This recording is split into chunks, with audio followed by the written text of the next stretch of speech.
And we're live, episode 292 of Painkiller already with our guest, Richard Ryan. A Pokemon master, I hear. Oh. So we got a few sponsors tonight.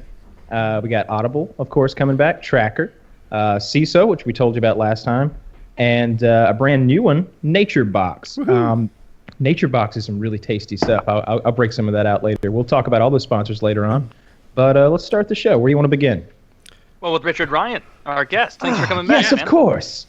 Let's just get right into it. Let's start talking about. I don't know if your viewers are a little burned out on the paragliding and paragliding and everything, but I got to hear details on this. I actually don't talk about it all the time or anything. Maybe if I actually fly, we'll bring it up. So hopefully they're not too burnt out. Do you have actually fly?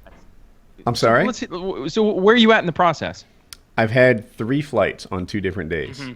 And my instructor has cleared me to fly solo. If there's He's in that tight gap between competency and disaster. Yes, yeah. You know that first 20 flights where all the accidents happen? Here I am. And so what I'm doing actually Saturday, just the day this uploads, I'm going to another airfield that's closer to me, and I'm going to fly there. So I'm my hope is to go to a nice big field to fly in. So it's forgiving of mistakes. And I'd like to meet other local paramotorists and, make some friends and stuff. Maybe people I could fly with. Paramotor buddies. Mm-hmm. Hell yeah. And you guys can fly in your V formation, like black sails going over town, striking fear into the hearts of anyone who looks up. I don't at 15 miles an hour. I think it's like jet ski. They're coming! Jog for it! If you've ever had a jet ski, they're fun alone, but they're 100 times more fun with everybody else. And that's agreed. That's kind of what I'm hoping to create.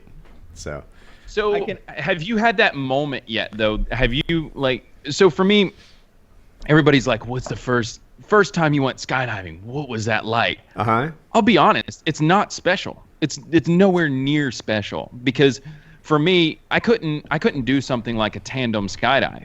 I've never done a tandem skydive. My very first skydive was solo, AFF level 1, and the reason for that is because I'm terrified of heights. And despite what a lot of people might perceive by the stuff that I do, I'm not an adrenaline junkie. I just sometimes get paid to do things that I don't necessarily feel comfortable doing. Richard Ryan goes skydiving, he goes wingsuit diving, he goes halo jumping, which is pretty much skydiving from really up high. He's like an expert. Yeah. I didn't expect you to say you were afraid of heights. And I don't know how you didn't tandem. I thought you had to tandem. See, what you're missing No, Richard you don't. Is that Richard hustles big time. If there's a job to do across the country, he's going to get in his truck, he's going to drive there overnight, and he's going to be there the next morning like, here I am, let's go, yeah! And he's going to be jazzed, and he's going to be happy, and he's going to be positive. It's amazing. Yeah, so first skydive, I couldn't do tandem, though your tandem does count towards your license, because it's time in the sport. So if you wanted to get that tandem rating later on in life and you did a tandem jump 10 years before you started AFF, that actually counts for time in the sport, oddly enough. But for me, going up with somebody else in control means that I kind of am left to my own devices where my mind can wander and I can think about all the things that can go wrong. But for AFF level 1 and being forced to go up there and say, hey, I've got to pass. I have to do this work. I have to check in. I have to check in with my main side instructor. I have to check in on my reserve side instructor. I have to tell them the altitude. I have to do all this work. And I'm so focused on the busy work that I didn't really have that time to psych myself out in the skydive. And so it was all said and done. And I'm like 6 jumps in. And I'm like, oh, man, I don't remember any of it because it's all going so fast from the work.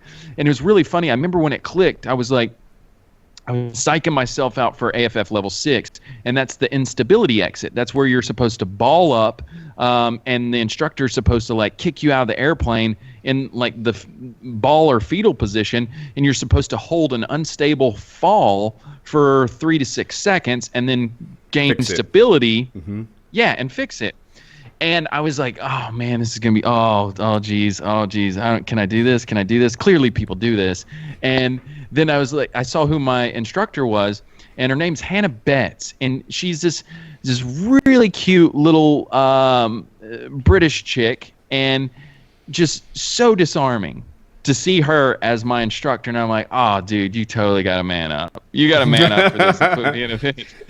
And so I did, and it all went well. It was like, and then whenever I pulled and I was under canopy, there was this like huge sigh of relief. And I remember it was kind of close to a sunset load, and I was looking like out at the horizon, not to be like, oh, it was just so spiritual, but that's what I try to tell people is like, I don't know different people what they believe in, if they believe in deity, God, whatever it is. It's like being under canopy at that moment.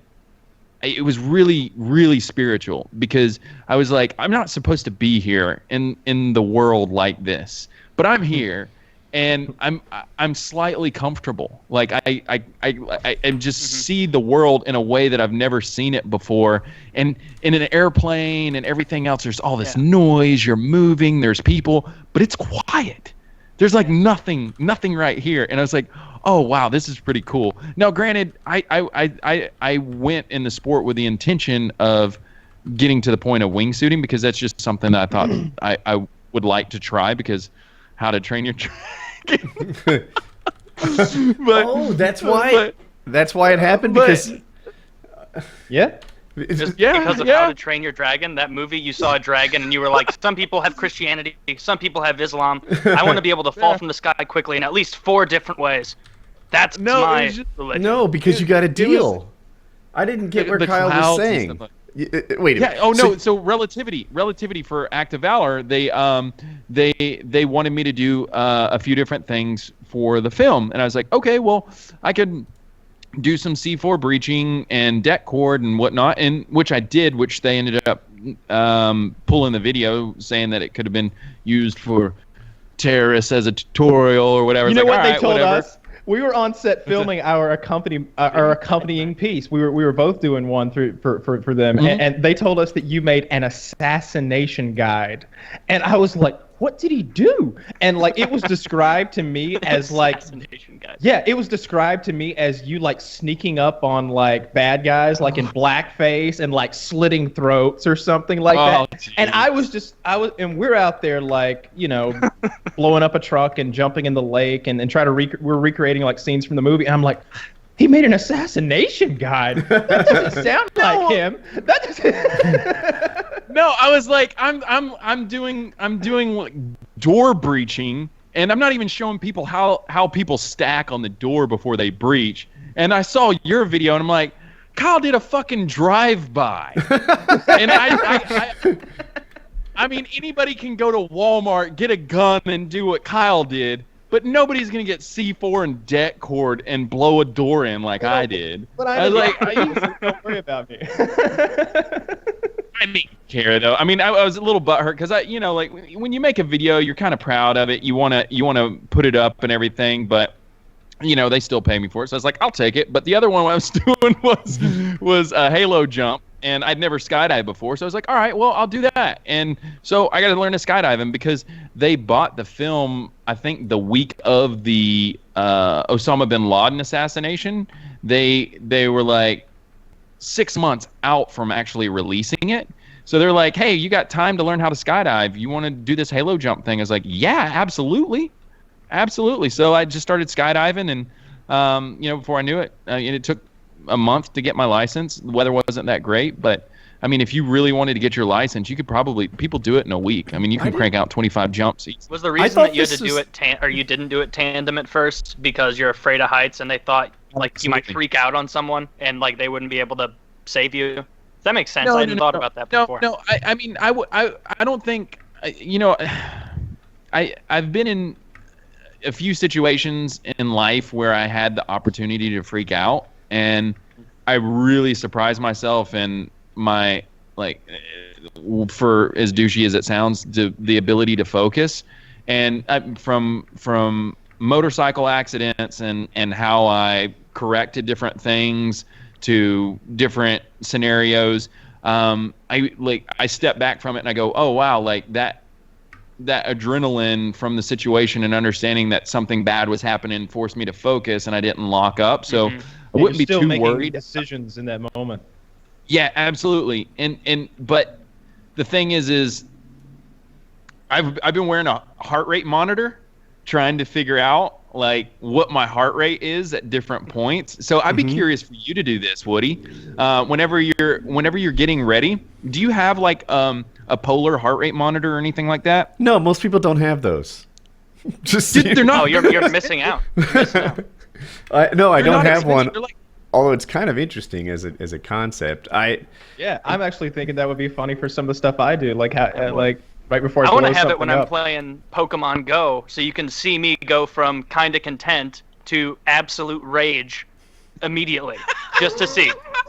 From when, oh, look at that. Finally something fucking new. Let's try and throw the ball. Oh, and it froze. Well, hopefully this hard restart, it'll still be here. Oh, no. Nope, no more Charmeleon for you, idiot. Not for you. Go back to Pidgeys, you fuck. That's how I feel in this game right now.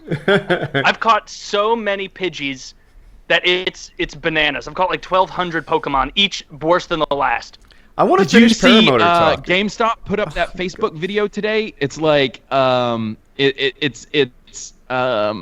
it's like a meme, like a 1 minute video meme about hatching Pokemon, and it starts off like loading, putting a egg into an incubator, and then it's like Forrest Gump on the porch as he starts to get running, and then he takes off running, and it's like he just keeps running or whatever, and it shows like the meter going up on the incubator, and then the fucking thing hatches, and it's a Pidgey.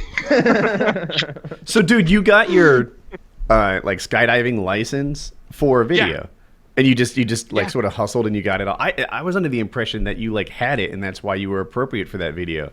You were just like, no, I'll learn to do it and then we'll make it happen. And it took a month. For sure. That's sure. cool. Yeah. Now the wingsuit thing. But have you had that moment yet though? Like that's what I was getting at. Have you had that moment where you've been able to kind of sit back and appreciate the I hate the grandeur feel like of it saying all this stuff. It's okay. Yeah, the beauty of like the moment. So I feel like a hippie. I mean, totally. Like, yeah. Like, go you're ahead, up there Taylor. with You God. answer the question. Like, no. But anyway, with Pokemon Go, It's not natural, right? It's nothing that you experience. It's nothing you experience up until that point. So it's really unique. I hung up I on lost him Taylor. because he's fucking with me. I'm so tired of it every show. I just dropped. Did I drop? Bummer No, about shithead that. hung up on you. Oh, did you hang That up was on the me? most popular thing in the Oh, world. God. Okay, hold on. God fucking forbid we talk about literally the biggest thing on the planet. Let's talk about something that 60 people in the southeastern United States are doing right now. I hear where you're coming Paramotor. There's from. thousands. Thousands. Wow, thousands. Well, this is how many of our 30 audience million. are paramotoring? One. Go ahead, including Taylor. the hosts. No, I'm just, It was like Richard's doing this thing. It's tremendously interesting. We were going to talk about it. It's sort of something we have in common with the guest. And like he asked me a question, and you literally answer it instead and take it to Pokemon Go. And I don't even know what's right here because you're right. It is totally popular. You know, it's bigger than Twitter, right? So Yes, like we're talking I about haven't Pokemon cut Go, off any and then you Pokemon back- talk thus far, but. You know, I also don't even get But a this chance is to 3 jump hours in. long, right? So Yeah. we got time to cover it all. Yeah, 4 hours. 4 hours, yeah. So there is time for everything. But go ahead. Yeah, like I feel like I'm being a baby. Go, you talk about Pokemon. But yeah, I don't know. Richard was even before the show. He was like looking forward to talking to us just about. tell me, have you had that moment? Have you had that moment yet where you've been able to appreciate like just being up there and like and not worried about everything that's going on? Have you I'll say kind no. of put faith in your equipment? I feel like I'm easing into that. You know, I've had some flights where they're like, you know what, take a minute. You're not landing right now. You're not doing anything. Just enjoy it. And he's like, my instructor even gave me a guide. Like, oh yeah, see to your north. That's the tallest spot in North Carolina or whatever it was. And but still, I've had 3 flights for a total of maybe like 25, 30 minutes. And a lot of that is just spent like launching, like I don't know, getting settled in or finding my landing spot. And I'm looking forward, hopefully Saturday, just like not being in a hurry to do anything. Not knowing that I'm not like if I fly too long, I'm really stealing time from the other students because there's only a limited window in how long we can fly. I was Saturday, talking to my be. dad. I'm sorry to interrupt. I was talking to my dad about you the other day and your paramotoring thing, because he at one time had some thoughts of getting one of the tricycle model ones. And I was like, you know what he need? When I mentioned what yours was, he's like, oh, but he was like, it seems like on takeoff or landing, if things went wrong, you just kind of fall on your face. And I was like, yeah, I think that's the fear. He's like, he should be wearing some knee pads or something. About 40 years old is when a man can ruin his knees. like he's like, you go down at 40, you might not get back up. He's like, I remember 40. I was so when you hang from these like carabiners, and you can be too far back, you can be too far forward, and I was really nervous that mine wasn't right. And so far, I've fallen both forwards and backwards, so I feel like we've nailed it.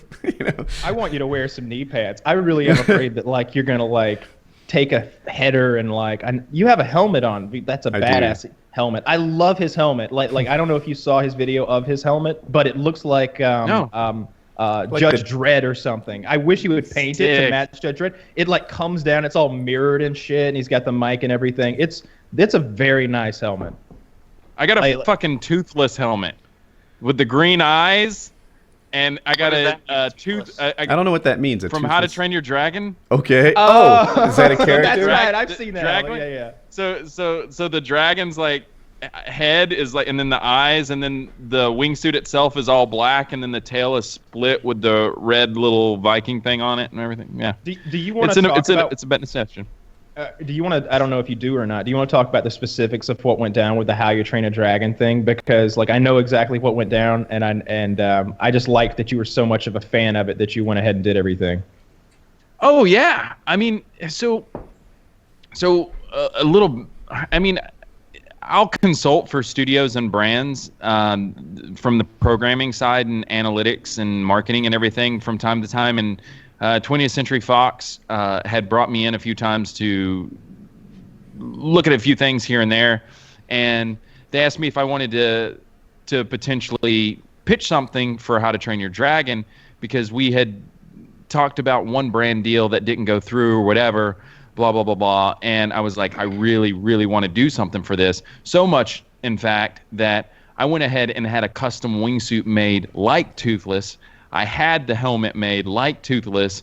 I can't really afford to buy all the other wingsuits, but this is for How to Train Your Dragon 2, which for those of you who may have or have not seen it, the dragons are part of the Viking culture in the second movie where they're not necessarily in the first one. Mm-hmm. And so they do this thing called dragon racing where the Vikings ride the dragons and they race them through this obstacle course, and they're trying to catch these sheep and put them in baskets like basketball.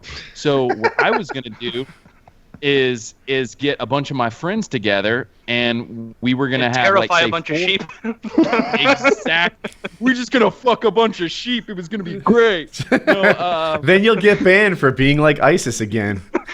This isn't like the movie. They're furious.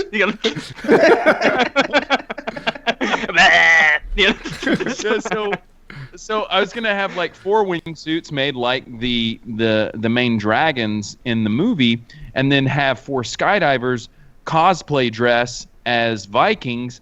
And I actually have I went and bought a mattress, a Serta mattress, and told the clerk, the sales clerk, I was like, I will only buy this mattress if you sell me those 2 massive plush sheep, the ones with the numbers that they count, because they don't sell those. And I was like, I won't buy this mattress unless you sell me those 2 sheep in on the deal.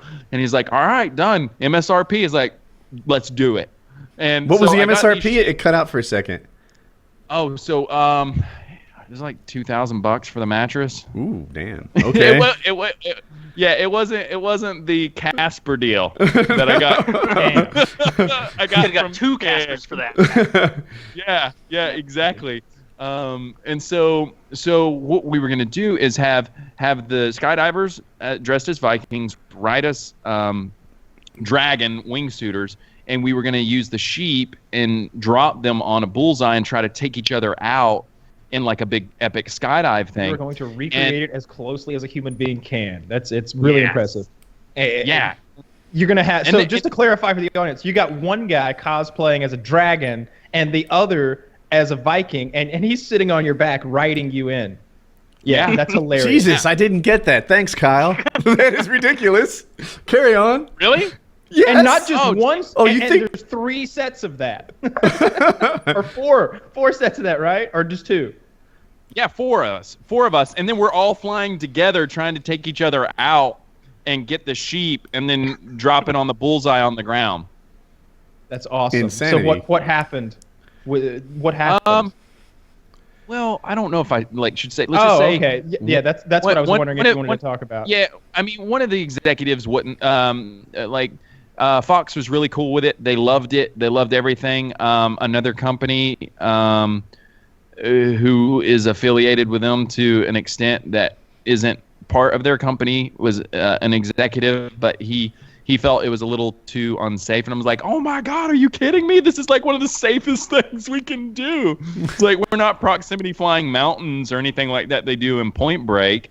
Yeah. Like, this is relatively safe. I mean, we're jumping out of airplanes, but Oh, that's a shame. I- But Ultimately, you they didn't go- still had the suit and everything, so you I'm did gonna the do it. away. I'm gonna do it. Yeah, yep. I've already How got much it in the did it- queue. How much did it cost to make that suit of your own hard-earned money? Helmet, sheep minus the mattress, and everything else. I mean, the suit itself was $2,000. The helmet's about $500-600, and then the sheep probably, let's just say, another $400 in on the mattress. So it's a few $1,000s. But I use the crap out of it. I mean, That's it's so true. much fun. I love it. So- It's one of those things where it's not like it's a cricket set or something like that I'm just gonna be like, Yeah, that makes sense. I have a wingsuit question. You know. People talk about how Yeah. dangerous it is all the time, right? And this is like paramotorists, skydivers, paragliders, hang gliders. They're all like, yeah, those wingsuiters, they're gonna die. Like, what makes it so? Is it dangerous? To me, as an uneducated guy, I'm like, I bet it's not much more dangerous than skydiving. It's just that the things people tend to do in wingsuits is dangerous, like proximity flying. Correct. Yeah, that's very, very correct, and it's actually a huge misconception, and it's actually frustrating for me because, and not to get too like emotional, like I keep preferencing stuff. I need to stop apologizing, but it's like, I've lost a lot of friends in the last couple of years, and like, I mean, a crazy amount. Like, I don't think I've lost this many people in my life this fast. But it all comes from the exact same discipline. And that's the problem when people talk about skydiving statistics. Skydiving is actually relatively safe. What you discipline? look at the statistics. So wingsuiting, you have subsets, right? You have skydiving, wingsuiting, and then you have the different kinds of types of flying that people do, from acrobatic to distance, performance. They, like, Red Bull has this race where it's about speed and gates and stuff like that. But then there's also proximity flying, which most people know of wingsuiting because they see Jeb Corliss, they see a lot of extremely talented guys that unfortunately have passed away, like Jonathan Flores, who was his camera guy, to Nebelkoff, to Ludo, all these guys that are just phenomenal, just exceptional, like, grandfathers of the sport, who ended up passing away, in different scenarios. Where Nebelkoff's not a good example because it was skydiving, but wingsuiting, it's just exploded with companies that I won't necessarily say their names again, probably for liability reasons. But there's a lot of pressure for these guys to innovate and do the next big thing, And when you're proximity flying down a mountain and you legit have inches of room for error, which mean the difference between life and death. I mean, you're going 120 miles per hour forward speed, and if you hit a rock, you're done. It's like, so there's very, very small margins for error. So guys who proximity fly, like, even then, there's different extreme varying degrees of safety there. Because I know guys who base jump, Europe, they don't necessarily get all the best weather like we get here in Southern California. You can do 21, 25 jumps in a day like I did, and that's not even too taxing. But in Europe, they have crazy amounts of cloud cover and stuff like that. So what's the next best thing? Jump off of a cliff. So base jumping does seem to be a little bit bigger there because it's legal, where in the U.S. it's not necessarily legal. That was going to be my next question. Was like, as someone who wingsuits, do you look at the base jumpers as like, oh man, you got no room for error if it doesn't, do you look at that as something even more dangerous? No, well, yes and no. Yes, it's more dangerous in the sense that you only have one canopy or one parachute, whereas skydiving you have two, and you can always cut away from your main to your reserve. But when you're base jumping, you have a much larger canopy, whereas like I jump a 190, which is 190 cubic feet of material for my canopy. A base jumper is probably going to jump the equivalent of like a 300 or a 320 or something like that, where it's bigger, so there's a higher probability of it pressurizing and being more stable, not having errors. And then there's other little safety things like the brake lines. They break away, so if there's a malfunction or something like that, you just tear the Velcro off, and then you'll like land pulling on the rear risers instead of brake lines. Little things like that, where it's like it's not necessarily more dangerous. It can be depending on the risks that you're taking, but a good example is the typical skydive in the US is from 12,500 feet. And skydiving, you'll probably get 50 seconds of free fall time. Wingsuiting, you'll probably get anywhere from 1.5 minutes to 3 minutes. Well, if you jump from Brento in Europe, you're looking at a 10,000 foot cliff. So it's fairly comparable in height and flight time. It's just the consequences if you start proximity flying towards terrain. There's really, and again, is it vertical proximity flying or is it horizontal proximity flying? There's so many different varying degrees of danger. It's hard just to lump everybody into one category. It's like terrifying. Saying, this is a bad analogy, but I'll say it because it's something we know. It's like saying firearm, homicide or whatever it is. It's like firearm death. Okay, what's homicide? What's suicide? What's this? There's so many different variables. You can't lump everybody into one category. And that's what's frustrating with skydiving, where people say, oh, this many people died skydiving. Well, honestly, you look at the amount of people who were flying high-performance canopies and were swooping, which is like high-performance canopy maneuvers coming down to the ground, and compare that to, say, tandems, which are extremely safe. I mean, there's millions upon millions of people without having any issues doing tandem skydives. And so it's really like diving into the statistics and knowing what it is and not just going, just this is what I heard or whatever. Sure. So wingsuiting itself, getting back to your original question, is it more safe? Yeah. In my opinion, it is, because I hate to say that I'm a scaredy cat, but skydiving's scary, man. Like you start getting into these larger groups. It's all about any aerial sport like that under canopy or free fall is like, it's all about what you're comfortable and what you think the risks you're willing to take for what benefit and whatever you're comfortable doing. Because if, for me, jumping in a group of 50 people doing a skydive when I don't know all of those guys is extremely terrifying to me, because that's where you see a lot of problems, where people open up or they cut away into somebody else and then they're like wrapped up in their canopy or they collide with them. And when you're skydiving, everybody's falling in the kind of the same area, and then when it's breakoff speed, breakoff time, you get a little bit of separation, then everybody like pitches their canopies and they open up in this cluster. Wingsuiting, it's like, hey, let's break off at 5,000 feet. Let's break off at 4,500 feet. Okay, great. Boom. You break off, everybody's flying away from each other. So you get so much more separation. And on top of that, whenever you say, all right, I'm going to deploy at, say, hypothetically speaking, 3,500 feet. You're going to reach back, you're going to grab your hacky, and you're going to pull your pilot chute, which is going to deploy your main canopy and stop you from free falling. From 3,500 feet, you might be under canopy at 2,500 feet or 2,000 feet. And so you set a safe altitude of 1,700. That's my if I'm not under a good canopy, I'm going to cut away and go to my reserve, right? That's like 1,000, 1,500 feet. Whenever I'm wingsuiting, I'll pitch my canopy, and I'll be under, or I'll pitch my pilot, and I'll be under my main canopy within 300 feet. So like I'll look down, and I'll see 3,000 feet. I'll pitch, and it'll be like 2,700 feet.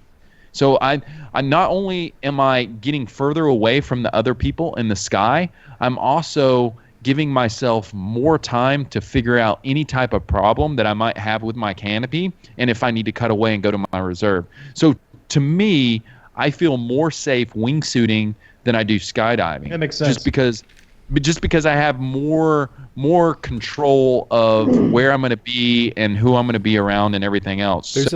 Again, there's a paramotor parallel. Like the numbers say that it's safer than riding a motorcycle, and people do acrobatics in it and all this crazy stuff, and those people get hurt. But there are a lot of people in paramotoring that just want to enjoy a lawn chair in the sky, buzzing around. And those are the people that make the numbers better. They're the people that aren't getting hurt. So I think that's who I'm going to be. Just we'll see what time brings, but.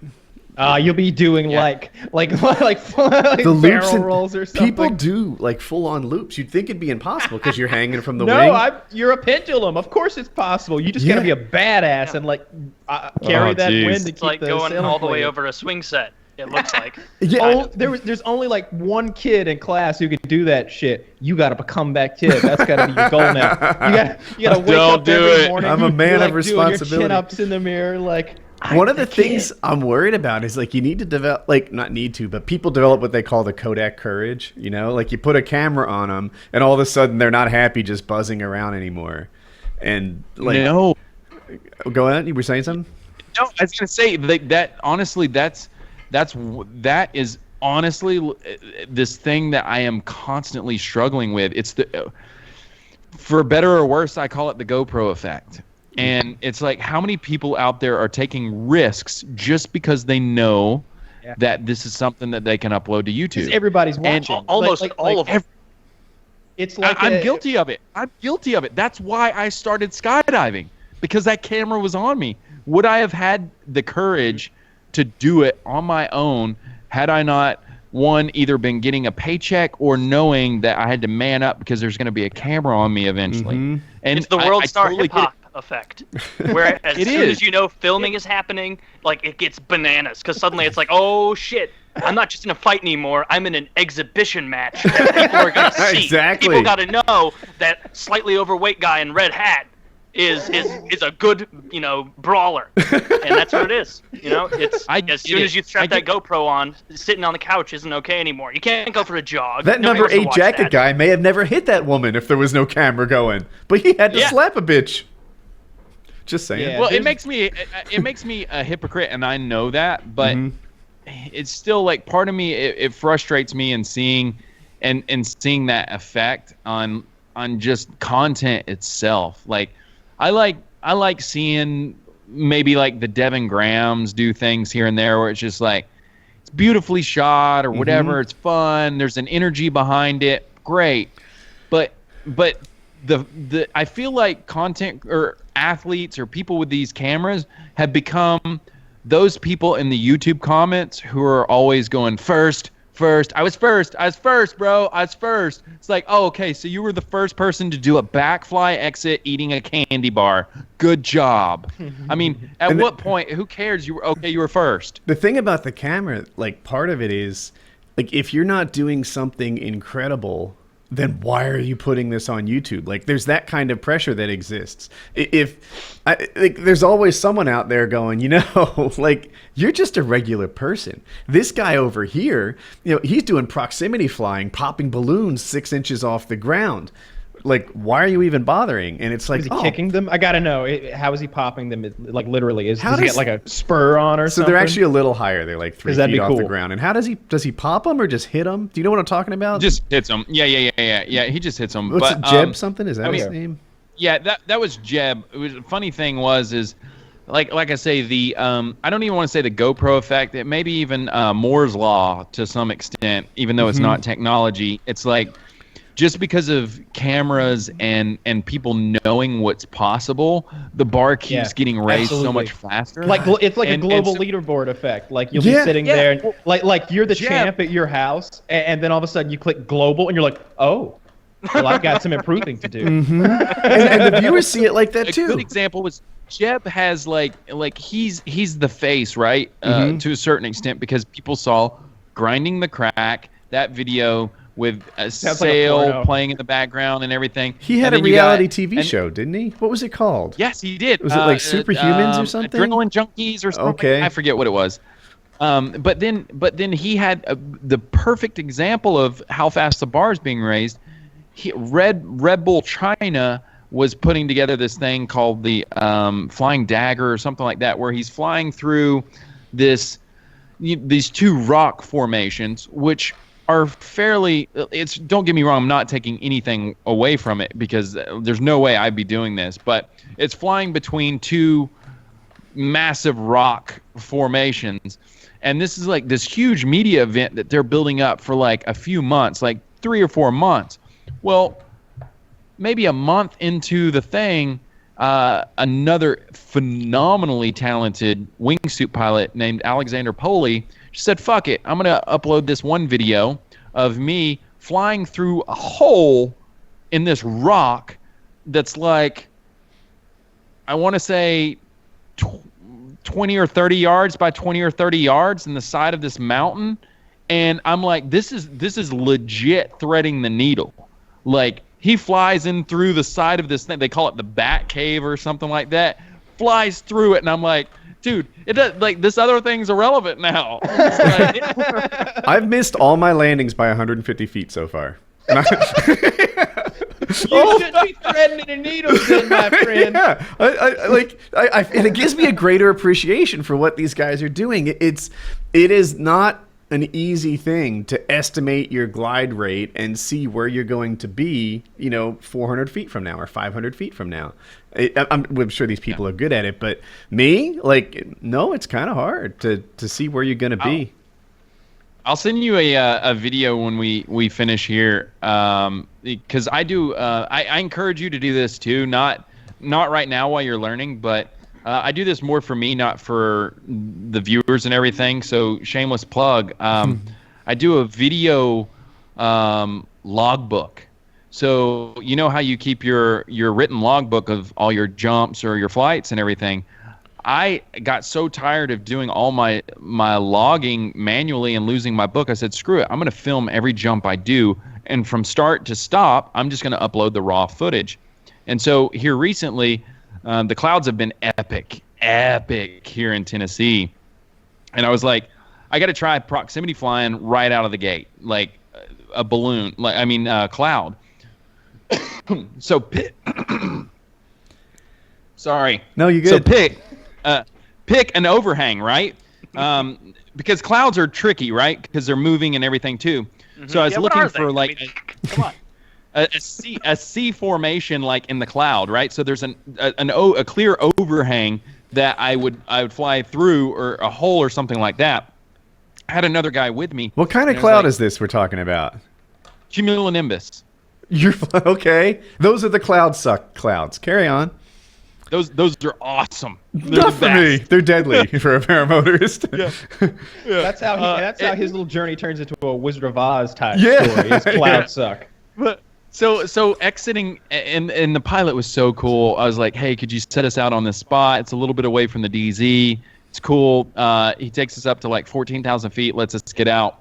And so I picked this one spot, and I was like, I want to see how accurate I can be flying, not just happen to go through this one thing. I want to legit fly to this thing. And I drilled it like within feet of it closing up. And it was so perfect, so perfect. I was like a minute out from hitting that. I was like, you like hear me? I'm going 120 miles per hour, right? So I have all this wind noise. And you hear me go, whoa, fuck yeah! And like normally whenever I'm skydiving or wingsuiting, you don't talk. I mean, it's so fast and you're so hyper focused that whenever you talk or you do things, it kind of takes you out of it and you fall. It's really weird. I feel like I'd hold my breath and like pass out, just because I'd be so nervous. Yeah. Oh, you know what? We'll go back to this real fast. So the heart rate thing, it was really weird because I have this thing where I love sugar. I'm all about sugar. I'm not going to shy away from that. But particularly like cookies, especially days that I wingsuit. I love cookies. I mean, I eat the crap out of it. I was like, dude, why am I craving cookies so much when I wingsuit? And I was like, okay, whatever. Just put that in the back of my mind. And I was like, what I'm going to do is I'm going to take it and put this heart rate monitor on. And I just want to see, out of curiosity, what my heart rate's like whenever I'm at the drop zone.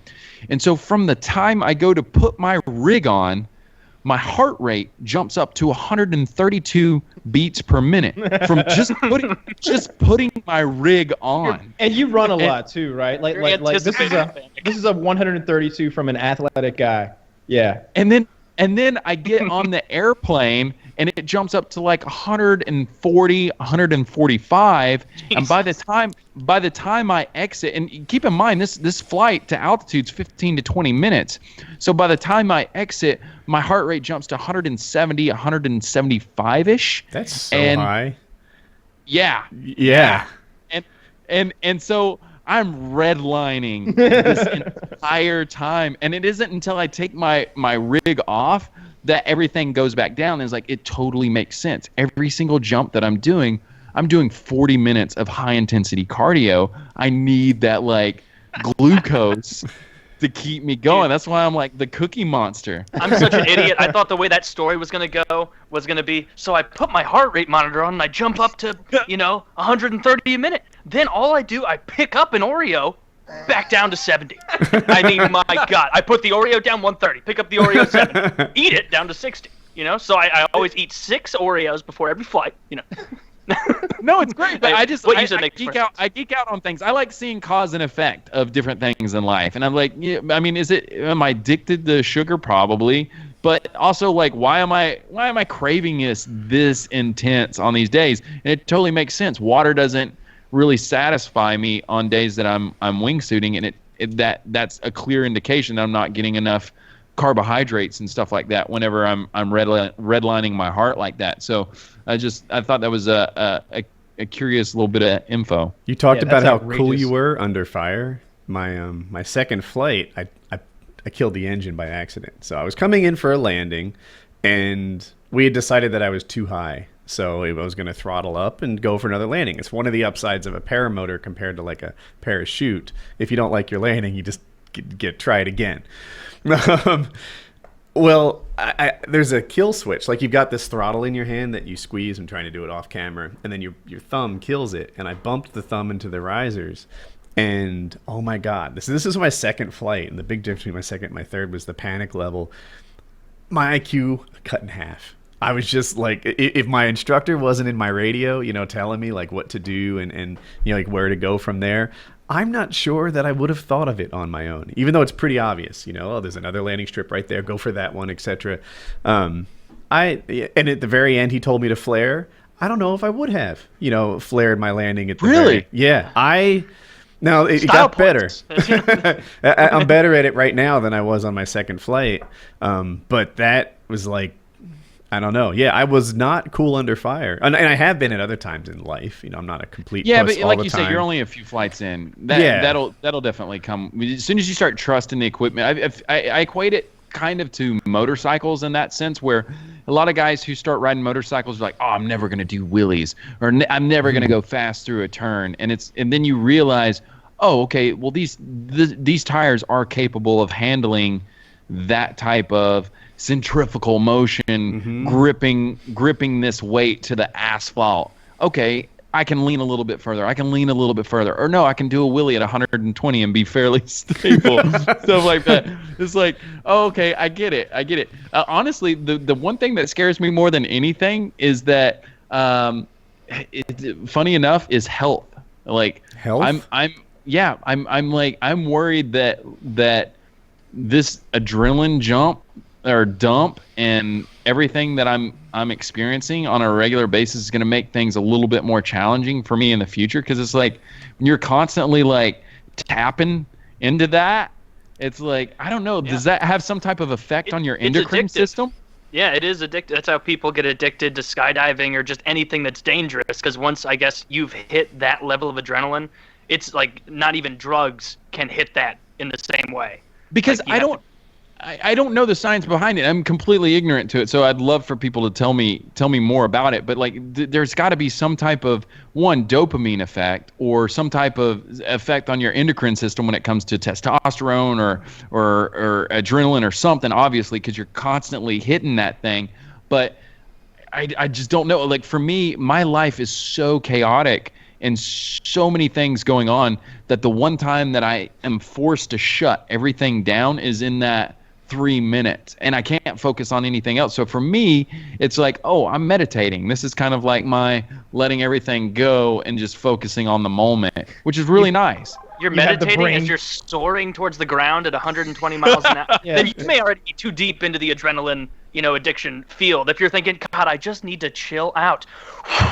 And just jump out. I imagine though you have like the brain chemistry of like a medieval warrior who's had thousands of engagements and hacked people apart with axes, because like occasionally you just have to go into full-on flight or fight mode, 170 beats per minute, and maintain it for 20-30 minutes at a time. Like the only other time you get that is in like war, like battle, or if you're like death row, like thinking any minute the guillotine's coming down or something like that. Like, it's rare that is a good thing. So no, I wonder if that is like again, this is just all like speculative BS that I'm just talking out of my ass, but like, you do bring up the military thing. That is like interesting, because I mean, I would assume that they're definitely redlining a lot and definitely running off of adrenaline a lot.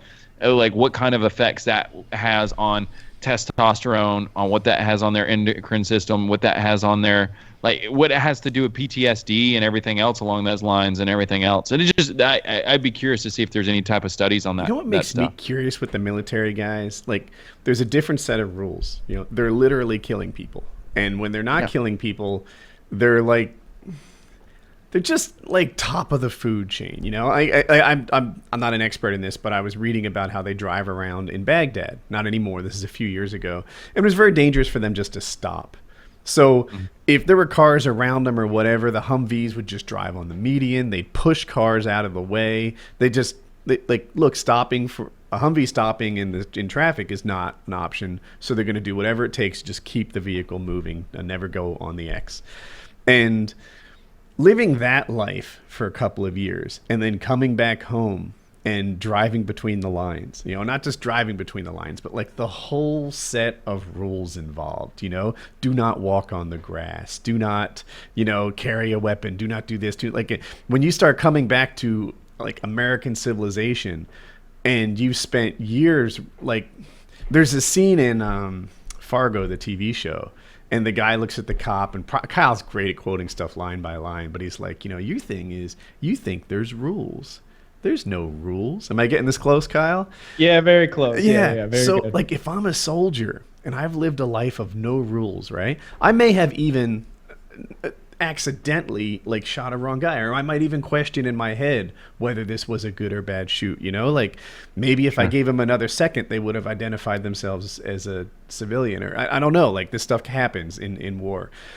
Now I come home and, like, I don't know. I've just lived with no boundaries or very limited boundaries for so long. How do I get back to getting to work on time? Having a boss who hasn't seen the shit I've seen, and like weekly status meetings where I'm supposed to give a fuck what my like manager thinks of me. Like, this is my new life. You don't understand what I got in me. Like, I've lived that. It's exactly like the end of Lord of the Rings, when after Frodo and Sam have destroyed the ring, they try and go back to the Shire. They try and become politicians in the Shire, help out. Frodo can't do it. He's got that adrenaline level too high. He destroyed the ring, saved the world. Blue Eagle's back, fought goblins, trolls, giant spiders. He couldn't. That's a nail on the re-escalate head, his though. competence. Yeah, that actually was a lot more relevant than I was expecting. Yeah, I know, but because, I mean, you guys are given two extremely elaborate, like, these things take, those like fictionally and realistically from both of your stories, they're taking, months, years of their lives in that process. I can't even fathom that, dude. When I binge watched the first 2 seasons of Walking Dead, like in my living room with pizza and my ex-girlfriend and everything, just nonstop. When we went outside after 2 days of doing that, I was like, what are all these people walking around like nothing's going on? Like, what do you want? What are you up to? I did GTA for like 36 hours straight, and I had to fight the urge not to just veer a little bit onto the sidewalk whenever I was driving. It's like I can't even fathom what it's like going to war, doing so many deployments, and having that just difference in lifestyles. I honestly couldn't even imagine it. Yeah, hell, your own lifestyle. You've worked normal jobs before, right? Didn't you have some kind of career? At which point you had 3 jobs at a time. I remember you telling us about it. Still do. Yeah, I can actually talk about it now. So yeah, at one time I was I get up at 5 o'clock in the morning, be at the job site at 5:30, working construction. I was a general contractor, a labor foreman for a general contractor building a 28-story high-rise next to the Staples Center. I get off work at 3:30 and then go home, shower, bartend from 4:30 to about 10. And I had a demo company, landscaping company, software company. So I would, different real estate companies, I would mow their properties for them and everything, but then also foreclosures when they would go to people and say, hey, we'll give you $20,000 to get out right now. You got 24 hours. People would just grab the things that were important to them, and then they would pay me to go in and like demo out their houses so that they could flip them really fast. And so I did that. Also had a software company when iOS first came out. I started developing apps for like Ray William Johnson and a bunch of other YouTubers and stuff like that. I did a couple of other jobs that were legal, but probably won't talk about. but yeah, and now I'm at that point where I'm still juggling a few jobs. Executive producer for Verizon Hearst media company based out of Nashville right now. That's the last time I was on here. I couldn't talk about it because they didn't do the press release yet, but I still do that on top of Full Mag, Guns, working with Evan and the guys at Black Rifle Coffee and an ad and everything. Yeah, have you've tried it? Of course we have it, dude. Kitty's like a coffee aficionado. Of course we have it. Why wouldn't we? We've got all the different varieties. There's 3 different varieties, I think. Maybe we've got all that stuff. Yeah, that's awesome. So I had a boss for like 20 years, and I haven't had one for the last 4 or 5. It's kind of hard to go back. Like, I don't really want a boss anymore. You look like I'm gonna bite my tongue. Mm-hmm. I'm gonna bite my tongue because I got him now. No, it's great. I love bosses. Says Richard. It's hard because like, here's the thing. It's a constant struggle. Because corporations have certain protocols, right? Where it's like you can't do this or you can't do that. There's a certain way of this or a certain way of creative or spending money or whatever. Richard Ryan, he's used to just going, fuck it. I'll do what I want. And this is what I'm going to say publicly. I'm not I'm not holding back 100%. Like I am speaking my opinion 110%. Now, as far as the company's concerned and everything, I can't like just do that stuff. It's really weird, especially creatively, where it's like I know my demographic, but at the end of the day, the reason why I feel like all of us are successful to a certain degree outside of our persistence and our aptitude and work ethic is that we actually enjoyed what we do. and that is a key fundamental element. It's extremely cliche, where it's like people are like, oh, just love what you do. No, let's be real. You got to have some skill sets. You got to have some work ethic and aptitude. But having said that, it's hard to fake it. It's if you don't dislike what you do, you're doing pretty good. Yeah, You're and so doing that's what pretty I've good. tried. I try to tell all these these people within the different companies, not necessarily saying the company I'm working with now and everything too, but it's like, here's the thing. Pokemon Go, great example. Perfect example. Dude, I'm too old for Pokemon whenever it was a card game. I was more in the Magic the Gathering age of card playing games, right? And so Pokemon came a little bit after my time in high school. And so I was like, all right, whatever. I embraced it. I fucking love playing Pokemon Go. It's fun. I get it. But there is this resentment from people out there just because it's cool or because people enjoy it. They're like, oh, fuck these guys and these hipsters. I get it if somebody's being a tool and they're driving around, hitting Pokestops, driving up on the curve and stuff like that. Those people are idiots. Make way! I need my Pokeballs! Yeah, those people. Fuck them. But here's the thing. If you're creating content and you have a specific demographic that you know that your demographic is 18 to 24 male, and that's 94% of the people who are consuming your content, you can't resent the stuff that they like. That's just never going to work out. Mm-mm. It's not going to happen. So it's like for people to say, oh, Pokemon sucks, blah, blah, blah, blah, blah. It's like, nah, dude, I gave it a chance and I fucking love it. You know, I mean, I'm not going to be the dude who's just going to be crazy obsessed, though I am level 20 right now. I know where you guys are hanging out at. But Same. Really? Yeah. 23. But I'm like, I'm not going to evolve anything. I'm not going to evolve anything until I get like to the 24, 25 mark. I'm just going to keep farming and stuff. But I'm like, you just can't really resent the people who appreciate something. Hate the haters. Don't hate people who are just genuinely having a good time enjoying something that's not hurting anybody. I've been falsely accused of resent. There was this big thread about how I called the game a piece of shit, which actually never said. But I have tried it. I played it with Colin. Colin's my son. And gave it a go. Pokemon? Yeah, Pokemon Go. And it just wasn't our cup of tea. He actually hasn't asked to play again even a single time. You know, it's past. What he's into right now is Rubik's Cube. And not Pokemon Go. Yeah. What's the community like there for you guys? Is there a lot of like Pokestops and people playing it and everything like that? So like I'm in a really small town. You've been to my place. It's there's a Poke Gym like 2 minutes drive away, and there's maybe 3 or 4 Pokestops around my little town. But I've got to drive like 20, 30 minutes to get into an area where I can like hit like multiple Pokestops one after another. And like find multiple Poke Gyms and actual Pokemon. At my house, there's no fucking Pokemon, so I got to go out and hunt. So it'll literally be like it reminds me of when I would go hunting when I was a kid. Like, all right, let's get ready to go Pokemon hunting. Let's get our shit together. I got my battery pack. I got my Gatorade. Are there literally no Pokemon at your house? There are so few that it's not even worth playing. Mine too. Even when you drop an instant?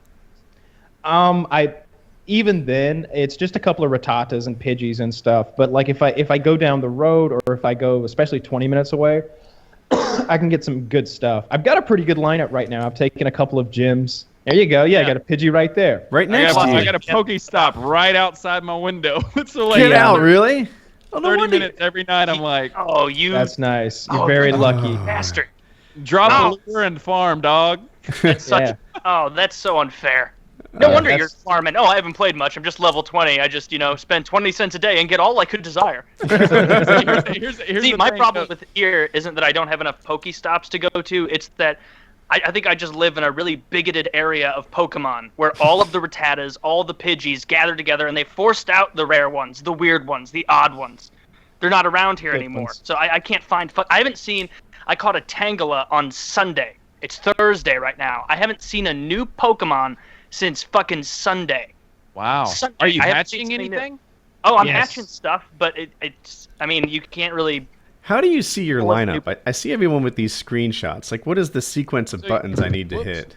So you just hit the Pokeball and then the Pokemon. And a shortcut is just swiping it. So you can, like... Whoops. Pokeball.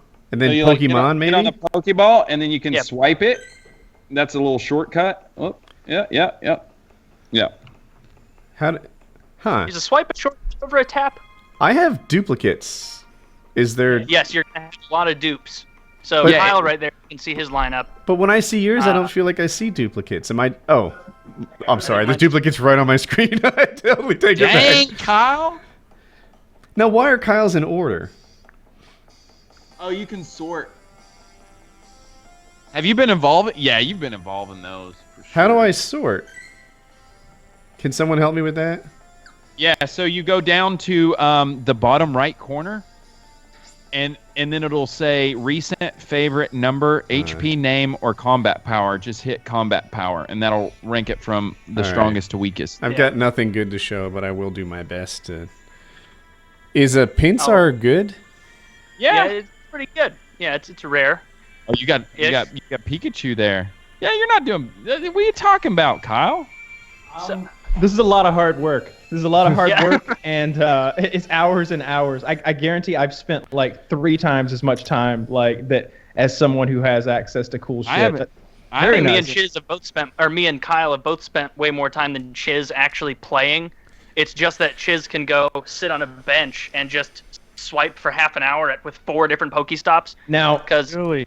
I have to admit though that like at first there was a couple nights where I went and just ran a couple K and hatched some eggs, but after a while I realized that it wasn't tracking every step, and I got really upset about that because it's like I'm running 10K to hatch a 5K egg or something. So Yeah. I got the Pokemon Express over here. This is great. I love it. I love it. Check this so if out. you can't see, it is a train track with a train on it that I guess Kyle is strapping his phone to so he can get all the fun of Pokemon without any activity. Kyle, if you can hear me, can you move your chair? Oh, he's about to. There we go. I can't believe that is enough movement to get it to.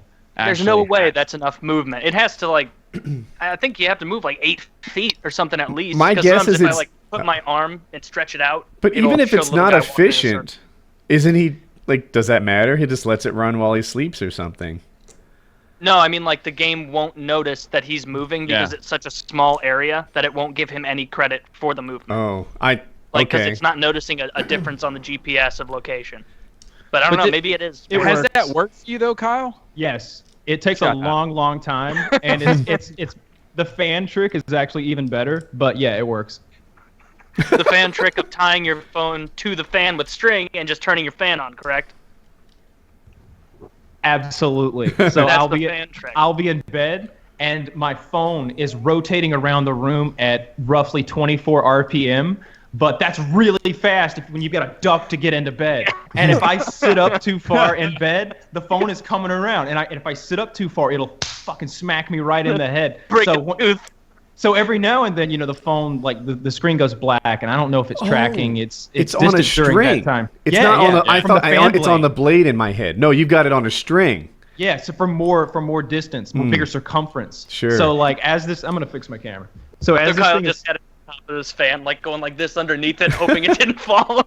yes, it's terrifying because like the screen will go black, and I'll have to like go like reset the app or whatever, and I've got to be like, now, and like barrel roll out of bed and like crawl over to the wall, hit the switch, jump up and grab the cord before it gets all tangled. So yeah, I've been able to crank out a few eggs that way. Oh, that's great. So what would have been really good hatches for you then? Like, what have you? The Electrobuzz that I got today was from a 10K egg. It was like an 1100 CP Electrobuzz, and I don't really have any electric Pokemon, so that was a big pickup for me. It's a rare one too. That's really rare. Yeah, yeah, I'm pretty happy about that. And I'm working toward whatever the Magikarp upgrades to. I know you need like 400. 400, Yeah, yeah. I know that's a really good Pokemon. So like I hatched one of those that came with a lot of candies. So I'm like 70 candies into that, but 400 Magikarp candies is just an enormous That's task. great. Yeah, Yeah, but I'm close I to thought that- evolving a lot of stuff. I was really convinced for a bit that Chiz was cheating until he sent us pictures of his Pokestops where he's been hanging out, and Yeah.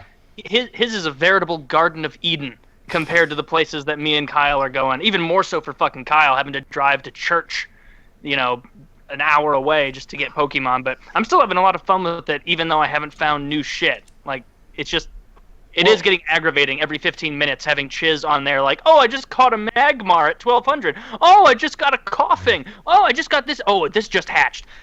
I've got 4 10K eggs at this point. 4 for 4 have been EVs. 100% of my 10K eggs have been What EVs. level, though? I'm level 23. Is Eevee good? So yeah, well, no, that's what evolved. Not at my point in the game, because I have everything already. Early on, it's strong. Like, maybe this is where some of the listeners can help out in the discussion, because I've tried Googling this and I really don't understand because whenever you're playing the card game, you can evolve an EV into the 3 different types from there up.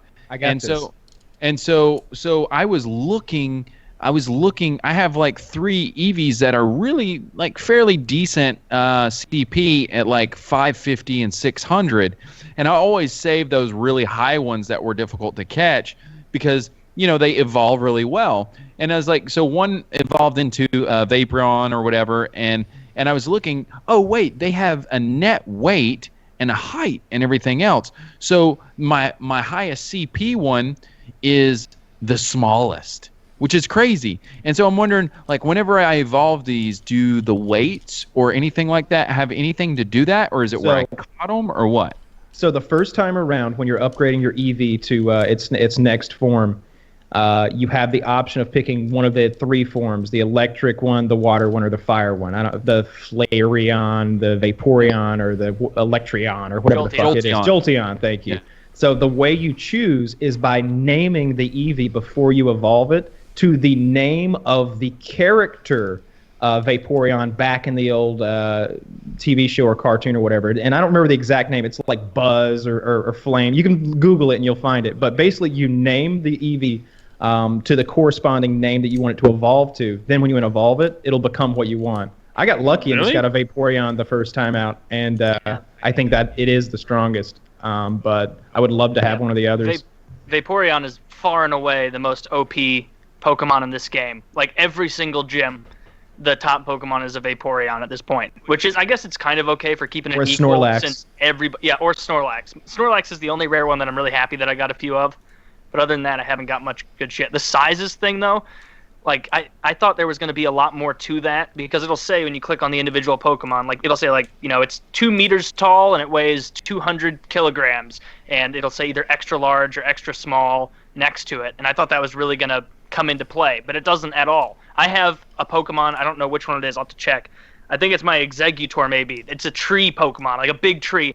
It's like 9.5 feet tall, and it weighs 230 pounds. So it's just made of balsa wood, I guess. Like, but it's gigantic. Like, so a lot of these don't make sense. What are the enhanced? Like okay, so weight means nothing. Weight means, I think the XL ones, if you get XL and they're in their final evolved stage, I guess they have more HP, hit points. Mm-hmm.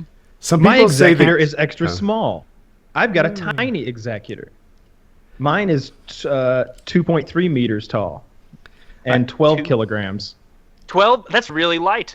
Yeah, for something that's 9 feet tall. Skinny as a rail. That's a bamboo Executor. I've read online, people think that Pokemon Go is it's not a deep game, but there's enhancements coming. Like, what's coming that we're psyched about?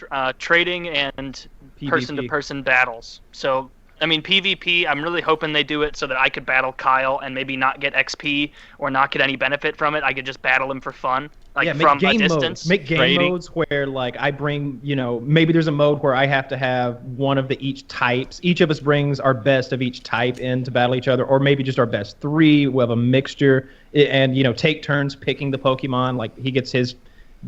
he gets to pick his favorite, and then I have to match one against him. That would be fun. There's all kinds of multiplayer games that could be done. Something that was fun in the Game Boy games, and I stopped playing it at this generation, like the Ruby Sapphire one, so I went back years later and played them. But you can do 2v2 battles in that. So it'd basically be like me and Kyle versus Woody and Chiz, or whatever it would be, and we would all get to pick one Pokemon, and you need to pick it, like, to be... complementary. So if Kyle throws out his water type, I want to cover my bases. So it's like, okay, they're going to probably put an electric out there, so I'll get a ground or a rock type or something that's going to fuck that up. And it's got more tactics to it. But that's a lot of fun. I'll be interested in seeing, like, if they do anything, obviously Fitbits and things along that nature are going to be huge that they're going to be looking towards. But Nintendo said that they were just scratching the surface in the AR and app world that they're wanting to do. Going back to Magic, I think that'd be really cool if they did something along the lines with Magic. But can you imagine what would happen if they did something along the lines of like Harry Potter or something like that? I mean, it'd be crazy. Yeah. Like I feel like they're like getting ready to just really like Waze, right? Pokemon Waze. Like take that map and actually make it useful where you're going places and stuff like that. It's like put road names or something. Yeah, Just Richard, to have it be constructive. You wrote mobile apps before. Do you look at Pokemon Go and say, man, like this sister application is a gold mine? Like, have you had those ideas yet? So it's funny. I've really been diving into it. So one of the things at Rated Red, what we do is daily news updates and stuff like that. And I've been just slamming my head at the wall at the office, like, let's talk more Pokemon, people. Let's talk more Pokemon. I don't care. Download the app. Everybody needs to play. Tell you what I want. I'm your boss now. Download it. I want a nice, reliable messenger that accompanies the game, because I noticed that in one of the gyms that I'm holding down, my second in command, if you will, is called Junkie Princess 101, and I'd like to drop her a line, see what's going on with her. Sounds like your kind of girl. She sounds like a lot of fun, right? For some reason, I'm hatching an egg right now. Oh, I don't know. What are you going to get? Tap it. Oh, come on. Let's see. Oh, this is exciting. I've never hatched an egg. Oh, you got a seahorse. Yay. Yeah. But I didn't have one of those. And I got an egg going right now, so I'm going to get double points. A horsey. That was closer than I thought I'd be. All right. So I get double points on that dude. Yes, you did. Give the Japanese a D for creativity. Richard, are you going to do something like that with the sister app? I feel like someone is going to make $1 million just existing in the Pokemon universe. So this is like I'm going to ease into this a little bit, but this is what I was like kind of getting at is like, so I was like, okay, so what are they doing here? What's the API like? What are they working off of? So this one story that we did, I noticed like just looking for gyms in my area is like, holy crap, there are tens and tens of like dozens of Pokestops in all these cemeteries in like the Nashville area. It's like you have a Pokestop here and there, here and there, here and there. And it's like, why are there so many in cemeteries? And it's because I was looking at their like how they were integrating it as far as the map, and it's the Ingress Intel map.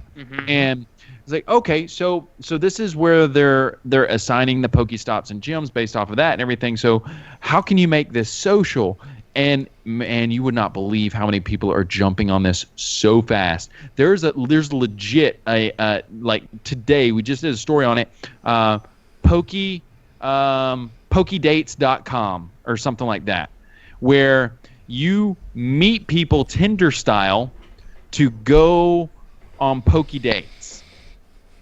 And like so like it's like $20 per match or something like that. Like crazy insane amounts. But it's like for me, I'm like, what are the angles? What are the different angles that you could do without, because obviously Pokemon it's the intellectual property of Nintendo. So how do you do anything without infringing on their copyright? So it's like, so what can you do and how do you do it? That's like what everyone wants is rare Pokemon, and they're using that Ingress system, which uses historical landmarks. That's one of the main components that they use. So that's why a lot of churches and cemeteries, like you said, monuments, monuments, buildings, state which is buildings, what made all me that think stuff. cemetery. Anything historical, really, and you'd be surprised how many historical things there are. You don't have to do much to become a historical thing. I see wagon wheels in town and like murals painted on walls that are historical, and it's like, I remember when that was done. Bullshit. Like, you gotta predate me at least. Like, come on, this is bullshit. But I'll take an extra Pokestop. I'm not gonna complain. But maybe there's a way to look into what Ingress was doing. I'm not very familiar with Ingress, but I understand that so they're using the Ingress system and its landmarks and such. But maybe there's a way to look into Ingress and figure out where these rare Pokemon are going to be dropped, or at least what's being done to figure out when and where they are dropped. Apparently, there's a way to do that. I read something on the Pokemon Go subreddit, and they were saying, hey, if you open up Ingress at the same time as you have Pokemon Go open, close out of your Pokemon Go, don't close out, just minimize it, and then open up Ingress if you're looking for something, and you'll see like spots of activity that's much more detailed in what's going on than what's on Pokemon Go with just the 3 footprints. And then apparently if you walk towards those areas of activity and you switch back to Pokemon Go, you're more likely to get something there. I read the same thing. Format. Yeah, Ingress, it's all the same locations, and you can learn what they call it the spawn points. You can see where the Pokemon spawn, whereas, like you said, Pokemon Go, it's just kind of a radius thing. And you told me that radius thing doesn't even work, right? It doesn't work. It hasn't worked for like 6 days. It only says, and it's really like that's the worst part about the game right now. Like I don't seriously mind not seeing new Pokemon because I know I'll find new shit eventually. But just sitting at home and seeing, like I saw like a Magnemite or something that I don't have pop up last night, but it just has 3 footprints next to it. If it had, 3 or 2 or 1 and there was variation in my little nearby tab, I'd know that it was actually there. But now I just say, fuck it. Like, no, it's probably not even there. I'm not going to go wander around like an asshole and just be, look at another Pidgey. Fuck me, right? Let me throw more useless balls at this so I can waste that and have to buy more because it's so hard to catch anything now. I said it on PKN, but I firmly believe that at least one of the components that have made this game so popular, and so popular with these crowds of people you see in parks and stuff, like interacting together, is the fact that the Pokemon locator doesn't fucking work. It's supposed to, go from 3 steps down to 1 depending on their distance, but what's occurring is you've got a big crowd of people in a park, and on one end of the crowd, they can see the Snorlax. And so they're yelling, I see the Snorlax, he's on my feet. And then the guy at the other end of the crowd's going, I don't see the Snorlax, and they're communicating as a hive mind to hunt down the Snorlax and working together in a way that they never would have otherwise. If they would you be benevolent? If you ran into the Snorlax and you were on the corner of that crowd, and everybody's, there's a Snorlax around, and you see it, you catch it, do you quietly walk away or do you shout it? Because these are your competition. These are the people who are going to be fighting that Snorlax at the gym. I think that I would. What teams are you guys? Team Red. Obviously, Team Red. What are you, Kyle? Red also. Yes! You're all red? Yeah. Dude, I want to be... If I was good, right? If I was a kick-ass player, I'd want to be yellow. I'd want to be like, yeah, you guys are the army. We're help. The SEALs, we're the Green Beret over here. Like, we're the smaller elite. We're the A-team. Yeah, you're the ones we show up and club real hard and then take over. I saw this. I got the idea from Reddit. The guy's like, it's Instinct. They're the yellow ones, right? Yeah. Like, Team Instinct rolls into town. And everyone was like, is it level or XP or combat? 52,000. And it caps at 50. But they have some, like, glitch. They got the extra 2,000, and they're like, whatever, 4 deep, 6 deep. Everyone's 52,000, and it's just like, fuck yeah, that's what I like. I'm not into Pokemon, but that just looked like the coolest thing. Like, I'm yellow, I'm badass, right? I'm special, I'm Delta Force. Bring it. That's the note. I like that idea. That. I see it more as like. Memes. Have you guys seen the memes? Yeah, all the Ralph Wiggum on Team Yellow, where it's just like, Team Blue and Team Red are duking it out, and then he's just, go banana, and sets it in the middle of the... Phil DeFranco tweeted out, looks like Team Valor or whatever took the Pokemon gym down the road. Team Mystic on the move or something like that, and it's like that Orange is the New Black gif or whatever with them like walking down the hallway and everything. And so I sent him this picture, and it's like, tell your Pokemon to move out of the way, and it's Game of Thrones. So it's like that scene where what were those the religious dudes or whatever with the stuff on their head? The sparrows come to the red keep to try to take the queen away. And they've got like the mystic thing on their forehead, and then it's like Cersei with a Team Valor ball cap on, and she's like, I choose violence. Yeah, it's really good. Right now, I looked at the stats on the Pokemon Go Reddit, and apparently Mystic is far and away the biggest team. Really? Like, everybody thought it was Valor for a while, but apparently like 44% of people are blue, 32% are red, and then the rest are yellow or whatever it is. Like, but it's a lot of people on Team Blue. All jokes aside about it, what I really dig, aside from the physical aspect of it, where people are actually getting out. I mean, some people are putting trains in their houses and tying stuff to fans to hatch eggs. But like realistically, like a lot of people really are getting out and just running into people that they would have never met before, and it's actually kind of cool. Like just meeting some of these other people, and like I think it'd be fun just to like go with a couple of friends and just knock out a gym or something like that. It's just fun. like I went to. I was gonna let me. I just had this idea, and maybe it's the nerdiest thing ever, but I was like, why don't like 2 or 3 of us get in a car and go for some kind of like cross country journey, like taking Poke Gems? Because I have this idea that different geographical areas have different concentrations of Pokemon. I'm excited about going to Texas at the end of the month because I'm hoping that there's a whole new different set of Pokemon that are common there. But I just thought it'd be fun to kind of travel around the country a little bit, make it like a road trip with a couple guys, and wow. Oh, I'm not doing anything. I'm just setting my phone down. You guys have got a perpetual motion machine around it. What do we got? What's going on? Yay! A purple rabbit. Nidorano? A Nidoran. Yeah, a male one. Okay, you want to 404. upgrade That's that? not too bad. Oh, you can evolve it. You got look at all those candies he's got. He's got 76 Nidoran. Yeah. Yeah, because I'm not evolving any of them. I'm waiting until I'm getting to like a higher level. What's the strategy on not evolving? Like what? Because the higher your trainer experience or level, the higher CP that they'll evolve to. Oh, yeah. I see. So you don't want to waste your evolves early on. Yeah, because if I catch, say I catch 400 magic carp and I'm a level 12, I'd rather wait till I'm a level 25 and get that one magic carp that was like 400 instead of a 10, and then evolve that one. It changes as you level up. So like right now, my Executor is it gonna fuck up? No, is max level. 1965 or whatever. That little bar behind it's all the way full. When I get to level 24, it'll increase a bit, and then I can pay 3,500 Stardust and 3 candies to make it tick up even higher until I get that new. I love the currency. Stardust is so lame. How many Shroot Bucks does that convert into? That's the most upsetting part of this whole game, is having to tell people that I'm low on Stardust. Yes. And like that they should have come up with a better word for that, like protein powder. Did you guys see that link? Something.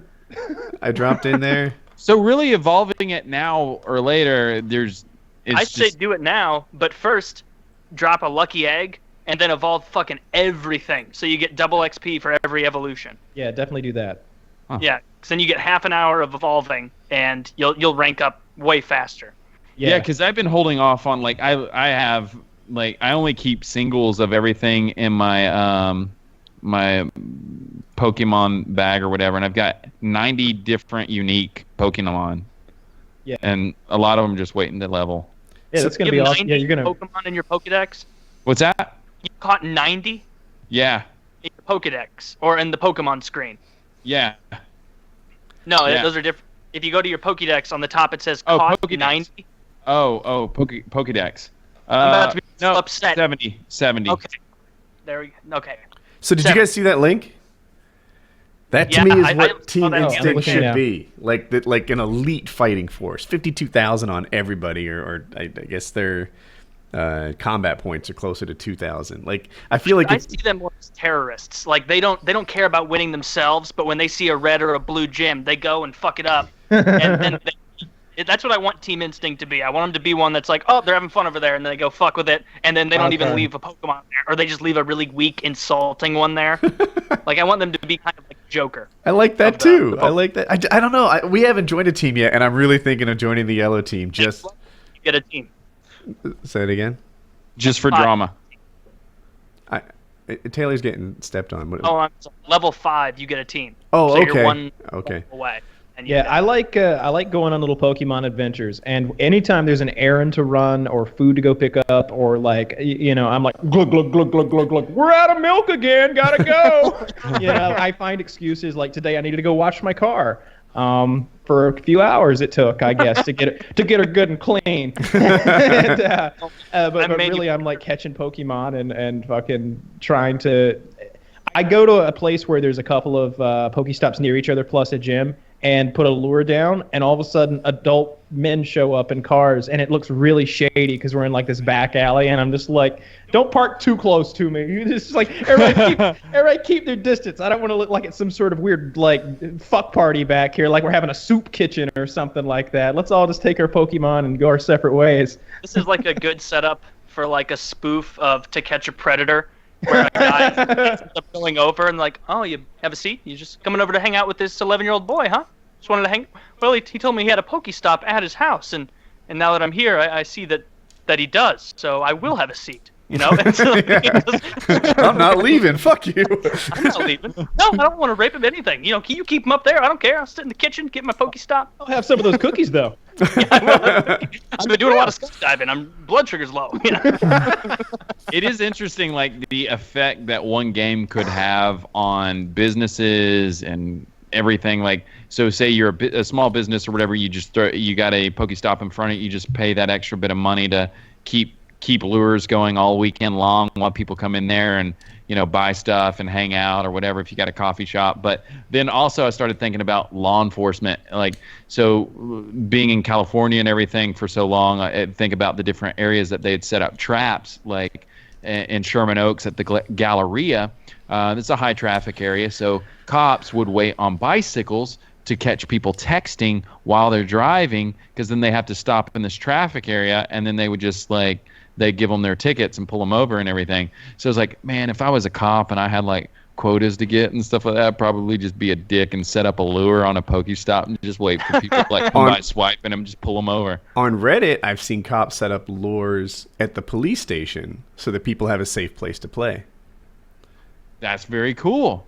Yeah. See, you would be the responsible police officer that people would love and respect in your town, and I'd be the cast out. They'd be like, this fucking dick, he's just setting traps everywhere. I can't go to the grocery store without this dude trying to get me for stealing a penny off the ground. Stealing a penny off the ground.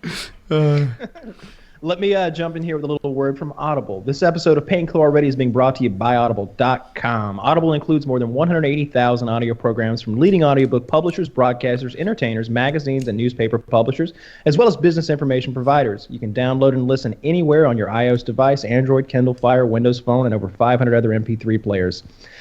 Are you still a fan of reading off your Kindle, but reading while driving at work is just too bumpy for you? No problem. Whisper Sync by Voice lets you switch back and forth between reading the book on Kindle or Kindle app and listening to the audiobook without ever losing your place or missing a word. It works with the iPhone, Android, and the Kindle Fire. Audible is offering our listeners a free audiobook of your choice and a free 30-day trial membership. So just go to audible.com/PKA and choose from over 180,000 downloadable titles. Get your free title today and start listening. It's that easy. So go to audible.com/PKA. That's audible.com/PKA and get started today. Looks like we're. I think Shiz listened to Andy Weir's The Martian after he watched the movie last year, and he said that was really good. So he wrote in here that he suggests that one strongly. My family actually uses that service. My wife signed up, and I guess it's silly, but Colin prefers to listen to books as opposed to music when he mows the yard, and that's like one of our primary purposes. He listens to the Percy Jackson series of books right now. So yeah, we're pretty happy with it. Yeah, I'm a big the Martian suggestion because I didn't do it with an audiobook, but that's an excellent book. Like it even reads the same way that Matt Damon is kind of like a snarky dick in the movie, where even when he's been up there for like 2 years eating potatoes, he'll still hop on TV and be like, fucking crazy, right? And so like his spirits are still so high, and he's sarcastic at like Soul 400, but that's an excellent book. Check it out on Audible. Well, I'll tell you one thing I love about Audible, the app itself too tracks how much time you listen to the different books, and I was really surprised at how I knew. See, I have some anger issues if I get in traffic a whole lot. Didn't expect and that. And I just sit there and no, but here's the thing. I completely fixed it. Like this isn't just like me going, oh no, this is awesome. Like legit audiobooks, something about a conversation, podcast, stuff like that. I realized that whenever that conversation is going, just even listening to people talking helped me so much. And I didn't realize how much time I was actually spending in my truck. I mean, I put 50,000 miles on my truck in the last year, and I have crushed audiobooks from Audible. I mean, like I went through Lord of the Rings on one trip from Tennessee to California and just back and forth. So I mean, it's just ridiculously worth the time. Ridiculously. I like apps that keep track of what you do, but that they're like good things. So like if you look on Audible and you're like, oh man, like I've spent 1,000 hours listening to books. Like there's no guilt there, you know? Like when I used to hop on COD 4 and go to the leaderboards, I would almost like be a little upset when I would see how much time I'd spend. I'd be like, oh my God, 41 days? And I'm 16? Like, that's a significant portion of my life. Like, what the fuck? What am I doing? But with Audible, no worries. You're spending time, you're getting smarter. You're learning words, becoming more articulate. Richard. Increasing your vernacular, getting smarter. I was trying to see how many hours I've got on my Audible app right now. Did you say 50,000 miles in a year? Yeah. That's a lot. Have you thought about driving something different? It's been in my head lately. Like I've been. You just got a new truck.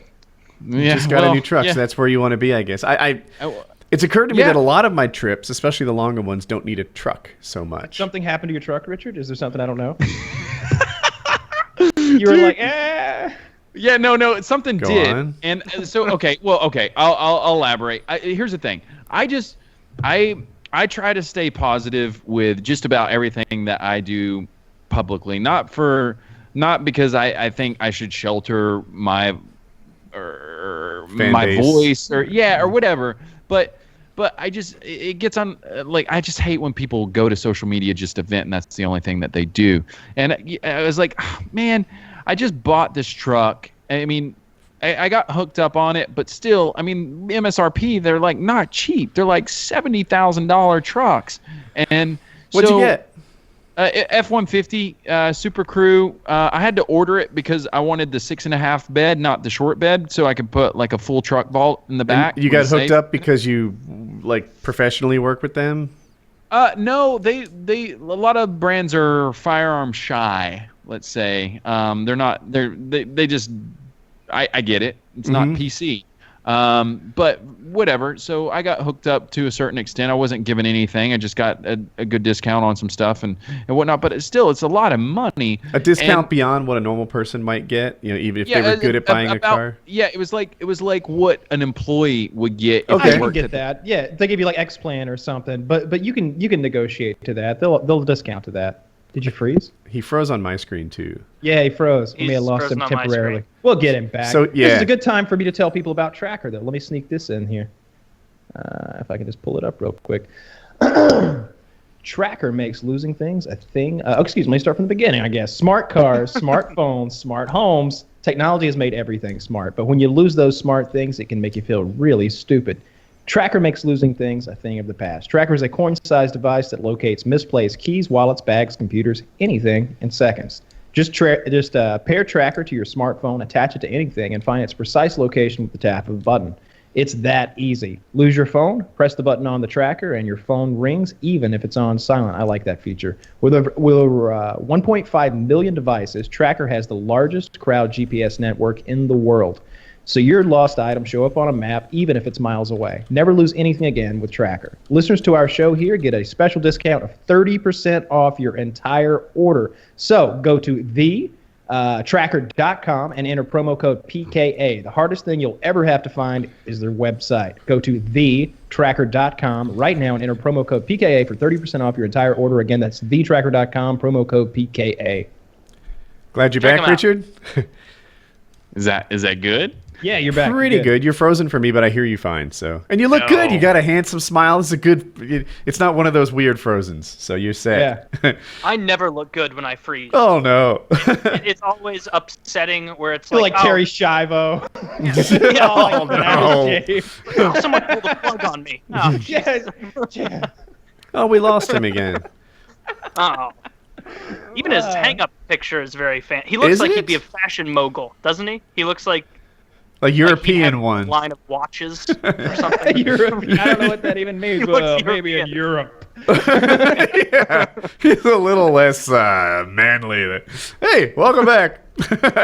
Is it working? Yes, you're perfect right now. Yeah. Oh my gosh, I was like, it's okay. We did 2 ads. It all worked out fine. So you got the employee discount, right? Which is to say, I think a good discount, but not something like nothing beyond crazy hookup. Like I used to. I mean, I sold those Fords for. They give that out all the time. Like they were talking about. You know, I went and bought my car outside of our dealership, and they were like, "Why'd you do that?" I was like, "Because I could negotiate a better deal than employee pricing. That's why. Like I wouldn't want to buy one here for X plan because I know you're still making $800 on me. Oh, cool. I'll go somewhere else." So that's a good deal you got if you got employee pricing. It is a good deal, but it's like not like scraping the bottom and like hurting somebody's feelings at the dealership kind of good. But who cares, right? It's $800. Yeah, and they didn't charge me anything on top of it. There was no like setups or any of that stuff. Which was, none of that stuff, which was great. I really appreciated that. But the frustrating thing is last year 3 times the thing has cut out, like it just stalled out, like driving in the middle of it. And here a few days ago, I freaked out because I was on the interstate and it stalled out like 3 times, and I about got drilled by a semi truck. And I was like, all right, I got to take this thing in. I got to find out what's going on. I got on forums and stuff, the F-150 forums and stuff like that. Obviously, people are like really on point with that stuff. And throttle body. And I was like, okay. I've changed the throttle body on my 04 F-150 and my 98 F-150s. I do that stuff blindfolded. I know it takes I feel like an idiot. Is a throttle body like the EFI injection? Like, what is it specifically? No, it's in between your manifold and your intake, your air intake. So it's the butterfly valve that adjusts either electronically or mechanically depending on what type of vehicle you have. And so, being that it's a new truck, I can't fix it myself because I'd void the warranty. Mm-hmm. So I was like, okay, I'm going to take it in. I'm going to all right, you guys take care of this. I appreciate it. When can you get to it? I'm like, well, it's going to be next week. We're super backed up. And this was on like a Tuesday or a Wednesday. And it's like, oh, geez, that's a week away, man. I got to film. I got to do all this other stuff and everything. It's like, okay. Well, I've been okay for the last year. Did you ask for a rental? So here's the thing. I was like, can I take it with me? Can I just take the truck and bring it back with an appointment? And they're like, no, we don't do appointments like that. It's like if you leave with your truck, you're going to lose your place in line. I was like, that's kind of screwed up. Whatever. Can you guys give me a loaner? Because a couple of dealerships I've worked with in the past would just give me loaners. Mm-hmm. I'm like, well, sorry, we only have a few loaners. They're out. But we got the hookup on a rental car company. I'm like, oh, so I can't take it. I can't fix it because I'll void the warranty. But you got the hookup on a rental car company, which you're probably incentivized to do. Is like, that's shady, man. Because I bought this brand new vehicle, and it's like I'm not in no way, shape, or form am I complaining because I can afford to get a rental vehicle. It's just the fucking principle of it. Mm-hmm.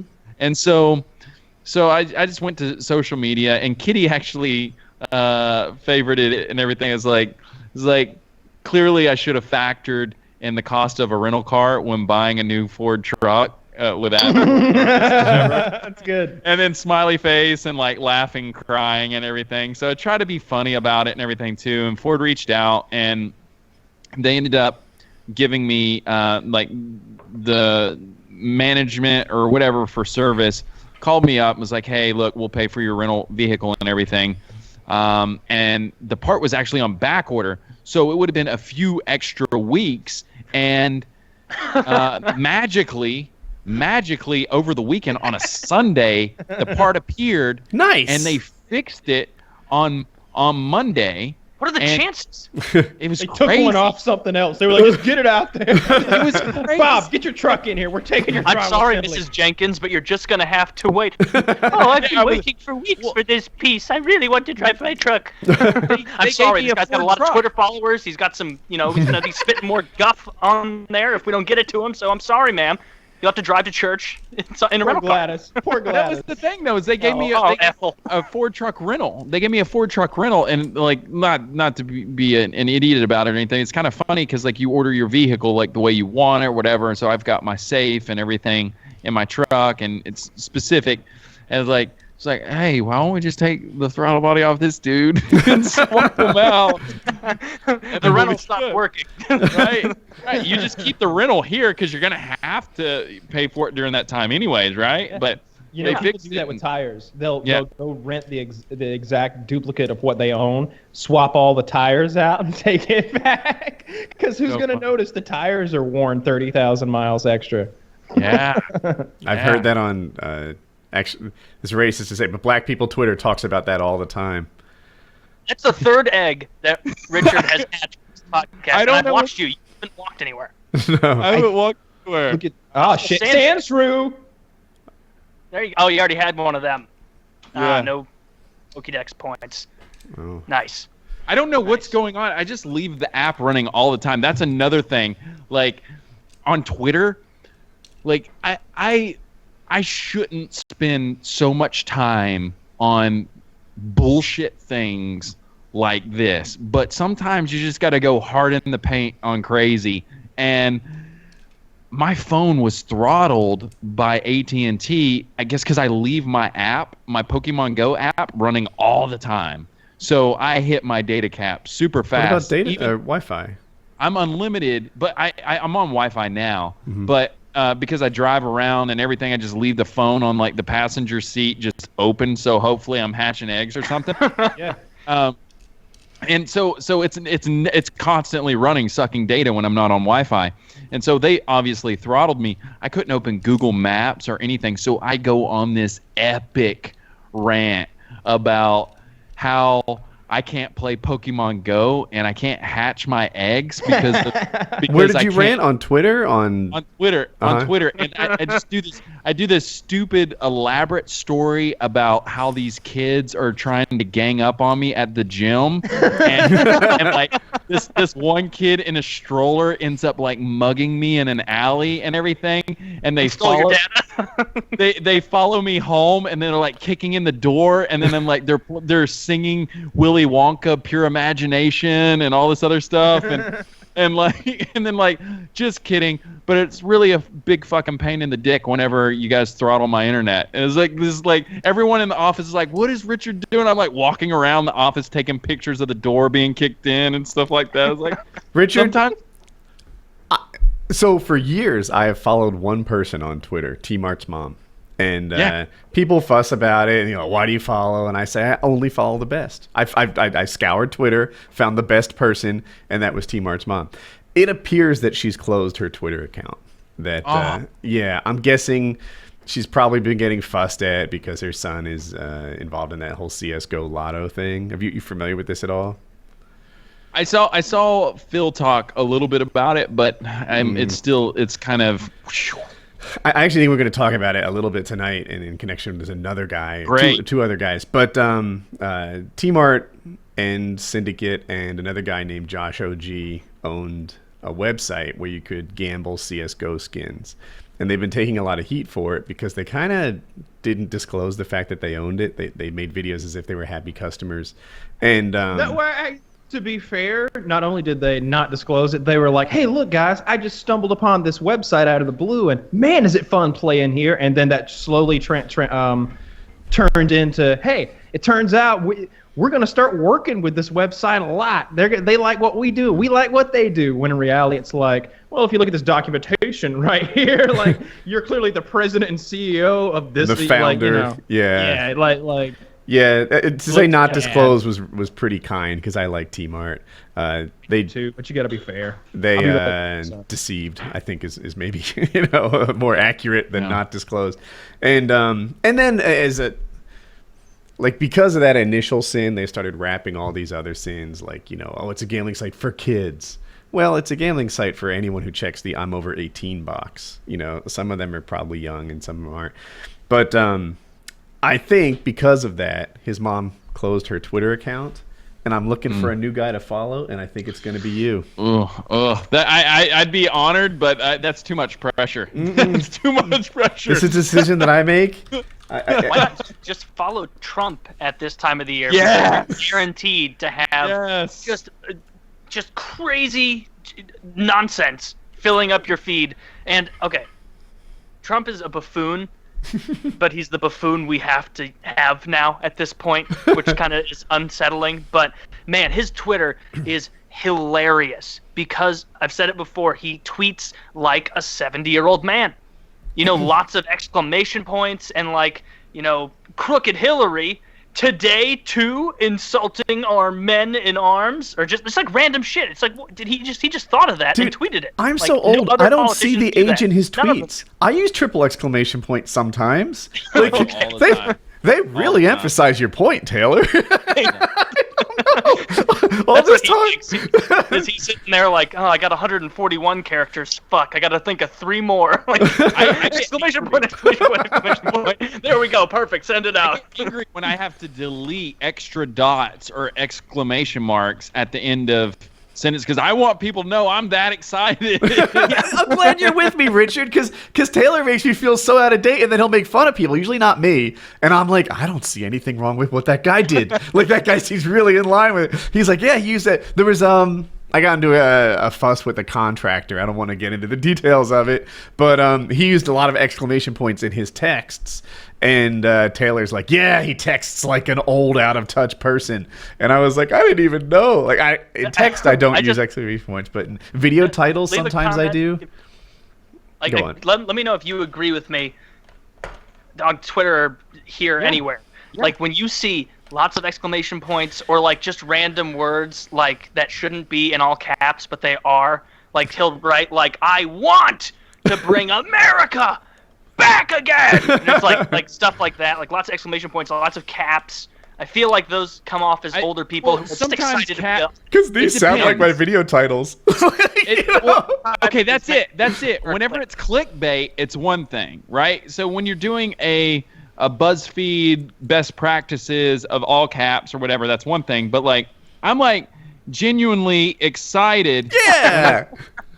Whenever I'm like that's just how I thought. Or three laughing, crying faces. I'll just like throw 3 of them down because I gotta let you know, dude. I'm legit. I'm laughing over here. Yeah. Thank you, Richard. I'm the same way. One's borderline creepy, but 3 lets you know this is legit. Something about 3 just seems like I don't. 3. You're right. 1 is like. Are you a little girl? Are you like a 12-year-old girl just like winking at someone? No, I'm a grown man, so I throw down 3 laughing, crying faces to let you know what's going on. I'm over here laughing my ass off. Yeah. I don't know. I love the triples, baby. I like it. The triples. That's where I am. Maybe you're right. Maybe nobody's getting my message from LOL or haha.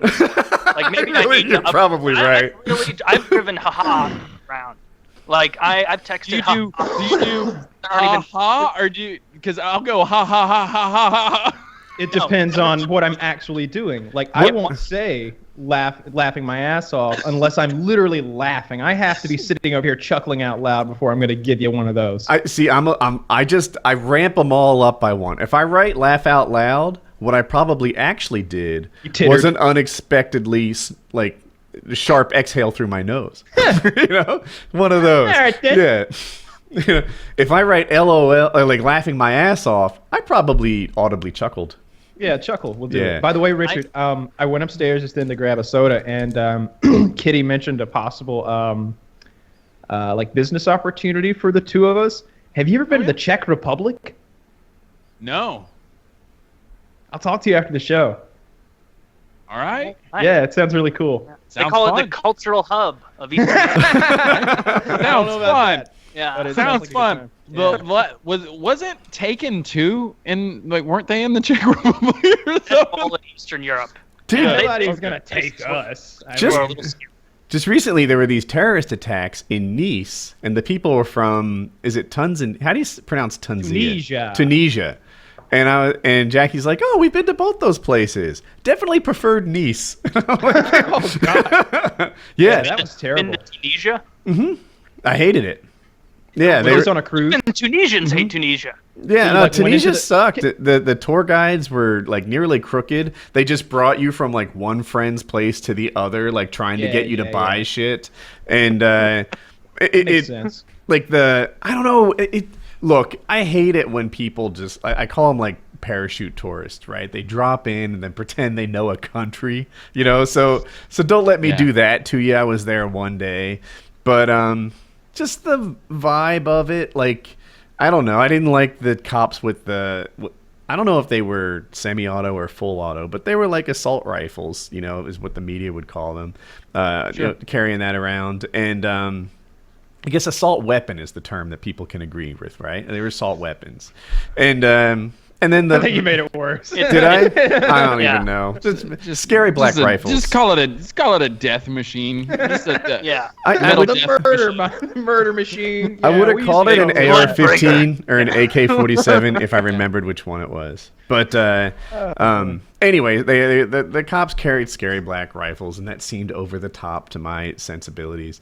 And the places where you went shopping were covered, and they were like dark little alleys and stuff. And the whole vibe of it just seemed uncomfortable to me and creepy. And they were selling things that I thought like just were kind of easy to produce. I don't know, crap, bullshit. And I don't know. Like, I've got a bowl of Chex Mix. Yeah, like macaroni crafts and shit.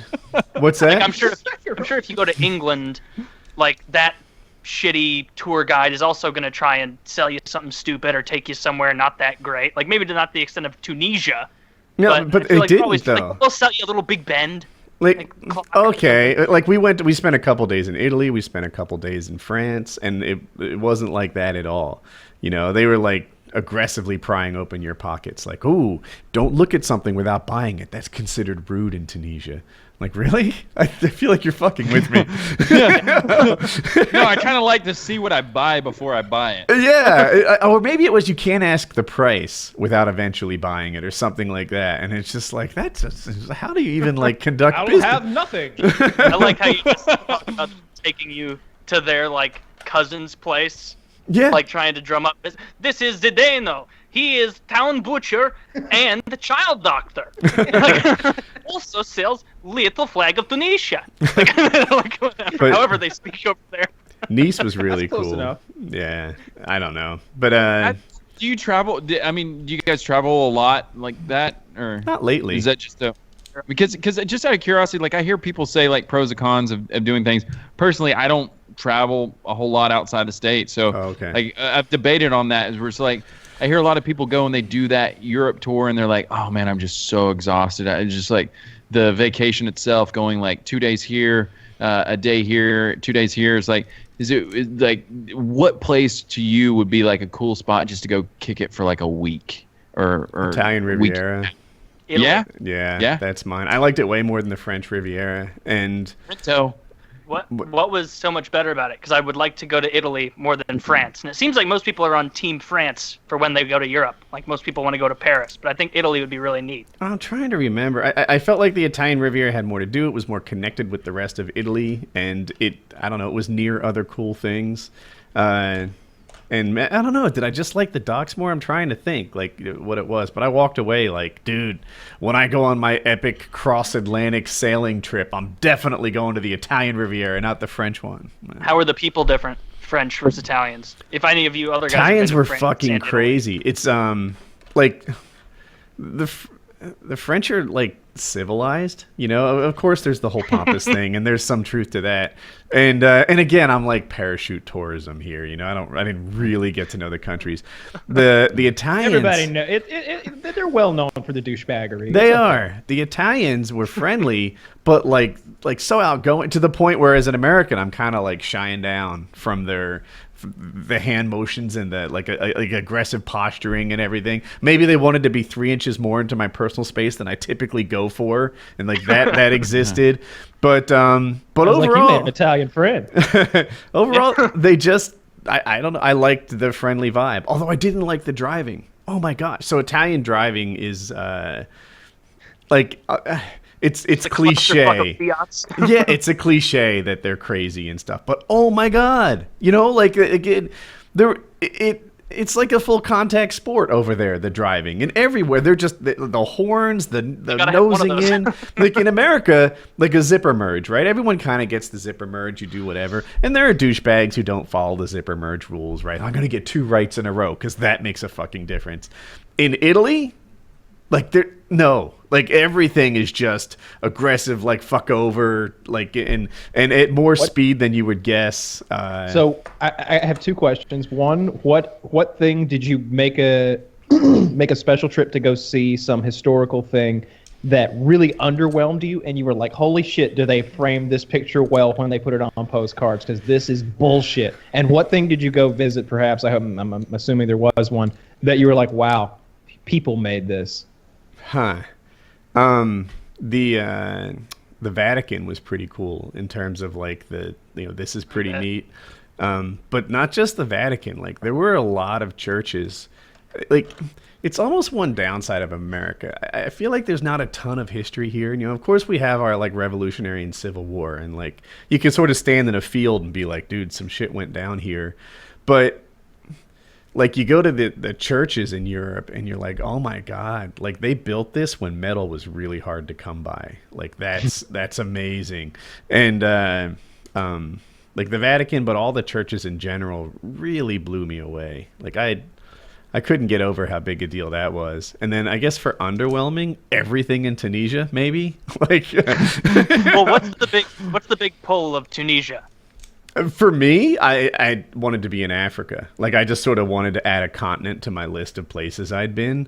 As far as why other people go there, I can't imagine. I'm really shitting on Tunisia, but that's okay.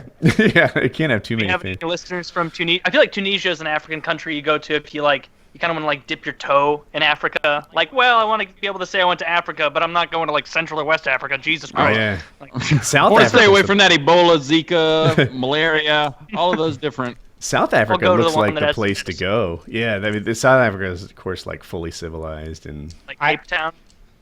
Yeah, I think Kyle's thinking like apartheid, but it's not.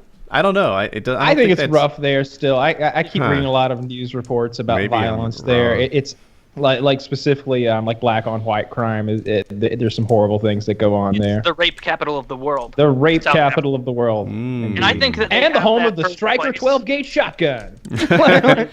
Like the amount I've heard that it called like the rape capital of the world. I haven't looked up the stats. Maybe they count it differently there, but they are not like barely holding the lead over someone for rape capital of the world. Like all the other countries just need to quit rape because they're never going to catch up. But yeah, I don't know the specifics of South Africa. They're breaking those rape records and looking at the crowd laughing as they break the records. Like, I'm not even trying. Is rape easily avoidable? Like and I mean, obviously, no, probably. But like, when I look depends on how much you weigh. When I see like video of South Africa, I'll just say Casey Neistat's wife is from South Africa, and they visited a lot. People hate it when I mention his name, but fuck them. So and you go and they live in like it's a wealthy area. Like it looks like it could be Southern California. Like I'm sure it's we nice. do have some listeners from South Africa, so if they could speak up. Have you if you're from South Africa, how many rapes have you committed? And if the number is too high to like get to the count them all, how many rapes have you committed this month? So if you're just let us know down in the comments. I want to. How many times have you been raped? Yeah. There you go. On the other side, if you're a female Tunisian who isn't one of the female Tunisian rape gang members, which we've all heard so much about. Yes, well, they've got the rape gangs in Tunisia too. They I'm sure. What? Yeah. It's sort of like the Moose Lodge and the Masons. They're very similar organizations to rape. Yeah. I have a new topic. I don't know if this is interesting. So you want to do this real fast? Oh my God! Egg number 4. I'm calling bullshit now. He's strapping that to his dog and going and saying go, like the dog is making 1,000. Yay! You got a cat. Meow. Got a meow. Ah, you already had a meowth too. Can you evolve it? No, I'm short on them. Well, fuck. Meowth upgrades to the Black Panther. It's the most racist of Pokemon. So new topic. Really? No. Oh. Yeah. No, it doesn't evolve to the Black Panther. It evolves into Persian. Ooh. It does. Yeah. All right. There you go.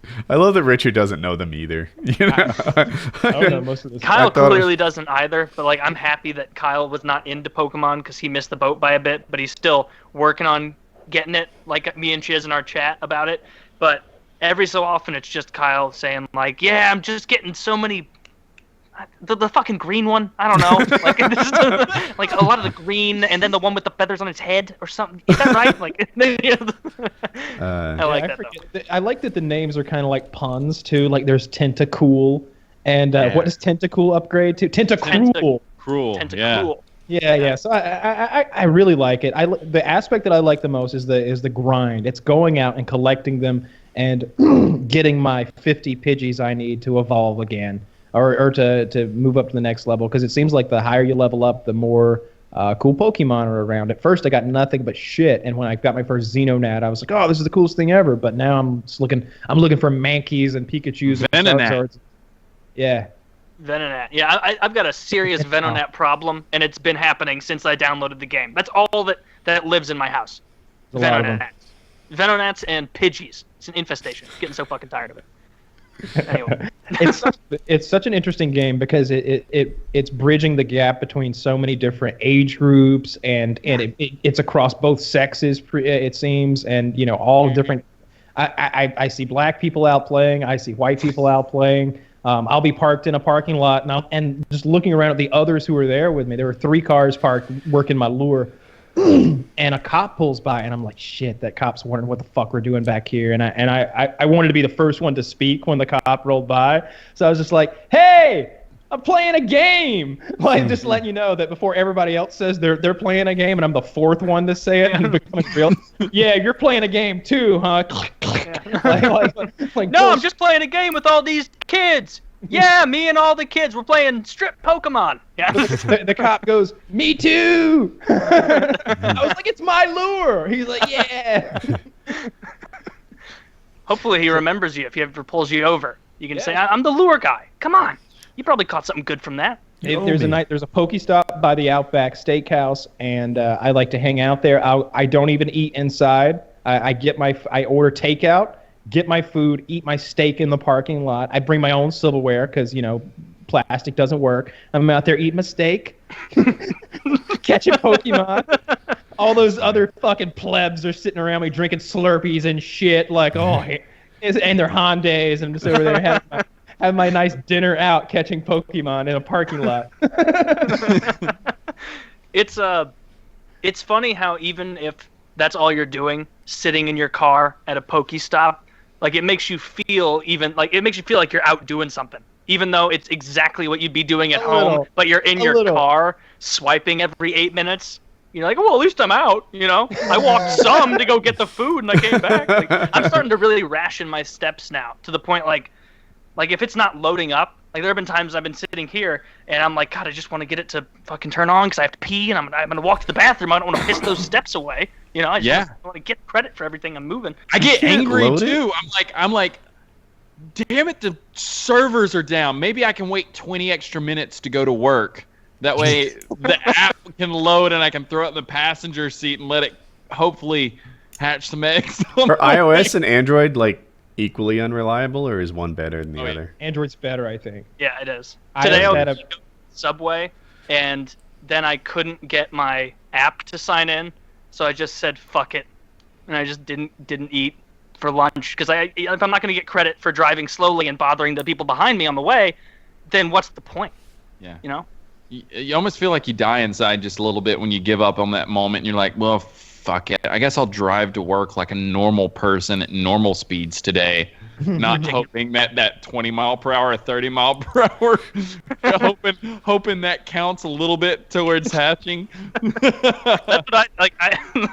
I like in traffic. I notice that I'll get like little tiny smidgens of it, and so often now, like I leave it in the seat next to me so I can kind of see that I'm tracking. And when there's like that big gap, like a couple 100 yards in traffic where everybody like speeds up and you slow down. I'm that guy now who just takes my foot off the gas and I just roll at 8 miles an hour all the way up to the line until it gets to be too rude. I had to Uber to work a couple times while I didn't have a vehicle the other day for my truck going into service. and I learned something that you should totally not do as the driver of a vehicle. But if you're a passenger, whenever you're driving down the road, stuff isn't going to have enough time to spawn. But if you point the map in the direction that you're going and you load a Pokestop before you get to it and wait for the ring to go from small or big to like larger, soon as it gets on it, swipe before it closes back down and you still get it. It's so good. I had that happen where I took like probably 10 minutes going around an extra block pretty much that I didn't need on a commute because as I was driving past a Pokestop waiting to swipe it, a fucking egg hatched and I can't get out of the egg screen to get my Pokestop points, so I just had to wait for the egg to hatch and then double back, make sure I got my 3 worthless Pokeballs or whatever the hell it gave me. But it's XP. It is XP. Yeah, no wonder you're such a high level without evolving anything if you can just kind of put it next to your window and swipe every 8 minutes. Yeah, that's great. I wish I had that. Bastard. And it's walking for you right now as you sit still. Yeah, it's weird, man. I'm on so I got a Goldeen right there too on the Pokestop. But it's weird. So I don't know if it's because I'm on Wi-Fi and GPS where he paces. He's just doing circles on my edge of the block. I guess he's trying to figure out what my GPS location is. Nice. And so that's just counting towards walking. It's really cool. Don't change a thing. Richard, have you played with a Vive yet? The VR? Yes and no. I did early on with Brandon Lotch. Yeah, I know of him. I went and played his oh man, I'm gonna butcher their game. It's called Junkyard or something like that. Hover Junkers? Hover Junkers, yeah. Yeah. I went and played it and it was insane, and he showed me some of the different apps that they had. I think this is the Vive, right? Where the painting with the tools and stuff. Yeah. Yeah, and he showed me like the different artists who did things for it, like the Disney artist who did the Little Mermaid, and it's like the 3D bubbles and everything else. It's like, oh my gosh, this is like, it's a new way of looking at things. It's really cool, very interesting. I can't wait. Like the whole augmented reality, virtual reality stuff. It's just, I can't wait to see where things go in just a couple of years. We had a guest on the show like 3 months ago maybe now, and Tucker was talking about how much he loved the Vive and how much he was loving VR, and I was like, I'm gonna do that as soon as I was in LA at the time, and I was like, as soon as I get back, I'm gonna start figuring out what kind of computer I'm gonna build and put together, and then I'm gonna get a Vive. And so I've got it now, and I've been playing a lot of the gun simulation stuff and the aero games, and it's so ridiculous. I get done and I'm dripping in sweat. I'm sitting in there fucking loading and it's like you're doing fucking shooting drills. I'm taking cover and running and ducking and reloading on the move and dealing with so many aggressive moving targets that are coming at me and having to get headshots. There's a game called Raw Data. It's absurd. There's multiplayer, so you and a buddy are in a virtual arena defending against waves of robot attackers. There's a horror game called the Brookhaven Experiment, where like you stand there and hold your position down and defend it, and just these monsters are constantly coming, and it's pistol in one hand and flashlight in the other, and you're in the darkness, so the flashlight is key, and the battery's always draining. So that one's actually more terrifying than anything. But there's a game called Hot Dogs, Horseshoes, and Hand Grenades. And it's so close. You've got a Glock, and you've got the mag in the other hand, and I thought that it would just auto-glide in. But no, you've got to like carefully make sure, you've got to line it up and put it in correctly. And then you've got to chamber a round. And with a revolver, you're like putting each round into the weapon and then closing and then cocking the double action. And it's like a weapon simulator. That's very cool. It's absurd how much fun I've been having with this thing. So did you go to E3? Mm-mm. Because I'm excited to I haven't really, since I've not been in Los Angeles and all the people who are privy to early access of things. I'm really curious to see what people think about all the different platforms, people who are creating content, creating systems and stuff like that, like PlayStation. Like I haven't had a PlayStation in a long time. I'll probably end up buying a PlayStation just for Arkham VR or Gotham VR. What is that? I'm not familiar with it. Everything I'm doing is Vive centric, so I'm on the Vive subreddits and boards and stuff. I don't know anything about any other VR stuff. I'm just so excited for the games that just tap on that nostalgic nerve, right? So this is coming out for PlayStation in October. That's their VR headset, and the trailer shows nothing. I mean, the trailer shows nothing. It's Mark Hamill doing voiceover, and that's cool. It's epic. It's like you get cold chills listening to it. It's awesome. Real well, if you're like a Batman fan, it's just your mind starts doing things, and you start picturing the possibilities of being able to wear this VR headset, and you're like, oh wow. And then it's like Don the Cow or whatever, and so it's like, oh my god, you want to talk about being afraid of heights. Being able to have like a good VR simulator and being that Batman on the edge of a building, like, that temple of Assassin's Creed or something, and looking over on the edge before you do that big high fall. I just had to clean my drawers out. I mean, I've been this room is like the minimum space required. It's like 2.5 meters by 3 meters, and I've punched the walls a few times so hard that in my head I'm like, I wonder if my knuckles are bleeding right now, but I've still got to keep going. What were you doing? Hitting I had a knife. I had a knife in my hand and a pistol in the other, and I was out of ammo, so I was fighting the monster. I was just hitting him in the head as fast as I could to try to get as many licks in before he eats me. Because if I can, I could kill him hand to hand, even if you're out of. So I'm just bashing him with a flashlight in one hand and my pistol in the other, and I punched the wall really fucking hard.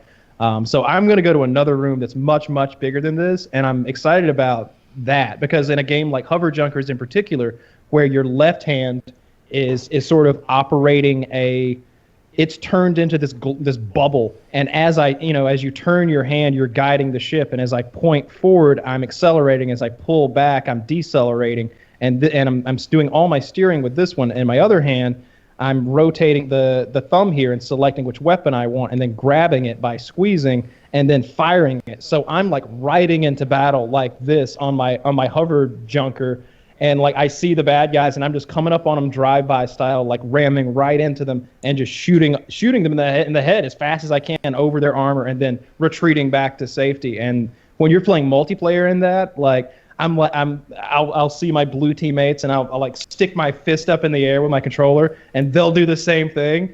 And I'll hear them come over the mic. They're like, "Where are the bad guys?" And I grab my flare gun really quick, and I'm just shoot toward the bad guys, and we both sort of head off into the night to go get this guy. And we don't. That is so cool. It's so much fun. You get immersed into it, and I'll be lying on this floor because you're in sort of a hover junker. It's a hovercraft, but it's got junk all around the sides as cover.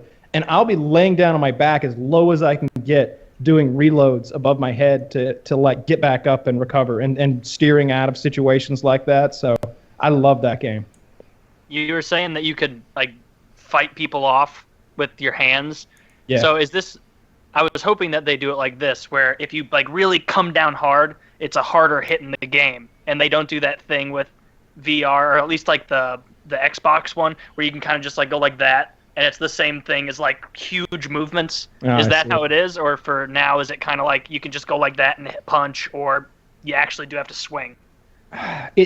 It's definitely not swinging super well. You have to make a big arm movement to get it to go. So you can't flick your wrist and swing your knife. You have to swing your whole arm to get any distance. And you want to keep them at arm's reach anyway. I feel like my longer arms probably help in VR, because if I'm out of ammo and I know they're coming, I turn sideways, and I've got my knife out here like this, back, doing one of those, because when he gets close, he's gonna bite you. And they're so terrifying, some of these enemies.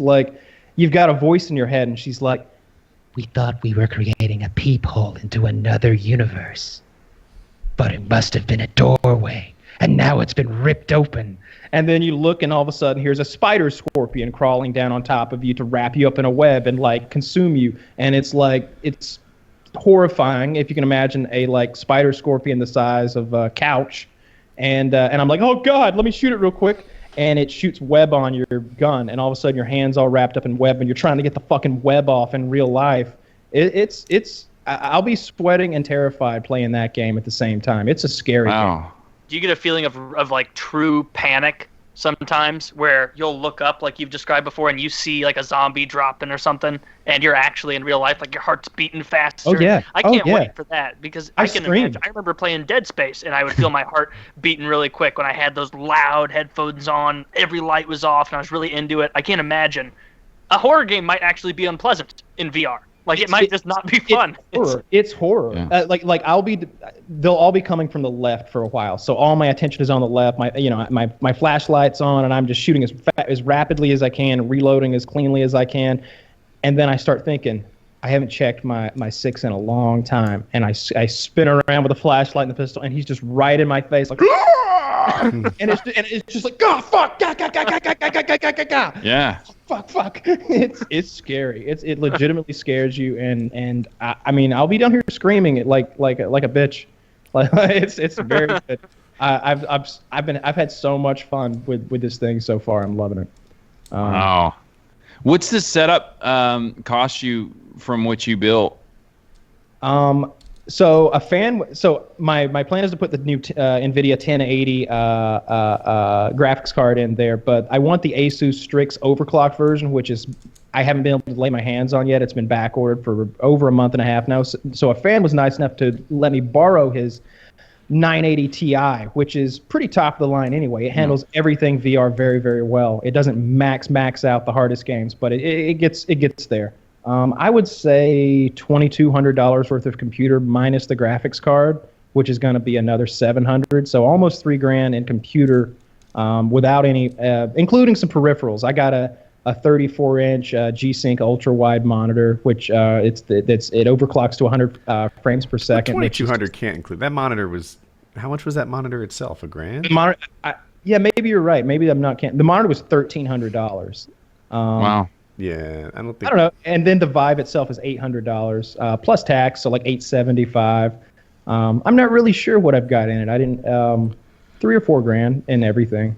What's the marketplace like far as the selection of applications and games? Really? And that I'm so happy to be a part of that early access community. If you're on the subreddit, paying attention, you'll see every day the devs are on the subreddit talking about their games and talking about how things are going to be implemented in the future. The games are evolving so quickly. A game like Out of Ammo, which is like you're standing over sort of an area that needs to be defended. It's a military game, and you're like God. You're, say, 400 feet tall, and you can call in strikes here and there and make anything you want happen. You can put a unit here, there, a sniper there, a rocket man there. But then the cool part is you can point at them and click, and you become them. And so you're doing the mag changes. You're looking down the scope. You're making that one soldier on your battlefield. It's like an RTS, but all of a sudden you can make any one soldier the baddest motherfucker there's ever been. So you're even the sniper rifle reload I find so fun. You open the bolt, pull it back, reach to your hip and grab a round, place it in the chamber, close the bolt, and then you can fire. And so after a while, you're doing this so fluidly. It's very challenging, but that game has been updated so repeatedly. At first it was $10. I think now it might be $20. They keep raising the prices. They add content. So I got it at $10, and now there's multiplayer and all kinds of things they add to it. So every single day there's a handful of new games that are worth trying out. Many of them are free, $5 games, $10 games. The best games are like $30 to $40, something like that. Wow. And they continue to support it? Yes. Oh, big time. Yeah, they're constant because they're not turning a profit. These VR developers, they're working for their passion. With only 100,000 Vives out there on the market, it's not like you're making an Xbox One game where you've got tens of millions of potential buyers out there. You got 100,000 people to sell to, and the games are $10, $5 a piece. They're not making too much of a profit. If anything, they're counting on some sort of future revenues, I suppose. Yeah. But everybody, I'm loving it, and I like that the people who are involved with it, they seem like the developers. They just released a game called Trials on Tatooine, which is the first Star Wars branded sort of mini game experience. So you do some lightsaber stuff, and that's really fun too. There's so many things that VR can make you do Whether your hands are guns or claws, or you're like living inside of a mystery novel, flipping through files, reading up on something, and trying to solve the story. The bow and arrow games are so much fun. Those are the ones that I've spent the most time on, is bow and arrow stuff. And that's the best workout too. I'll be dripping with sweat after playing a bow and arrow game.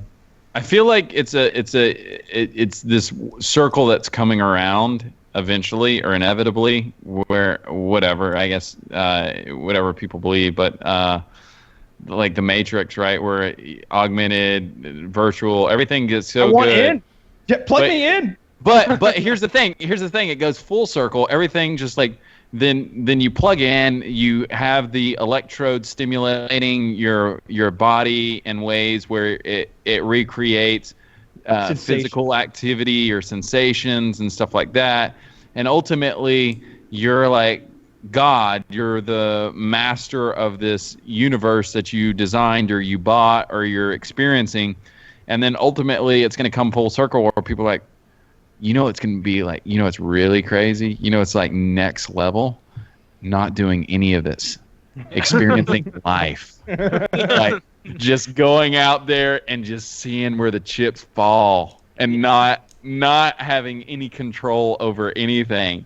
And it's like, oh, I had access to life this entire time. There's a Bruce Willis movie like that where everybody is locked in it's in the future and everybody lives in these pods, and there are these like biomechanical replicas of their ideal self-image out there walking around and with their brain synapses on board, logged in. And what happens is, for the first time in like a generation, someone dies. They die while in their chamber, and that was supposed to be impossible. And so Bruce Willis leaves his chamber and goes from like digitally de-aged, good-looking Bruce Willis, die-hard Bruce Willis, to like 60-year-old Bruce Willis. And so he's the only ugly 60-year-old man in this world of Adonises in their biomechanical suits trying to solve this crime.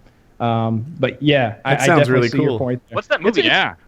So I don't know. Look up Bruce Willis's filmography on IMDb, and you'll really track it down. I don't remember the name. I've only seen it once, and it's not that great of a movie, if I'm being honest. Richard, were you advocating real life on the show for a second there? Did I interpret it that right?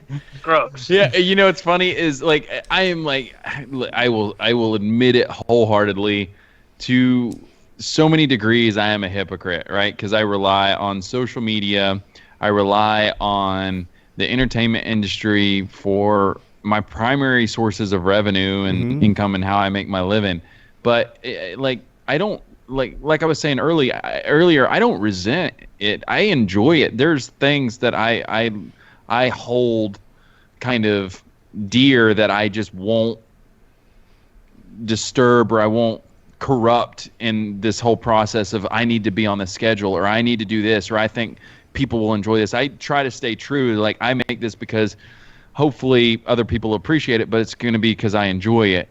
But having said that, given the opportunity, if, like having kids or whatever, like better relationships with friends who aren't necessarily into that, I would be content to a certain extent to taking a break or deleting and just being away from it. And just because when I do Wingsuit, I can't be on social media. Like, for some reason, it just takes me out of focusing. Or when we go to the mountains, like even when we went to Texas, I mean, that was fun. We didn't really have cell service or anything except for in the evenings. And so it was nice. It's just being, even though we're still filming and there's work to be done, it's kind of nice just sitting there just chatting. And it's like, no, we're not checking internet. We're not doing this or that. And that was so much fun, just talking to those guys about their Iraq stories and stuff like that. That was a great time. It's kind of, and so I feel out of place sometimes. Like, so I have been into games and this other stuff as deeply as anybody out there, right? Like I would at work just wish I was playing Call of Duty. I would go to work and tell stories about video games that I'm sure they weren't interested in, right? That was me for a long time. And then I, quit my job and just did it full time, day and night. And it wasn't just video games. It's, of course, the video games, the Twitter, the social media, the whole 9 yards. And I still do that for a living, but there's a part of me that doesn't like, dude, have you guys tried this other stuff? Like normal life? Like, I'm learning to paramotor. I'm I really enjoy the sun. You know, I talk about mowing, but it's not really about mowing grass. It's about existing outside. I enjoy that. And it's like, I think once anything becomes like a source of income for a while, you just start to classify it more as a job, and so you just start to have a little less fun with it. Like there is not a single professional baseball player out there who enjoys playing baseball. I sincerely doubt it. They play that's the one professional sport where it's like a real job. It's every fucking day for hours you're there. Like, it's not like the NHL or the NBA or even to a lesser extent the NFL. Like, there's no way they're enjoying it. I'm sure when they were kids, they fucking loved baseball, and they thought, if I could just be a baseball star, that's what I want to be. And then they get up there, and it's like, oh my God, how many fucking games are in this season? Like, Jesus Christ. Like, I know they're paying me $8.1 million or whatever, but my God. Don't get me wrong, and like I'm not saying that I'm like I'm biting the hand that feeds me or anything like that, because there serious validation things that come from being in the space that we're in, right? Where it's like, I had this cool idea, people liked it, right? It's like, I was right, or whatever, you know, you're proving a point or whatever it is. There's that validation that comes from it. But then there's also the gratification of doing something that you enjoy and not really sacrificing anything. Like, I get to write off all my fun hobbies because I technically make a living at it. So if I'm going to do this shoot with this gun, or if I'm going to go on this wingsuit trip or whatever, this is going to be part of work, and it's going to be fun, and we're going to do our thing. But, at some point I do kind of, there's different things you want to like. So, again, I keep going back to the new job and everything, but it's funny because I did a story on Jeff Gordon yesterday. And because I'm an executive producer in a different category, there's also there's different people who control different aspects of the production. So there's documentaries, there's news, they're doing all kinds of stuff there. And so news is like 5 to 10 stories a day. And I was like, I gotta do a story on Jeff Gordon today. Like, you guys, you gotta give me this, and I gotta do it my way. I gotta go. I gotta vent. This is just give me this. And so I did this bit where I'm praying to Jesus, like 8 pound 6 ounce baby Jesus in the beginning of it and everything. And I just go on all these like Talladega Nights references and everything in the piece, talking about baby Jesus answering our prayers at the Rainbow Warriors coming back from retirement and all this other stuff. And it's fun. And it's like, it's things like that. Those are the small victories for me that always keep me inspired and constantly doing stuff. And people, that's probably been my biggest Achilles is consistency with content. Cause you see, like, take tech destruction channels, a really good example. Had I went hard in the paint with that back in the day when like Blend Tech and I were like, destroying the iPhone 3 or whatever, probably be a little bit more successful now if I did that. But I can't really commit to that type of creative all the time. So like, yeah, I'm going to do wingsuiting. I'm going to do this. I'm going to do that. But at some point you do have to disconnect from that too. And like, I mean, Woody, it's not like inspiration, right? And if I lack inspiration or motivation, I fill it with discipline, right? That's the way I am. And so that's cool. It's almost like my channel is a little different than most in that it's not really just like about video games or something like that. Certainly lately it's not about that at all. It's almost an advice thing, like a role model thing is partly what I've got going on. And there's a part of me that wants to be like, I worry about the disconnect because my current frame of mind has a whole lot of, you know what, like I see you doing this and I see you doing that, but you should get out. You should do a thing. You should achieve in life. You know, find a career that you enjoy doing and throw some energy and passion into it. Like, stop. Like, I picture a subscriber is like sitting in a room in the dark smoking a bowl or something and playing a video game. And I want to be like, dude, no. Like, you're going to find that a lot of time passes and you're not where you aspire to be. Like, you know, who needs drugs when you've got grass? But like, jokes aside, like, there's something to be said for real life achievement. And you can find yourself, in a rut in the video games. They're addictive, and they're great. They're great fun. I've been there.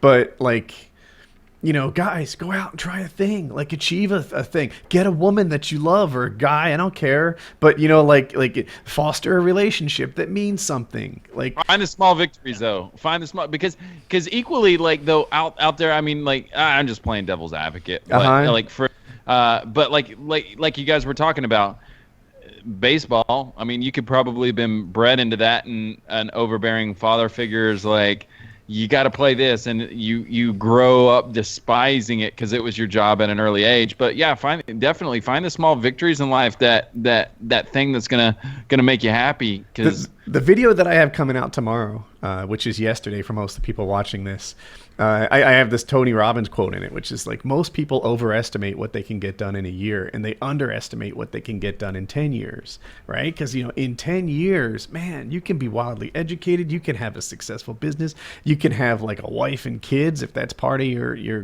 goal set. Like you can do so much if you just do it piece by piece and make a thing happen. And, yeah, anyway, but on the other hand, I worry that I'm like disconnecting with a lot of people that like my stuff because they don't want to hear that. Like a lot of people watching my videos might be like, no, Woody, why don't you just talk about Pokemon Go more? And, there's great fun to be had there, and everyone deserves their... I'm sorry? Or SeeSo. You could talk about SeeSo. This episode is being sponsored by SeeSo, the all-comedy ad-free streaming TV service made for the serious comedy nerd.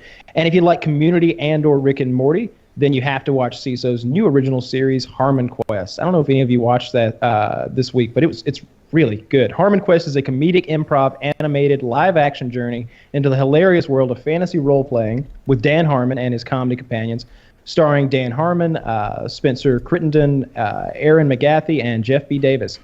Dan Harmon, creator of Community, Rick and Morty, and Harmontown, brings you Harmon Quest. It's like nothing else you've seen on TV, streaming, or anywhere else. Dan Harmon and his team embark on an epic journey of dragon slaying and chivalry as they attempt to save the world from evils and other such things. It says here, Fondue Zubag, played by Dan Harmon, Bone Weevil, played by Jeff Davis, and Bware O'Shift, played by Aaron McGathy, find themselves stumbling through the mystical lands and treacherous monster-filled caves in their quest to defeat the evil heralds of the Manticore.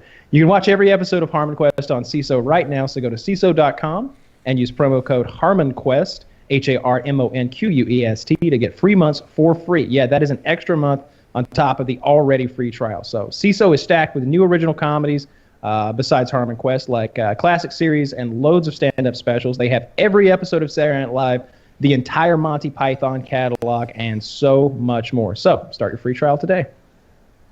Check them out. I'm going to watch that show if it's similar to Rick and Morty. Yeah, me too. I've been rewatching Rick and Morty. I know. I got that.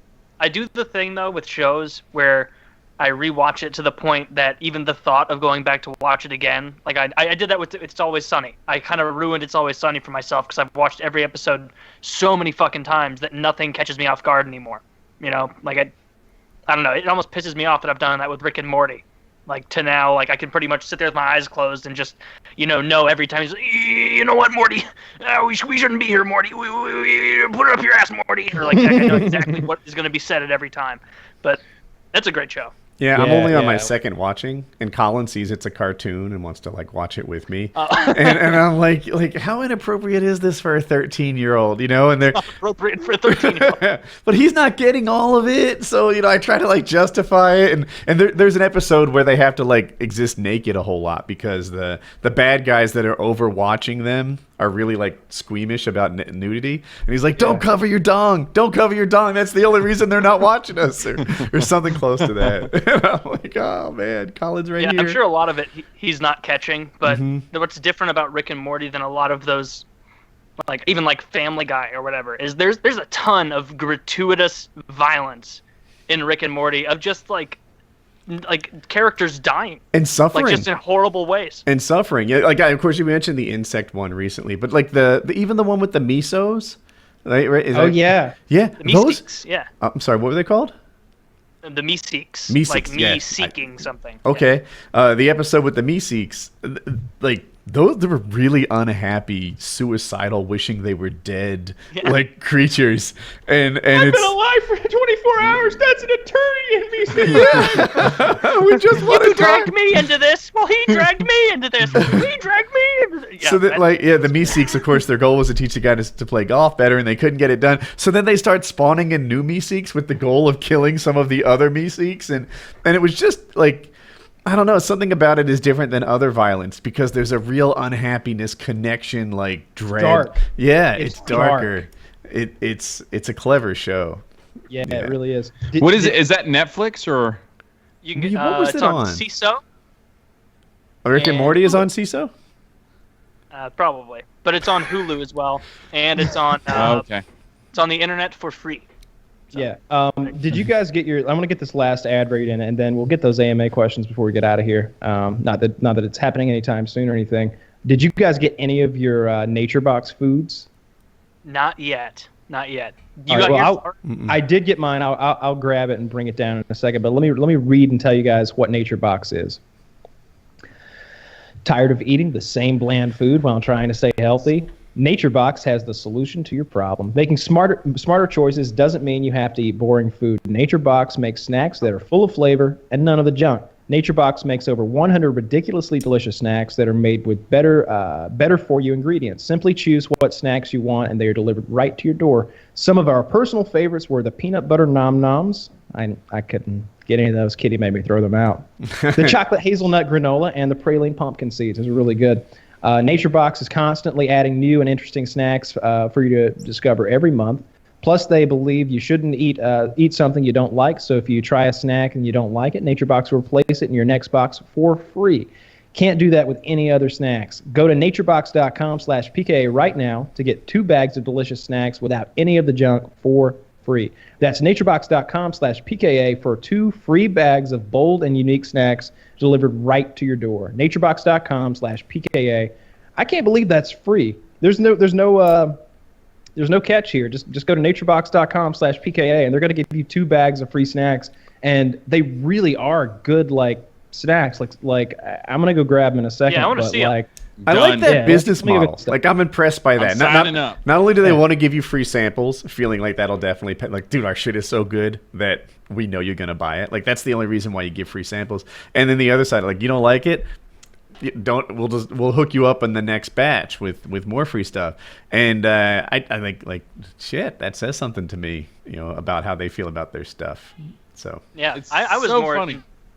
No, go As I ahead, say, Rob. every single time I come on here, you guys have a sponsor that I haven't used, and I'm like, oh, you know what? I'm totally gonna try that. I'm totally gonna try that. So last time I was moving to Nashville, and so I bought a Casper mattress with the PKA code, and I've been trying to find places to get snacks, and it's just not happening here. So I'm going to tweet you guys a picture whenever I get my PKA. I'm following you. Yeah, I follow you too. I want to see your nature. I like NatureBox as an idea because I feel like I can fool myself into thinking that it's basically health food. This is good for me, Like I can sit and eat a bunch of nuts and rationalize it. So I've got. Let's see what we got. I've got the whole wheat chocolate chip cookie bites. I'm gonna get into those. Wheat. Whole wheat.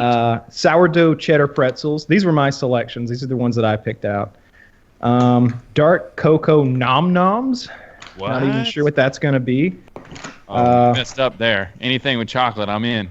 I got the whole wheat chocolate animal cookies, and then I ordered some of these bars. These are pineapple coconut bars. So yeah, I'm gonna eat some of all of this. These look really good. I'm mostly intrigued by those pretzels. What was it? All Sourdough right. cheddar? That sounds like the best. I'm more into that than sweets. But it's like you can pick everything, right? Just go and. Yeah, that's what I did. I picked all these out. I love sweets. We've been trying to have fewer sweets in our life. Like lemonade is like my go-to drink. So my wife now just puts lemons in water, and That's not lemonade. That's not lemonade at all. It's like lemonade tears. It's sadness. It's like lemonade tears. Yeah. Oh. It's like you're the last man on Earth, and you've been like trying to use that last bit of lemon mix for a long time, like to save it for that memories of when there was civilization. It is so sad to just have lemon juice in the water. Yeah, and that's like my normal. It's what I had with dinner tonight, and I get that like you can drink a lot of calories. You know, if you think of all the sodas and lemonades and stuff, it's just liquid candy, and that's a lot of liquid candy that like it's way more than any other kind of candy that I consume. You know, I'm not eating a lot of pies or brownies or anything, but liquid candy is probably my biggest sin.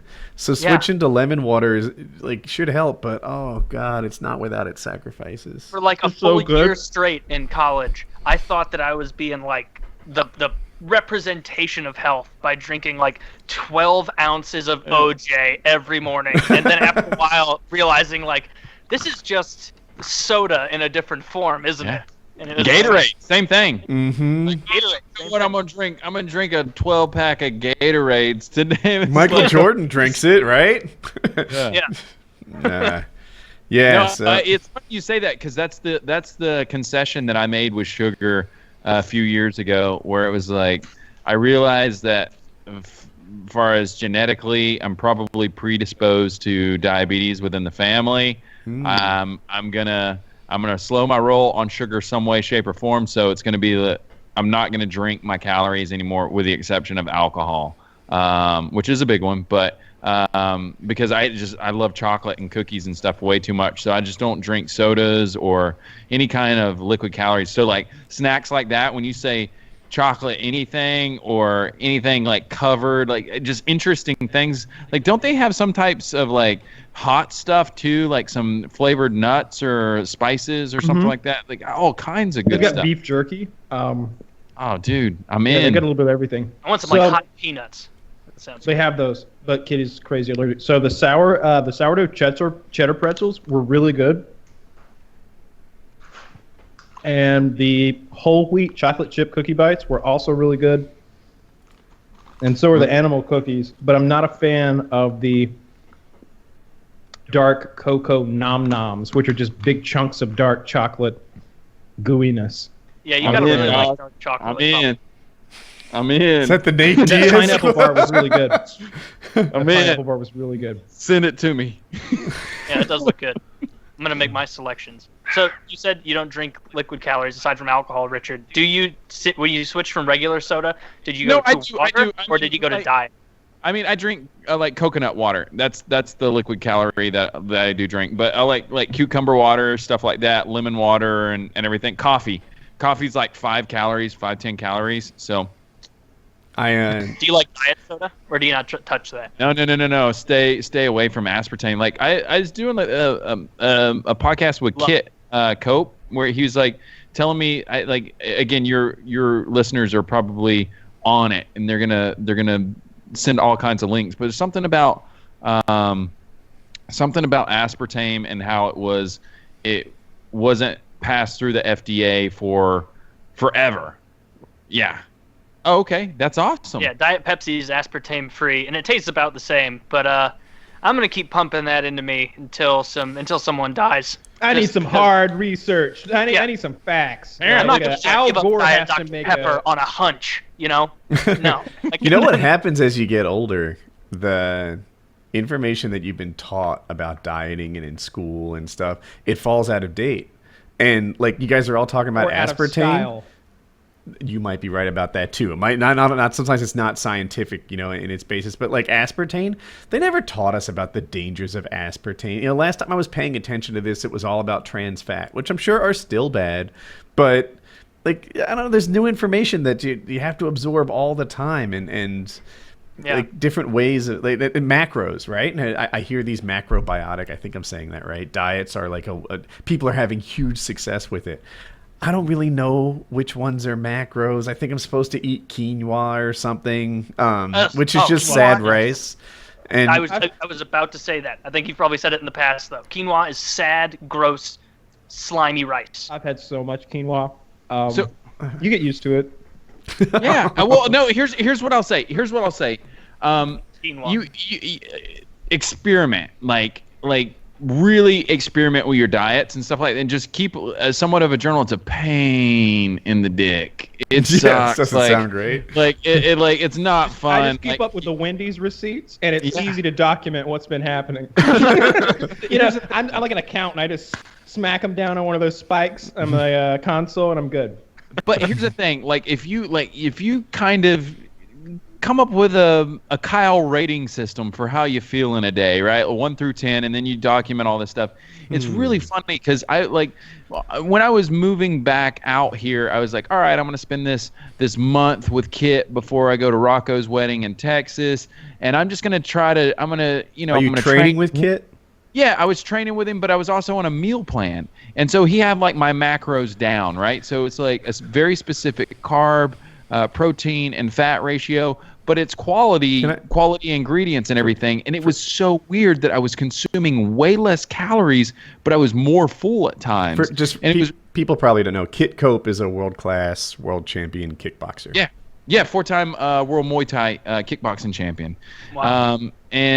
And so that completely blew my mind. I was like, and now again, here I am being a hypocrite again because I love carbs, I love sugars and stuff, and I know the effect that it has on my brain, the crash and everything else. But the times that I do just kind of man up and have these kind of set of rules that I say, hey, I'm going to stick to it for a minute and give it a week, get through whatever it is. Like, oh, duh, I remember. Oh, wow, I haven't felt this good in like 15 years. So how long do you need to give it? Like, if you eat well that day, do you expect to feel well that day, or does it take a week of that? Oh, dude, I don't know. Like you talk about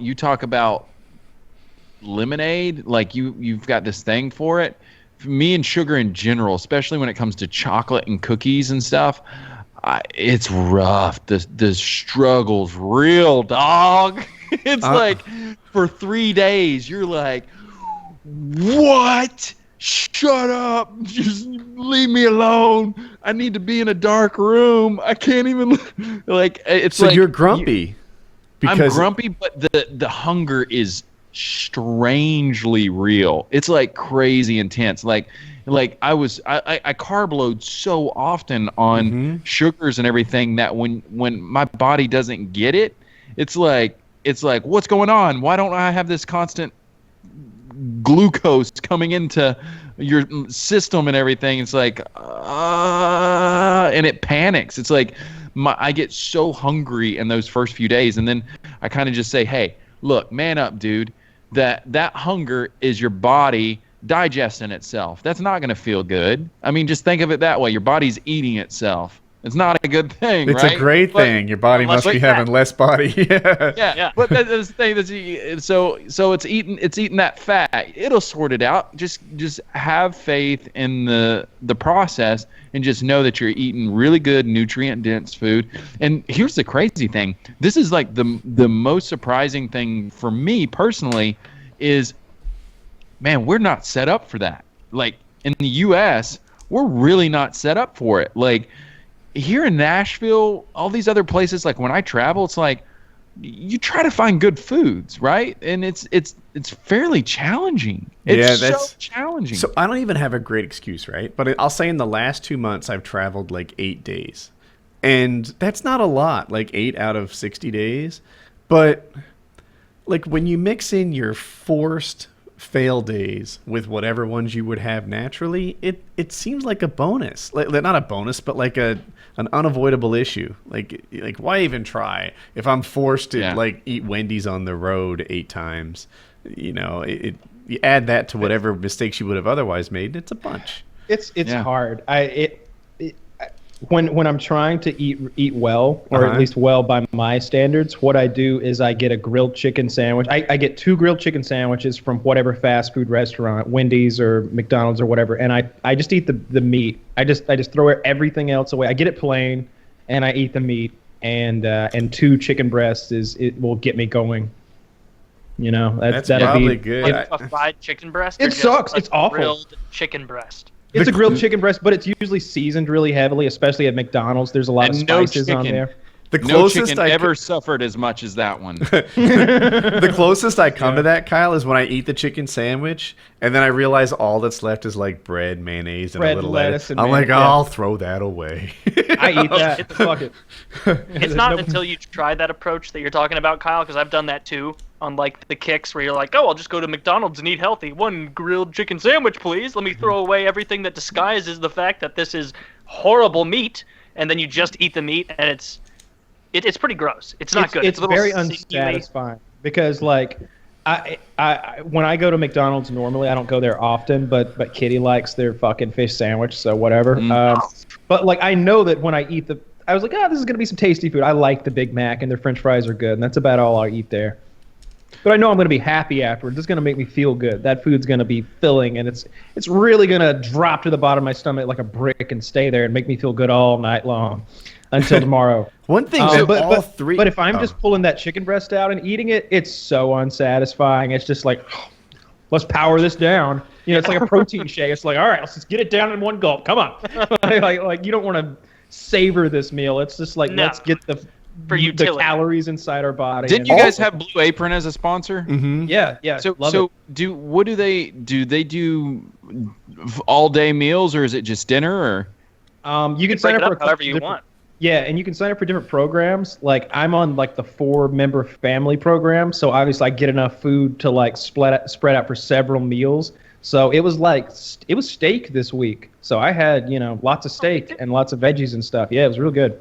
See, that's what I'm debating on, because for me, convenience is the battle. It's like I never know when I'm going to be working or what I'm going to be doing here, and then if I don't have access to that stuff, I don't eat right. I just eat garbage. So I might try that out then. Hey, you guys got any more sponsors I could try? I feel like people. We've got a guided meditation sponsor. That might help. Shut up. At 30,000 feet. Yeah. Yeah.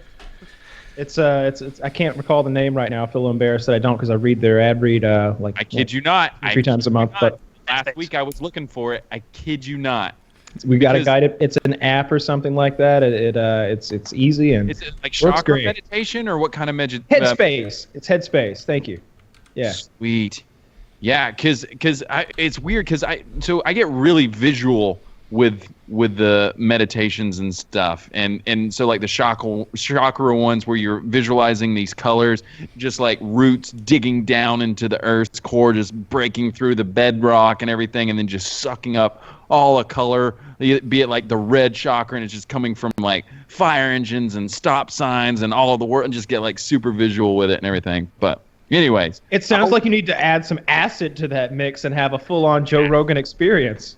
Put yourself in the isolation tank. Yeah. Oh, those sensory deprivation tanks seem so horrifying. Too many federal licenses. I'm worried about that stuff. Yeah, right. Yeah. So what is it that you do? So apparently you actually meditate. A chakra, I guess, is just energy. Is that like kind of just? Is that what it is? Yeah. So you have different chakras in your body that. I'm gonna butcher it, so I'm not even gonna go there. They're different colors at different parts within your body, so like they represent different attributes or parts of your being and everything like that, and you just center those for, I don't know, I'll send you a YouTube video. I love it. Well, you just sit there and you kind of just imagine colors, and suddenly this sounds like I'm watching Sesame Street as I explain it. But it's really weird. It's clearing your thoughts from all the million and one things going on, and just focusing on specific parts of your body which contribute to your well-being. They each have like specific things, like your chest will be like the green chakra and love and everything, and you think about people that you love, your relationships with them and everything. Like here would be I forget, it's here, or like your mouth and like your throat area was like the blue chakra and everything, and like above you is like what would be spirit. It's like the white chakra, and it's like just shining down on you. You just visualize these different things. So having somebody guide you through that, it's actually a nice thing for me. Yeah, it's just it's kind of a mental vacation. And I hear a lot of people talk about, oh no, it's really important. It's like, oh, if you don't have enough time to meditate once in a day, then you should probably be meditating twice. It's like you're Confucius say, buy into this, get my book. But yeah, that does sound like it would be peaceful if you could do it right, and then like correctly, I guess, isolate your thoughts, whatever it would be. So are you like, does everybody's got all the colors, right? So yeah. Okay, so it's not like and I'm no expert on this. I'm just someone who really appreciates it as someone experiencing and getting, because I just have a very vivid and active imagination. So when they allow you to visualize different things, like I will sit in a chair, and once I do my breathing and everything else, I visualize like my body as like a plant, and the roots are just like sticking out of me, and they just start slamming through the floor of wherever I'm at, and then they like go through the concrete foundation, and they're going through the bedrock and like dirt and everything, just going. And people are screaming, crying all around you. It's going to like the core of the earth, and it's just like I'm really like becoming a part of everything in my environment. And then as I start focusing on those colors, I visualize the deepest, like brightest greens, and the fields and the trees, and just those colors coming into like my chest, and like just absorbing those colors and everything. It's a fun mental exercise, and it's extremely relaxing, and I don't know, it's rewarding. No, that's what it is. It's a mental exercise. Like you're training your mind. That does send me that YouTube video. That'd be interesting to look at. Imagine VR with that. You're sitting there, and but that's can, the like, thing. You need to create that yourself. You need to not rely on something else to do it for you. Oh, you're right. It defeated the whole point. That was stupid. That didn't make it. Okay. What if you take meditating and you remove everything about it? Then you turn. I was on board, Taylor. I was down. I was like, yes. Woody's face lit up. Woody's like, you know what? This suddenly makes sense. Okay, there could be points for the different colors. Anyway. It's kind of like books versus movies and stuff like that. I enjoyed watching the Lord of the Rings series. Not Lord of the Rings, Game of Thrones.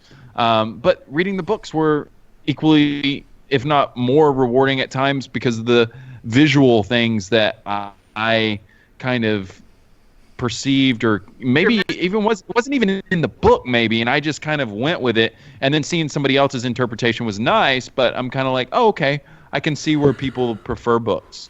Do you ever do that in books where you, like, a character's introduced or something, and then later, like a page later, it'll say, Sam, short and squat, wide as a house he was, and, would eat his fill at any feast, and it was rude or whatever. And at that point, you're like, no, that's not who I was imagining. I'm juxtaposing my own definition of this person here. You know what? Do you guys do Here's books what where you I imagine, do. no, he's a little bit slender, and he wears a nice hat, and he's polite. What I'll do in books, and this is funny to me, I will read an entire book mispronouncing all the characters' names. Just fucking all of them up. If that's only true if they're not like normal names. Like if their name is Jeff and Larry, then I get it right. But if it's any kind of fantasy book and there's like Lord Elrond, I'm calling that guy like just who knows what. And it could be Edmund. I could add letters, take away letters. If they have a long name, if their name is like Fibonacci, I get like the first 3 right and then just fucking scatter the rest. That's how I read names all the time. And then if it ever gets converted to like a movie or something like that, and I hear the proper pronunciation, it's like I have to translate. I have to start like coming up with a decoder to map. You need mystical names for that, because like even if it was the exact same story, as silly as it sounds, if it was Lord Larry instead of Lord Elrond when they arrived at Rivendell, I wouldn't be taken seriously what Larry had to say about this whole situation respectfully. I'm sorry, Larry. I don't trust you. You come off as you're a member of a union or something. Like, I don't know about you, Larry. But probably a pipe fitter. You need something mystical. But do you guys want some AMA questions? There's a sex AMA question that I am tentatively... All right. This one's naughty. Prepare. Oh. Would you ever let your significant other try ass play on you? I have bugged my boyfriend for a while, but he won't allow it. Even just a lick, lol. I think Woody hinted that he enjoyed nipple stuff on an earlier PKA, so I'm curious. Thanks, guys. And this is from Selena22, who's, I guess, really succeeding on the community area of Pornhub. So yeah, she is. She's doing very well over there. She messaged me yesterday asking when I was going to invite Wings over to my house again, because she's a huge Wings Redemption fan. It's bizarre. It's this really hot Canadian chick who loves Wings Redemption apparently. I'll go first on the butt play question. I don't want to answer like specifically what I do in bed because I'm married, right? And like my family watches this and but I will say, as a philosophy, I feel like anything that's not dangerous should be tried. If you're down for it. I feel like not everything you do in bed is going to be your favorite thing to do in bed, right? Sometimes it's his, sometimes it's hers, it's whatever. I feel like, if one of the parties in bed is just Captain No, then you miss out on something that you might be down for. I think you should be able to reserve a few no's. Keep a few close to your chest. They want to try something a little different, then maybe you go with that. But if they say, "Hey, I want to do some butt play or whatever," you play a no. Yeah, you could. I would definitely say no. We're gonna. I would. Everybody else is scared right now. I would definitely let Selena lick my butt for sure, and she could put some fingers in there probably too. I don't want you to get anything enormous out, but short of that, absolutely. She's a very sexy lady, and it's not like her boyfriend standing there watching. It's like, yeah, put it in deeper. I'm still fucking the girl, right? Yeah, I don't give a shit. Yeah, absolutely. Thing. Yeah, you could lick it. Yeah, totally. I don't think. Well, everywhere. Licking isn't what I imagined. I was imagining some dildo stuff. That's what she was asking. But it depends how big the dildo is, right? Even just a lick, right? So I think that's where she wants to start with this thing. I feel like it's not that you can't reserve no's, like Taylor said. Like you can reserve a no. If you don't want a big dildo up your butt, then I think that you've got a right to keep that out. Yeah, or anything. Baseball bat, stool, table leg. Will you lick a butthole? See, now we're getting so specific that I feel like a penny. Like we're legitimately yeah,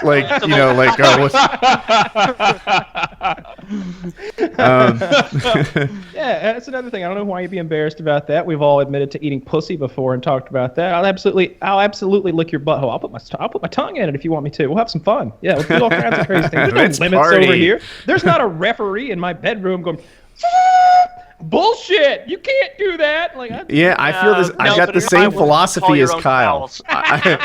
Honor system. I've got the same philosophy as Kyle, right? Like you should be down for a lot, provided that it's not dangerous or hurtful or whatever. And this is in my head anyway.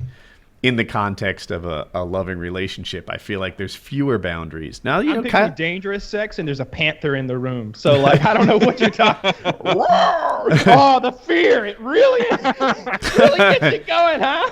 Ah! If you're not down for choking, you don't have to be. I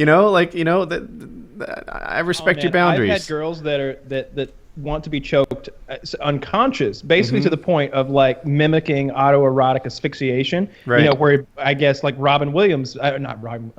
Another guy who hung himself to death. Yeah, the Kung Fu guy. What he was doing. I'm thinking of the guy from David Kane or Carradine. Kung Fu. David Carradine. Yeah, he was jerking off while choking himself unconscious because apparently that's a huge sexual release to come into consciousness as you're coming or be going in and out as you're coming.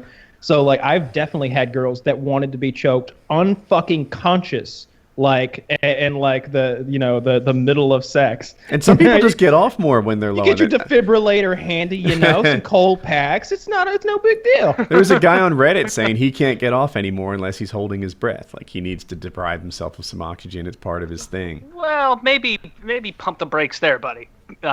You should be able to breathe. Look at all these judgments. And get off. I don't know. Okay, you're right. Too much judgment. Taylor's too vanilla for this crowd. Richard, you're quiet. Yeah. I don't think there's anything.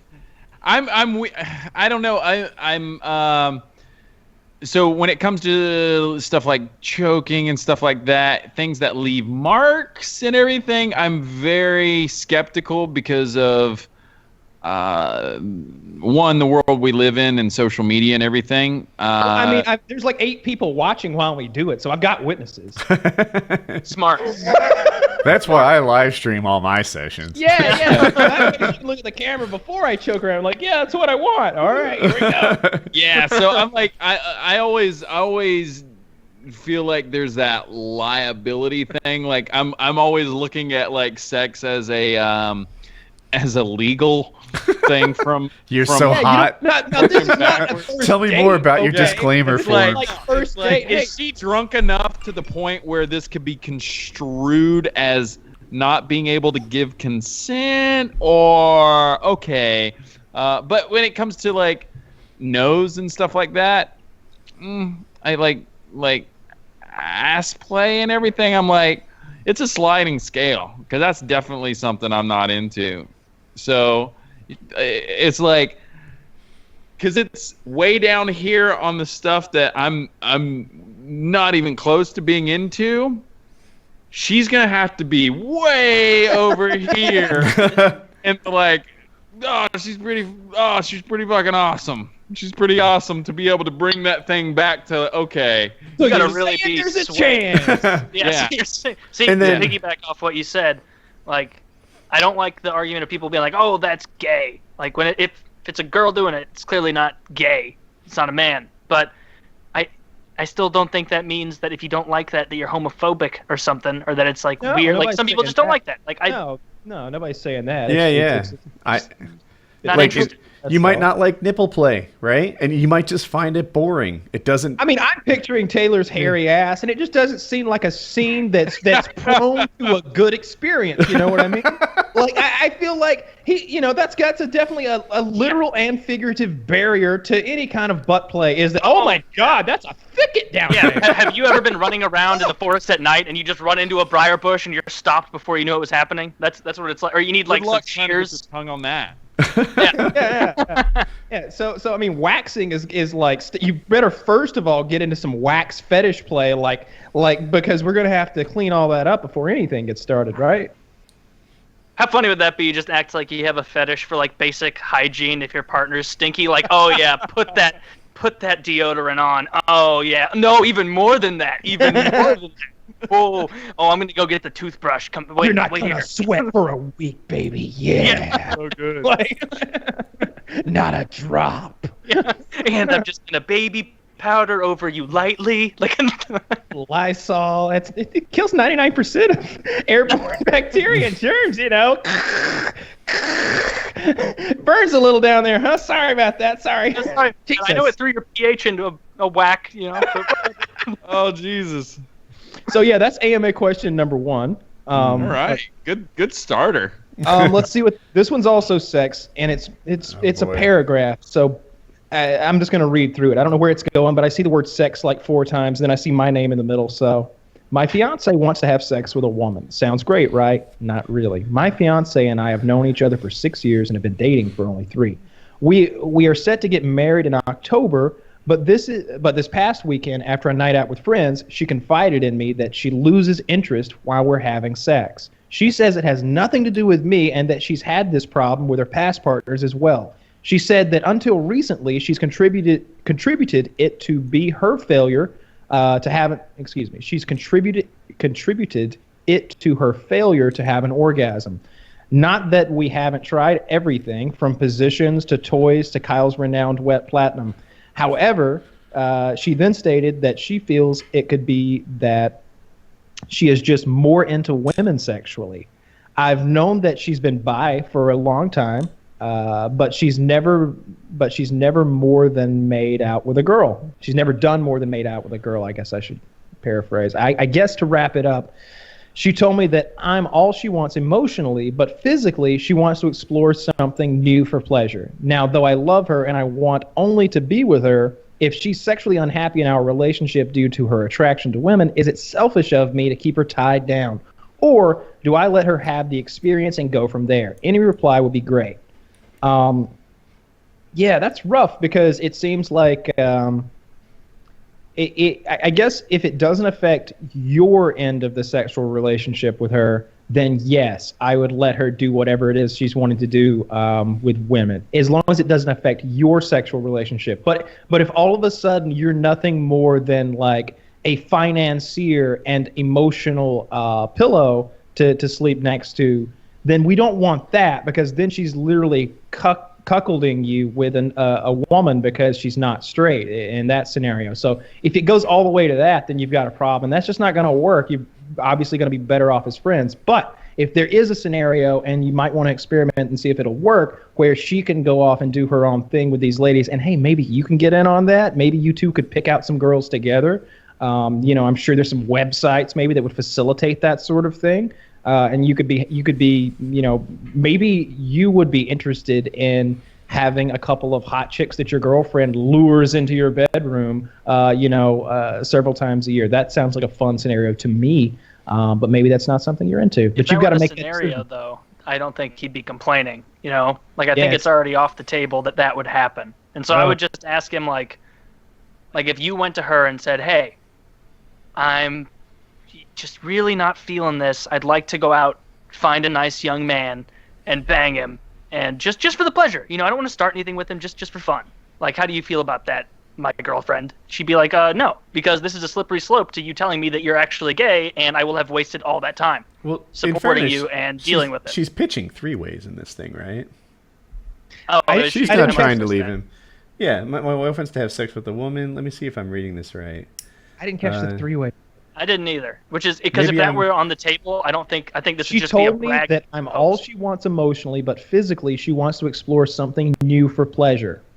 Yeah, that's like saying, "Hey, I'm really liking how you're validating me right now. You're validating all my thoughts, all my feelings, everything I need validated. But, when it comes to your neck of the woods, I'm going to go ahead and hit the punch card out early. I'm going to go do my thing." It's an insidious thing framed as, "Oh, I just want to go out and try something." Like that's great for her if she wants to do that. Nothing wrong with it. Morally, it's fine. But that's not someone you should be in a relationship with. That's okay. Here's the thing: they're getting married in October. So, my first thing I want to tell this guy is, you can't get married, right? That is way too permanent a thing to be jumping into when you have this large a question mark over top of your relationship. Forgot about the marriage. Yeah, marriage. It's late July. This will take me 3 seconds to say, but the marriage doesn't change my advice. But the marriage should definitely be postponed till we figure things out. Yeah, that marriage has got to stop. It's late July, and you're talking about October, right? So this is just, 2 months away, 3 months away? And the deposit's refundable?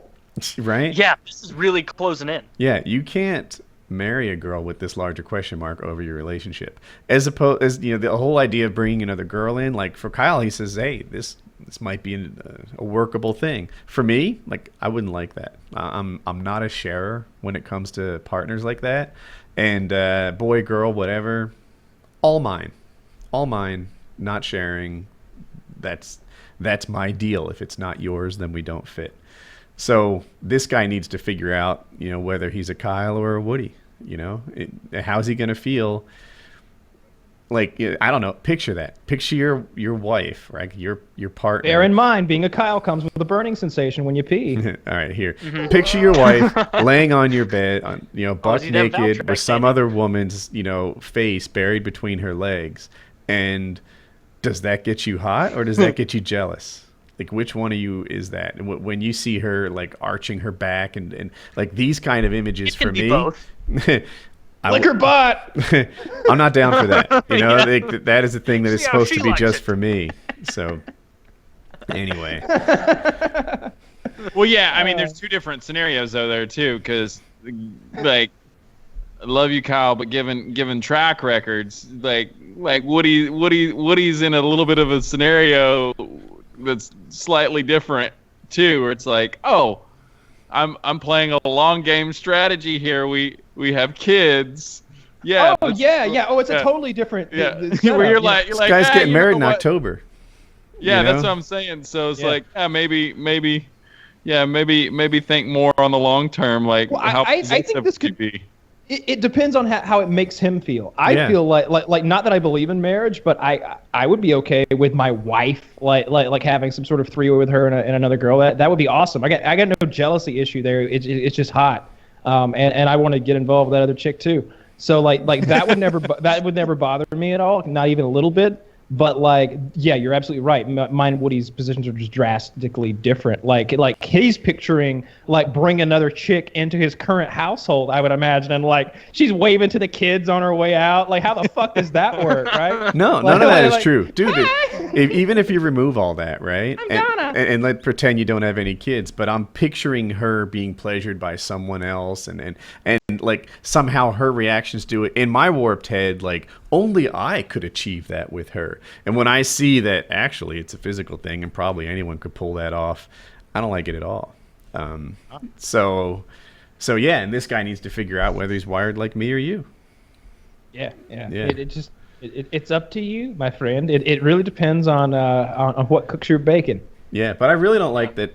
She can't orgasm with him. That she. Not a good It sounds like sign. she's gay. This is a horrible idea. This is a life-ruining her? decision. Have you? Maybe that's where you need to go with this. That could do the trick. Let's pick another AMA question. I like that one. That was great. These are dark so far. They are not dark, but interesting, I should say. I'm liking them. Do we have any fun ones? Like these are the fun ones. I am a 21-year-old. Oh, this guy's got a drug problem. Just stop doing the drugs, dude. That's the answer. Just stop. Stop doing the drugs. You don't want to read the question? I'm a 21-year-old with just about no sense of self-control, a drug user, medical marijuana for ulcerative colitis, and LSD/Adderall for recreational purposes. So he's doing acid and Adderall for rec purposes. Most, if not all, of my actions are impulse actions, which has a major negative effect on not just spending, but almost everything else in life. I am aware part of the issue comes from drug usage, but these issues I have noticed since late 7th/early 8th grade. Damn. Did any of you ever deal with major self-control issues? And if so, what were some of the steps you took to teach control to yourself? He started smoking weed when he was 18 and started doing LSD and Adderall when he's 20. Now he's 21. Stuff like that. The way you led off with that, Kyle, it was almost like the perfect answer already, because I think people who are in the situation of that guy want there to be this, like, well, you do this in the morning and then twice in the afternoon, and then by nighttime, bada bing, bada boom, you no longer want to gamble. Take aspirin before bedtime. Yeah. Call me if you want to gamble again. No, the answer is you're just going to have to stop. And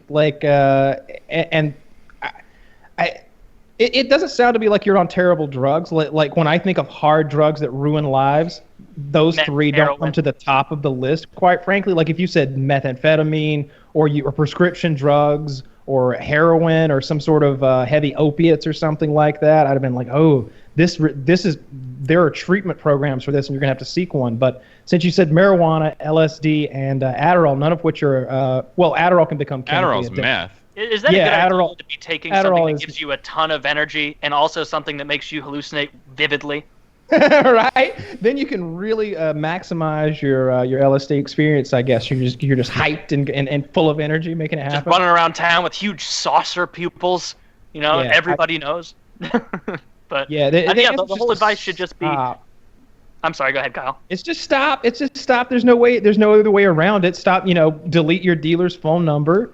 And just stop. That's the way to make this thing happen. And if you're running into social situations that preclude this, then you're gonna have to avoid those too. If you're gonna do well in school, because there's no way that you're gonna be able to be tripping balls and stoned and getting your work done. Stick with the Adderall though, because that's gonna help with the tests. How old did he say? 21. Oh. What do you think, Richard?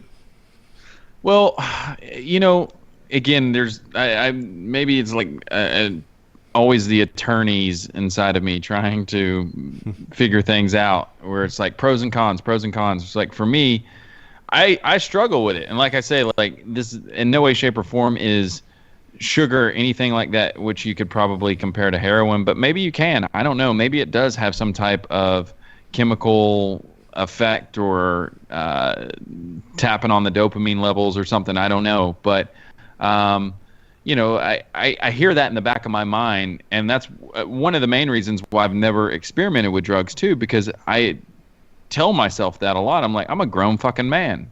I'll make whatever decisions I want to make. And so like that's if I just said that the other night, and I was gonna tweet it out about how when you're a kid, you think that all the grown-ups are just running around being responsible, doing things like they should, but I have this pint of ice cream, and I'll be damned if I'm not going to eat it for dinner. And it's like, oh, okay, well, Velvet. yeah, I'm like, oh no, I'm a grown man. I can make my own decisions. But then it's like, okay, well, do I always make the smart ones? And it's like, I can see where people kind of get in those pitfalls where it's like, oh, one time or whatever, and it just kind of spirals down. So I like tough love at sometimes or at some point, like I can see where that might not work with certain people, where it's like for me, I try to gamify things or whatever. I'll be like, oh, you know what? I'm gonna set these really, really rigid, hard set rules, and I'm gonna abide by them. I'm not gonna have any extra sugar outside of what I would naturally get from my vegetables and stuff in my meal. Yeah.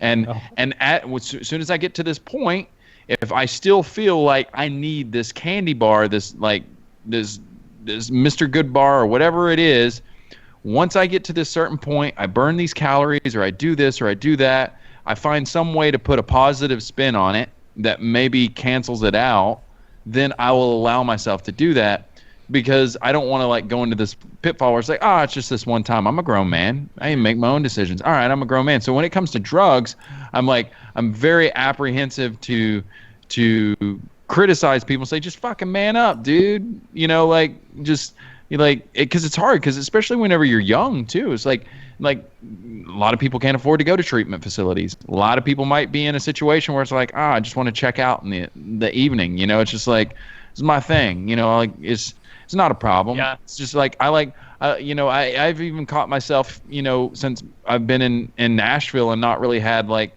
the core group of guys to hang around and everything. It's like, oh, dude, 2 or 3 nights this week I had, I drank by myself. I was like, okay, maybe I should slow my roll on that, so it doesn't become a thing where it's like an evening ritual. But I can see where that's a slippery slope. Does it count if you're drinking online while you're like online gaming with friends? Like we're all on a Skype chat. Strangely enough, I don't think it does, because I you're don't still either. Socializing. I think so too. So here's the thing. And for me, it's not how you define things. Social media drinking. is not necessarily by quantity, it's by necessity. And so you can drink, in my opinion, every night of the week a glass of wine. You can drink 2 or 3 glasses of whiskey if you wanted, and you're not an alcoholic. But at the second at which it becomes something that you need, or you can't function without it, so I come home and it's like, fuck, man, I'd really like to go to sleep, but I just can't wind down till I have that glass. And even if it's just one a month, that's when it's a problem, because you're disturbing some type of rhythm of which you couldn't function without this thing. And that's when you should just say, hey, do I have a problem? Should I talk to someone in my family? Should I talk to a family member? Should I seek help elsewhere?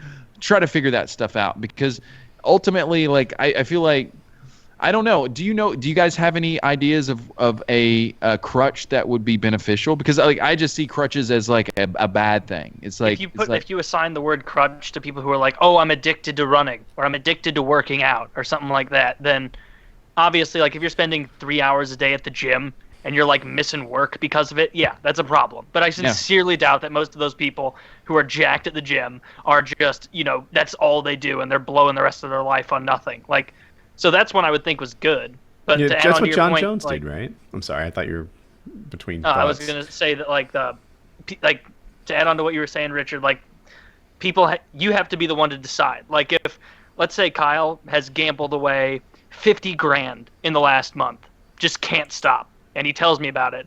Like, I can give him all the facts and figures, all the evidence, all the, 99.9% of people fucking lose money when they gamble, which is how there's a gambling industry worth billions.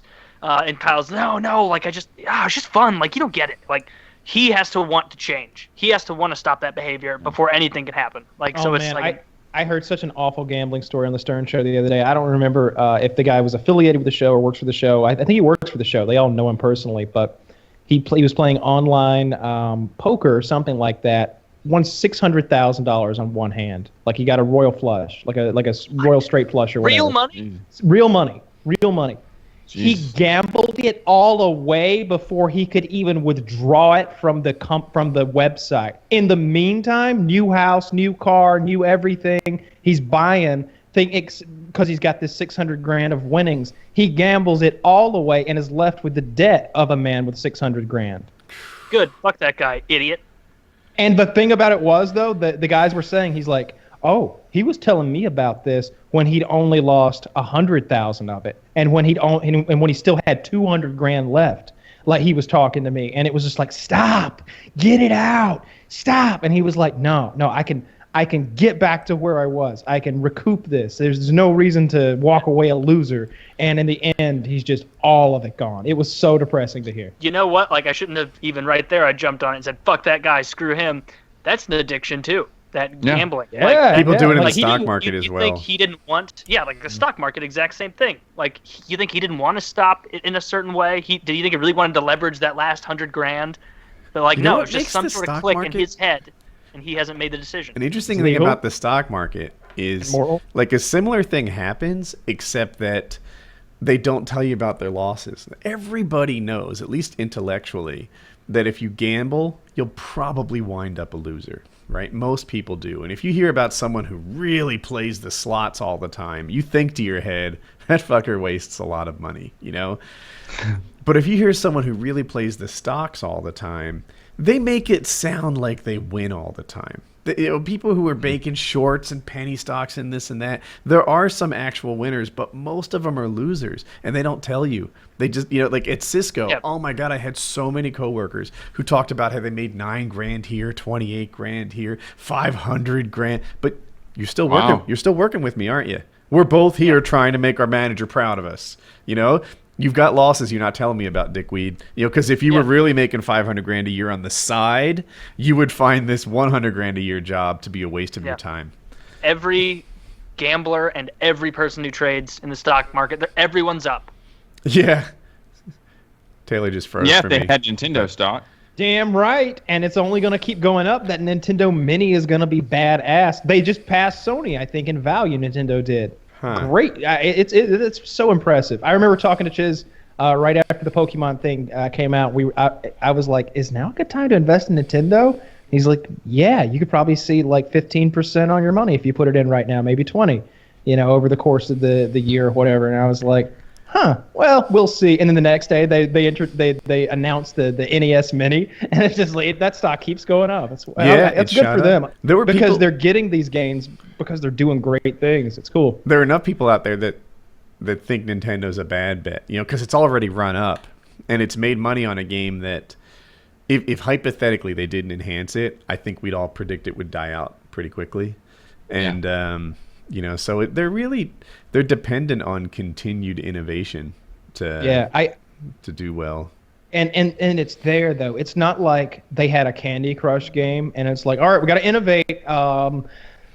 Fucking put some green ones in there. I don't know. Mm-hmm. Maybe they make sparkles when they break now. Like there's no way to keep expanding on Candy Crush. But with Pokemon, I could name half a dozen ways you could make the game much better just by adding a new mode, feature, or anything like that. There's so many different places to go with this. Like actually going into a Pokestop, so like businesses that are sponsored, like whatever that they're going to do with McDonald's, you go in McDonald's and inside there's an augmented reality experience in there that they figure out. Yeah, I like that. That sounds cool. Another question? Let me see what else is here. Yeah. And it does seem like Walmart has a shitload of Pokemon in it, by the way.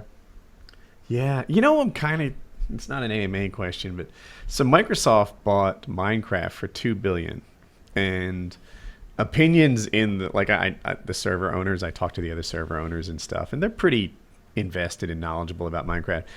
It was split. Some of them were saying that this is a terrible bet. Minecraft is clearly on the tail end of its popularity, and you don't spend $2 billion on this thing, right?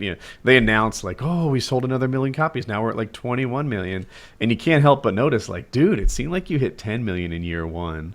like 20 million in year 5 and 21 million in year 8. I'm making up these numbers, but you can see the slope. Right. Yeah. And on the other hand, you've got guys who are like, no, Minecraft is an intellectual property that will keep giving forever, right? They'll go Star Wars. Yeah, I was going to say they're going to go Disney on this thing, and Cinderella and shit. That Buzz Lightyear will be a big thing when my kids have kids, right? They just the VR Minecraft experience is cool. I mean, you're in there moving blocks around. So I don't know, like, in the end, where Minecraft will fall on this thing. I thought Pokemon was a dead property. If you go back before Pokemon Go, like, are people interested in it? I remember Blame Truth used to play with it on his channel, and guys would be like, dude, you got to go where the people are, and it's not Pokemon. That's not true today. Yeah. Yeah, it's definitely increased a lot. It's driven the popularity of the game up a lot, but there's always been that sort of.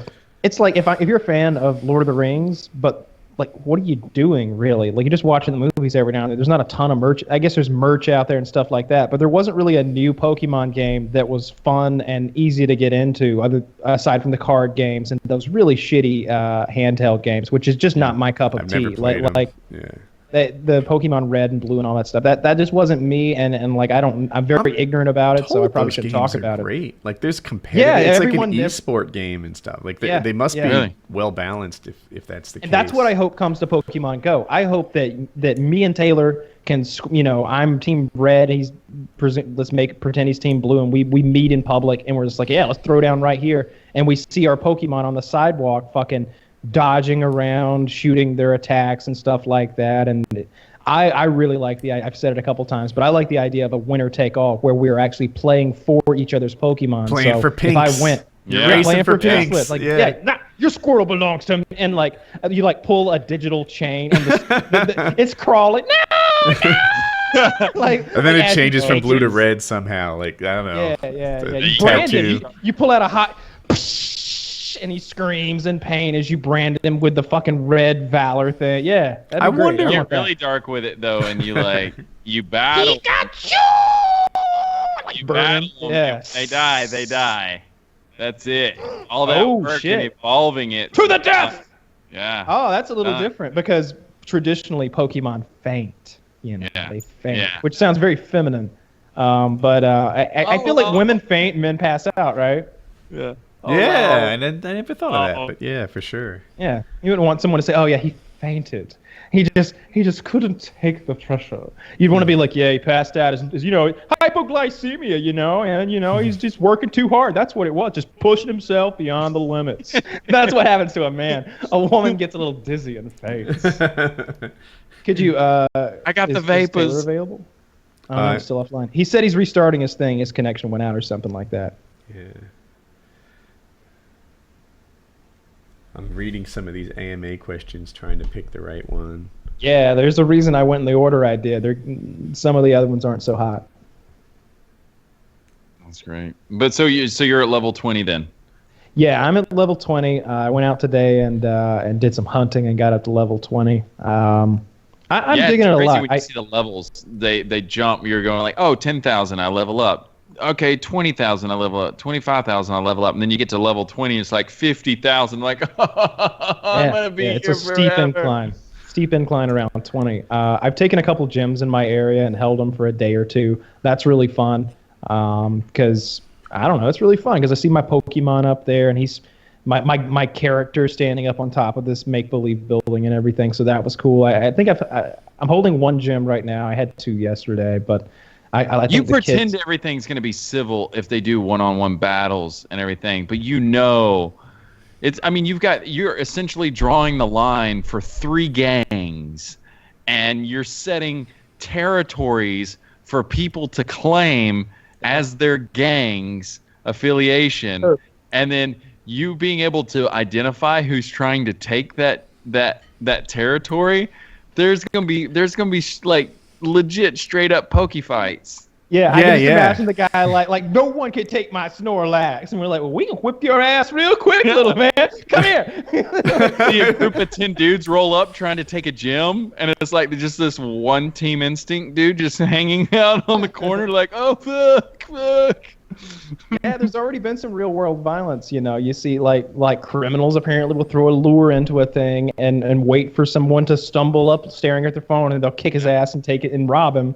So that's definitely happened. And people have discovered bodies, and there's all kinds of little things. There was an article about that here in St. Louis, that people were getting lured into a semi-shit part of town by a lure, and then getting mugged and having everything stolen.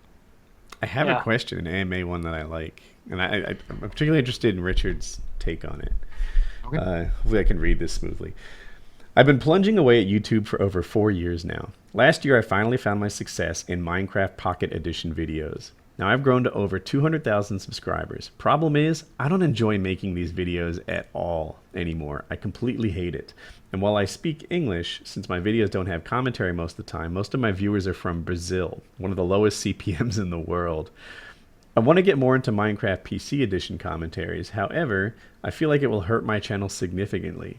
However, I feel like if I were to get there, I think scaling my channel is possible, whereas right now my channel is almost at the largest in Minecraft Pocket Edition videos. I've never seen 1 million subs coming from this, whereas Minecraft PC, it's definitely possible.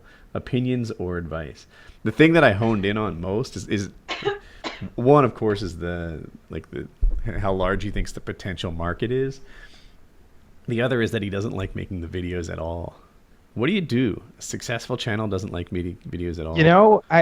So I guess first little caveat, it's possible that you sent this question into us before the Pokemon Go took off and became huge and everything.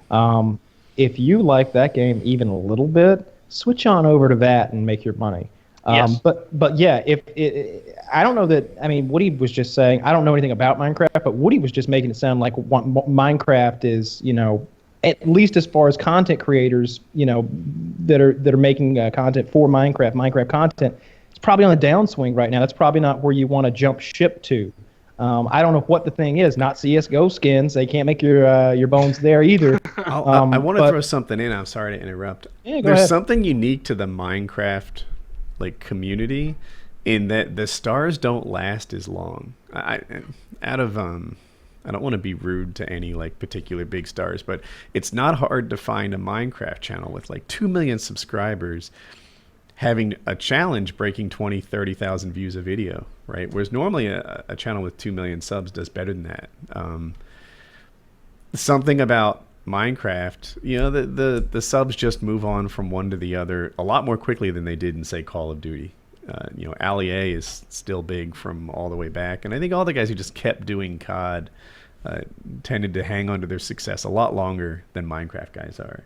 So I love Kyle's thought. If you like Pokemon Go at all, jump on that. As a guy who's changed topics on his channel, I feel like it's really dangerous. I feel like right now I'm trying to grow my channel into a headwind. I'm looking for a subscriber who enjoys a different kind of video. And I'm not sure about this, but I feel like the YouTube algorithm punishes that to some extent. If people see your video and unsub, it doesn't promote those videos. And when you've got guys who joined me for COD and now they're watching vlogs and they unsub, and that's fine, right? I get that. It's not why they signed up. But it's growing a channel into a headwind, and I'm thinking to myself, shucks, I might have to plug away at this for a year before all the people who don't like what I'm doing anymore are just, they're either gone or they've changed their mind. So he has that similar situation. I think what you might want to do is use your current channel to promote your new one rather than swap out. 200,000 is a good channel. I don't want to knock it, but it's not 1 million either. You could use that to promote your next one and give it the jump start. So yeah, and here's the other thing too, though, is you're talking about two different variables there, in which usually people are. So say you have 1 million subs. Generally, if you're getting views, you have revenue, and you're stuck with a dilemma if you're not passionate about it of views and revenue coming in that you might be accustomed to. But 200,000 subscribers, are you really generating enough revenue towards once you get burned out or you don't enjoy it? What's the problem? Jump ship. You're not making money anyways, right? So plus he mentioned the Brazil thing. He said Brazil is the lowest CPM. Yeah, so if you already have low CPMs, you're not making any money, you're not enjoying it. Yeah, just like Woody said, you've got a platform of 200,000 people to promote your next thing that you are passionate about. So if it's Pokemon, if it's whatever, if it's underwater basket weaving, full steam, man. Yeah. I know a girl who majored in that. Really? You don't. No, of course not. Underwater. No, it would be impractical to weave a basket underwater, right? I I had a teacher, an English teacher. His son majored in pottery. Actually, he was getting his master's in pottery. Yeah, right. You got one career goal. Like I'm gonna be a pottery teacher. You know, I'm gonna teach other people to pot. Like what the fuck? Like, Yeah. that's it. It's not like you're gonna make pots and sell them. Like that's going nowhere. Like This it's is- not like you're gonna be in the business of recreating that scene from Ghost. Like that's not. This is very early on the civilization tech tree that people value this skill. Yeah, pottery is the first tech. Have there been any big headways in pottery since like Crete? Was it world leader? No. Like what the Not fuck? since the Bronze Age. No. Not since probably prior to the Bronze Age, because before they got bronze, they had to have something to put their shitty food in. Pots, ceramic pots. You know? Yeah, it's not. Oh my god, majoring in pottery. So did you guys see the newest unarmed black man to get shot in the streets? Yes, This I poor. have. Let me lay it out real quick, and the Okay. video is linked right there if you want to grab it, so everybody can watch. Maybe. Linked right where? It's in this chat somewhere. I think Chiz has it attached to his notes. If not, I can grab it somewhere. So this guy in Florida, right? He's an unarmed North black man in Miami, the street. yeah. The police responded to a call of someone sitting in the street, appearing, with a gun, saying they were going to kill themselves. What was actually going on was an autistic man had escaped from his group home, and the victim of the shooting is his counselor. He's there. He's a therapist. He's there trying to help the boy who's having some sort of a panic attack type thing episode in the middle of the street. It's a man. He's It was a man. He's 30 years yeah. old. I'm Okay, just it's saying a man because like if it was boy, one could say, oh, why did you just pick him up and bring him? But like no, like it a was fat beyond Samoan kid to me on TV on my little phone, but maybe I'm wrong. So this black man is lying on his back, hands straight up in the air, pleading with the police. And if you listen carefully, you can hear his words verbatim. He said something like, "I'm a therapist. This young man is autistic. I'm here to help him. There's no need for a gun. He's got a toy." Like if any of us heard any of these things, we go, "Oh, wait a minute now. A toy, you say?" Yeah. Johnson, that's a fucking toy. What are we doing out here? Instead, they're up on him with guns, and for some reason, the cop shoots him right in the leg as he begs not to be shot, clearly unarmed, clearly no threat. And he says, I was like, I couldn't believe it. I had my hands up, and I was thinking to myself, I'm safe. My hands are up. I'm worried about my patient because he's not responding to the commands. He's telling the man he's like, get on your belly, do what the police say, but he's not listening. He's not comprehending. So he gets shot, and he's like, I couldn't believe it. He shot me, and I said to him, sir, why did you shoot me? And he said, I don't know. So let me find the video here. Let's see. Yeah. So I got it. Yeah. Let's watch the video together. Actually, I hate how these videos. You don't actually see the gunshot. You don't see the gunshot. Like you don't It's see upsetting. anything of value in the video other than the fact that he actually is laying on the ground, hands up, Okay. and So the this- guy. I worry a the little autistic bit. guy's This next video is to him. 5.5 minutes long. I think the video is 1.5 minutes long. I don't know what's going to be extra. What point? Well, it's a newscast. Is it? Can you find a proper start point? Yeah, because the actual video is really short. Yeah, it's like Yeah. a minute and a half. Like 4:32? They sure do milk that shit. Oh, put that in the other chat, Kyle. Oh no. Oh, I'm sorry. I gave the wrong one. Yeah, I see here. Oh, nice. Oh, Kyle. I feel like if we go to 4 minutes, we get a little bit of description from the newscaster, and we get video of most of the incident and some interview with the victim. All right. Okay, So- 4. 4 minutes looks good to me. Okay. Ready, set, play. With a gun. but there was no weapon, just Kinsey's client holding a toy truck, which was clearly visible to the officers.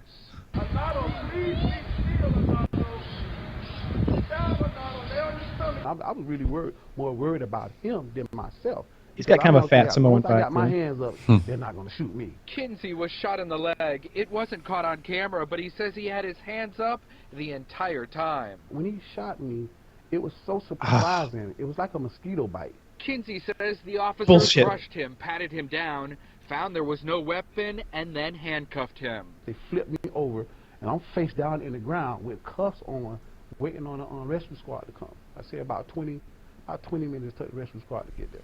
And I was, bleeding. 7 News was there as Kinsey was taken to the hospital. The manager of the group home says the man with autism was handcuffed and remained in a police car for over 3 hours. Jeez. Now hospitalized. Because of this, yes. At Jackson Memorial Hospital, Kinsey's stepdaughters came to visit him. Kinsey wants a thorough investigation. My life flashed right in front of me. You know what I mean? Because when he hit me, my first thing I'm thinking about my family. And Kinsey was released from Pause JMH here. late tonight, but not before meeting with some... Yeah, I've often said, like, first of all, I've wondered, did they miss their target? Were they trying to shoot the autistic guy? You know, because if I don't know. what Thank happened God is that guy didn't die. they shot him in the leg. And for people who are maybe on the audio-only version of this, there's a black guy laying on his back with his hands in the air, right? And sort of like like Frankenstein might walk. And at his feet is an autistic guy who's sitting, not Indian style, crisscross applesauce. That's what they call it now. And so he's sitting. Oh, what PC bullshit! Yeah, That faggotry, I won't have it. He said Indian style. Yeah, he said Indian style-ish. And he was playing with a toy truck, like kind of in his lap. Now the police are responding to a call that's a weapon. Bad call, right? There was no weapon, but that's what the police have in their head. And they shot the guy's leg. When again, the guy who's not complying is right at his feet. Did they hit the wrong guy? I'm sure that the police weren't aiming for his... I pictured it to be his calf. All they said was leg, though. It sounds to me like the cop accidentally shot him. Like the cop is fucking holding him at gunpoint. Bad and trigger just actually discipline, squeezed like- off around. Yeah, but like the way we all know how cops shoot. When there's a shooting, everyone starts firing so that everyone is sort of, you know, it's like 8 officers fired shots. It's like, well, we can't lock all 8 of them up. You don't want just one cop shooting somebody. So like, I feel like if these guys deemed it necessary to gun down that poor autistic child with his toy, then they would have peppered. It would have been bang, bang, bang, bang, bang, bang, bang, bang, bang, bang, bang. You do know he shot 3 mag times. changes. 3 times? Are you shitting me? He shot 3 times and hit once. Jesus this is fucking Christ. so stupid. Like anybody who's ever fucking operated a gun knows that's just unacceptable. What a coward. What a fucking coward he must have been so afraid of that man lying in the street unarmed and clearly in the please Did don't you see kill the me, cop sir. hiding behind a position. telephone pole? Absolute coward. Jesus Christ. That's all I can imagine would cause something like this. Because all it takes is one guy to be like, hang on, guys, let me walk out. Yep. It's an autistic child. It's an autistic man and his counselor, it seems. Yeah, see that guy? Yeah, he doesn't have a gun. Look at him. Does he seem aggressive? Is he screaming and cursing? He's begging us not to hurt him. Like at what point does I've someone talked beg about- A us lot not of these to hurt him? videos are like a ton of these events. Like you'll see the video and you'll be like, man, you can't know what happened before and after, and it was such a weird camera and it was shaking and it only started filming right when the action was happening, so we don't know the build up. This I can't Please, even. sir, no. Yeah, I can't imagine. I can't imagine what could have been happening that would justify this. And This my thought is the one. nothing at all. This is 0%. the one. There's no way that this is justified. I've been in any talking way. for weeks and months and years No way. saying, like, Black Lives Matter, you're rallying around the wrong people, right? You've got this felon who's in and out of jail, like, whatever, like, rape with knowledge of a minor is, you know, it's like, this is just, you just... Like, don't make that guy the front of your poster of Black Lives Matters. Don't make Trayvon Martin that guy. Don't make that strong arm robbery Ferguson guy. What was his name? Help me, Taylor. Brown. Michael Brown. Yeah. Don't make Michael. This is your guy. This guy is a credit to the community, right? He's a therapist that works with autistic people, grown autistic people, which, by the way, you know, they're a little dangerous. This guy was kind of strong. It's a difficult job. Yeah. Thank you. Yeah, perfect. It's a difficult job to deal with grown autistic people. And he was seemingly like a perfect person. And I have issues with compliance, right? You know, like people are, the guy that got shot just recently, Alton Sterling, right? He was resisting. Now, I know it's hard not to resist if you're getting kind of roughed up a little bit. But he just didn't. This is your poster boy. This is the guy. You won't find a better guy, less deserving of getting shot than him. If you're a black man with any fucking self-respect, how does this make you feel? Like how can you imagine stepping outside the house and having this in the back of your mind? Like you can definitely see how this could foster a hatred for white people when you see bullshit like this, and not just white people, but white police officers. Like I'm putting myself in the position of a black mother or just a black man in general, and seeing something like that, and God, if it doesn't just strike right at the heart of what so many people are saying. And like you said, usually there's some little twist to it. It's like, well, this happened and that happened. Well, if you look at it, that's a black officer who did the shooting. Like, there's no prejudice here, just maybe a procedural error. Or, well, look, the decision came down from a black Justice Department head, a black prosecutor, a black judge. You're like, yeah, you're absolutely right. Here's a gray area. But here's this, I can't, this makes me so sick. Yeah. There doesn't seem like any gray area in this at all. And Kyle said, like, hey, if you're a black man, feel this way. It scares me. I'm a white guy. And I was telling myself, you know, the reason this shit never happens to me is that when you pull me over, I make you feel safe. You know, right? I keep my hands on the wheel. They ask where the gun is. I wait for I'm going to point with my elbow and wait for some verbal or nonverbal understanding that I'm about to elbow point. You know, that's where the gun is. This guy was everything that I hope I would be in that situation. He was a de-escalator. He was saying, don't shoot. You know, I am a therapist. This is my autistic patient. My hands are up. Like, you do not need to feel scared. And he still got shot. I feel like we could all get shot. Like, that's... Police fucked up in this one. It's just the fact that he's laying there. Like, I can't imagine a less threatening position. Like, maybe if he were on his stomach with his hands out. But even that, like, they're both so non-threatening. And so... Like, and even that. What's he gonna do? Like, burst to his feet, throw knives from his sleeves or something? like, who do we have here on the street? Is this some sort of commando? Like, do we have John Rambo out there on the ground? Like, I don't think so. It looks like an overweight, balding therapist. Is what it looks like. Dude, I feel bad for. Yeah, I know the young man who's autistic didn't get shot, but. Well, it depends on his level of cognition, because autism varies wildly. Like, you can be a little bit autistic and still be fine, functional, or you can be severely autistic to where sounds set you off, and just little things can, like, ruin a week. Like, just little things like that. And so, if this guy's on that end of the spectrum, that's a hugely traumatic thing for someone. They said he was hospitalized because of the trauma of what just happened. Yeah, it's horrible. What a piece of shit cop. And it was in Miami, by the way. Yeah, I feel so. Colin seems much better off than this 30-year-old Hispanic guy was. Because if I told Colin to lay on his belly, you know, he would be able to follow those instructions. But when Colin chopped his foot with an axe back in February, he was not able, like, there was no reasoning with him. He was inconsolable.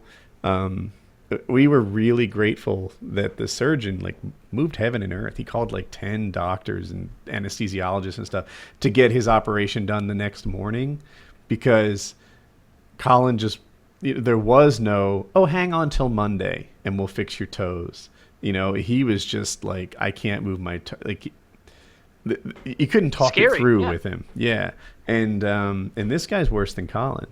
It would appear, you know, I don't know him. So, anyway, yeah, it was an awful one. I don't know what I want to happen to the cop. Surely fired. You know, like, yes. Don't you? I hate that, though. You know, like it's not like he fucking misfiled some evidence reports. He didn't use his cruiser while he was off duty. He wasn't speeding in his private vehicle and like, you know, drunk. Those are fireable offenses. Right. He shot a man. Whatever he shot a man. Whatever. Like if any of us were trying to enact some sort of citizen's arrest, and we had that man on the ground, and there's a video of us doing exactly what those cops did, we would all be in prison. We would all be in prison for what we did, and it would be a hate crime. What is the? You should be too. They should set an example of it. I don't know what I want to happen. You know, like, what happens if you accidentally shoot someone? Do you know? Like, are you all like Cheney's able to do it? I'm sure it's case by case basis. I'm sure it's a case by case basis, but it depends what happens to the other person. And there'd be a handful of charges like reckless endangerment and discharging the firearm in public, and a whole handful of other things that carry some like high end maxes that they can jump on up to and fuck you over. Yeah. It's not a good thing to do. But he shot a man. He shot a man. Yeah. Like that, I mean, he got him in the leg, and the guy looked like he could he looked like a big guy. Like it's not like it was gonna. I don't imagine his femur is shattered. You know what I mean? It looked like he took a flesh wound, and that's kind of how they presented it. And he's sitting there, you know, able to. He looks fine now, thank God. But he could have been dead, paralyzed, disfigured, maimed permanently, unable to do his job, unable to support his family. Like, let's not try to pretend like that cop meant to shoot him in the leg. If that cop meant to fire his gun at all, and I'm doubtful of that, except that he fired 3 fucking shots, then he was aiming for center mass or where he wanted. How do you hit him? You're right about the whole. I don't like the whole just fire him thing, because then it's almost like they had get away with felony-free card just for being clear, a cop. I wasn't saying just fire him. I feel like I've been misunderstood. It was like, it starts with firing, and then I don't know what comes next. Like I don't think attempted murder. I just don't think that's what he was going for. If you did this, it would be attempted murder. If I did this, it would be attempted murder. So here's what I've got in my head. Attempted murder. There was a guy, I think his name was Reginald Denny. It was during those LA riots, like back in the 90s. Yep. And they pulled a truck driver out of his truck. They threw him on the ground. They beat him. The guy took a brick and he slammed it in his head. And I think he was permanently injured. And then he started dancing like an idiot. And it was the dancing that got him off, right? They were like, you know what? If he was trying to murder someone, he wouldn't have followed the brick thing with a dance. This is a case of the prosecution getting too aggressive with the charges. He's really guilty of, I think it was like aggravated assault or like some sort of severe assault. But they didn't even charge him with that because they didn't want the jury to have the option of only getting him for assault. They wanted him on attempted murder, so he walked away.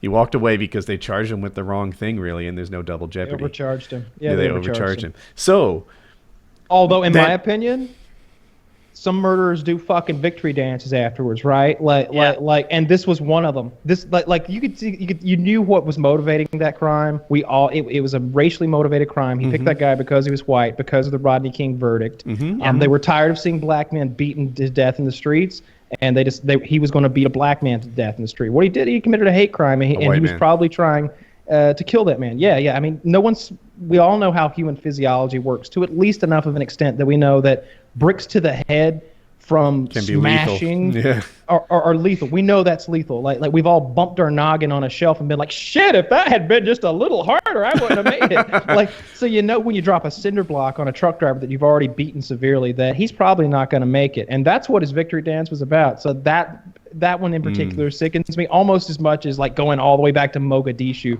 There's so many things that I can't even watch the videos of because I'm so upset with how they were handled. And this thing we just saw ranks right up there for me with like the Mogadishu U.S. soldiers dragged through the streets and the incident I was just talking about a moment ago. I agree. Maybe that guy should have been charged with attempted murder, but I feel like that's informed, what attempted murder is. Like you have to actually prove some intent to murder. And the fact that after one shot in the leg he stopped, I wonder if maybe attempted murder would have the same result, which, oh my God, would be people would riot in the streets if they were like, he wasn't really trying to kill him, so he's off scot-free. He only shot him the once. Yeah. It's like he missed twice. Like he was probably working left to right, head, body, leg, and the first two just missed. I guess we're making some assumptions. We certainly haven't seen the man get shot, but God, I can't imagine, I can't fathom that at any point when that video cut off, that same man who's laying there being very articulate, very well spoken about the fact that he's a good guy and that they're overreacting, saying there's no need for a firearm, sir. We're unarmed. This is an autistic boy. I'm his therapist. I can't see him all of a sudden when the cell phone that he doesn't even know about turns off, that he's just like, you know what, fuck y'all, fuck you and fuck you and fuck you too, like doing the quick arms and like reaching toward his pockets. Yeah. Like none of that happened. My problem with Alton Sterling is, right, they're telling him to get on the ground, and he's standing with his hands 1 foot off his pockets. And I'm like, is he keeping his options open? This guy, he was not doing that. You know, he wasn't doing anything that should make a cop nervous. No. And if he gets shot, who can't be? You know, it was a huge mistake. If I knew the law better, I'd know what to charge the cop with. But certainly, he's not a very good policeman, so that needs to stop right away. No, he's not. I'd go so far as to say bad. You know, you're gonna take hate for that, Taylor. I know. He needs a fulfilling career in sanitation. That's what he needs. Anyway. I don't That's know. probably a show right there. We're almost at 4 hours, and I'm sure we'll hit it between this and my little post-roll talk about. Well, I'll get to it in a second. Richard, we love having you on the show. And I can't thank you guys enough. I really appreciate you guys inviting me on. It's so fun. I love having you. After every show, guys hit me up on Twitter or Instagram, everything. You're like, oh, PKA. I just love seeing everyone who supports the show and everything else. Well, you're always welcome, man. Yes. Yeah, we really love having you on. And it's getting pretty late now, but Kitty has a business opportunity that involves both of us and some travel to Czech Republic, and seems really cool. It's a little tentative right now, but it looks like it's going to happen. It's a distribution company. Where do you want to plug for your stuff? Tell our fans where they can go find everything that is Richard Ryan and all your things. So I guess really YouTube, full mag, but Twitter, Instagram, all that, Richard Ryan, easy to find me. Stuff we were talking about tonight. If you do want to see the world of wingsuiting or anything like that, Wingsuit RR on YouTube. I upload every single jump that I do. It's my video logbook. Really, it's kind of boring, but not if you like it. Yeah, that's it. So.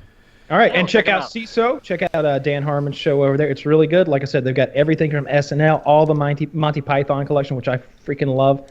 It's a really, really good value. Check out all our sponsors below and get some of those free snacks too. Links in the description below. Check it out. All right. That was. I know Richard will.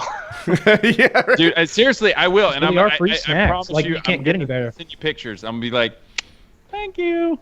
Yeah. Yep. Check them out. I was shocked that it's just get free snacks if you want. Do they handle this? Yeah, I think so. That's insane. That's crazy. Thanks. Well, shucks, I so want to drag this out for 40 seconds, but I guess I shouldn't. Thanks for watching, everyone. All right, PKA episode 292. That's a wrap.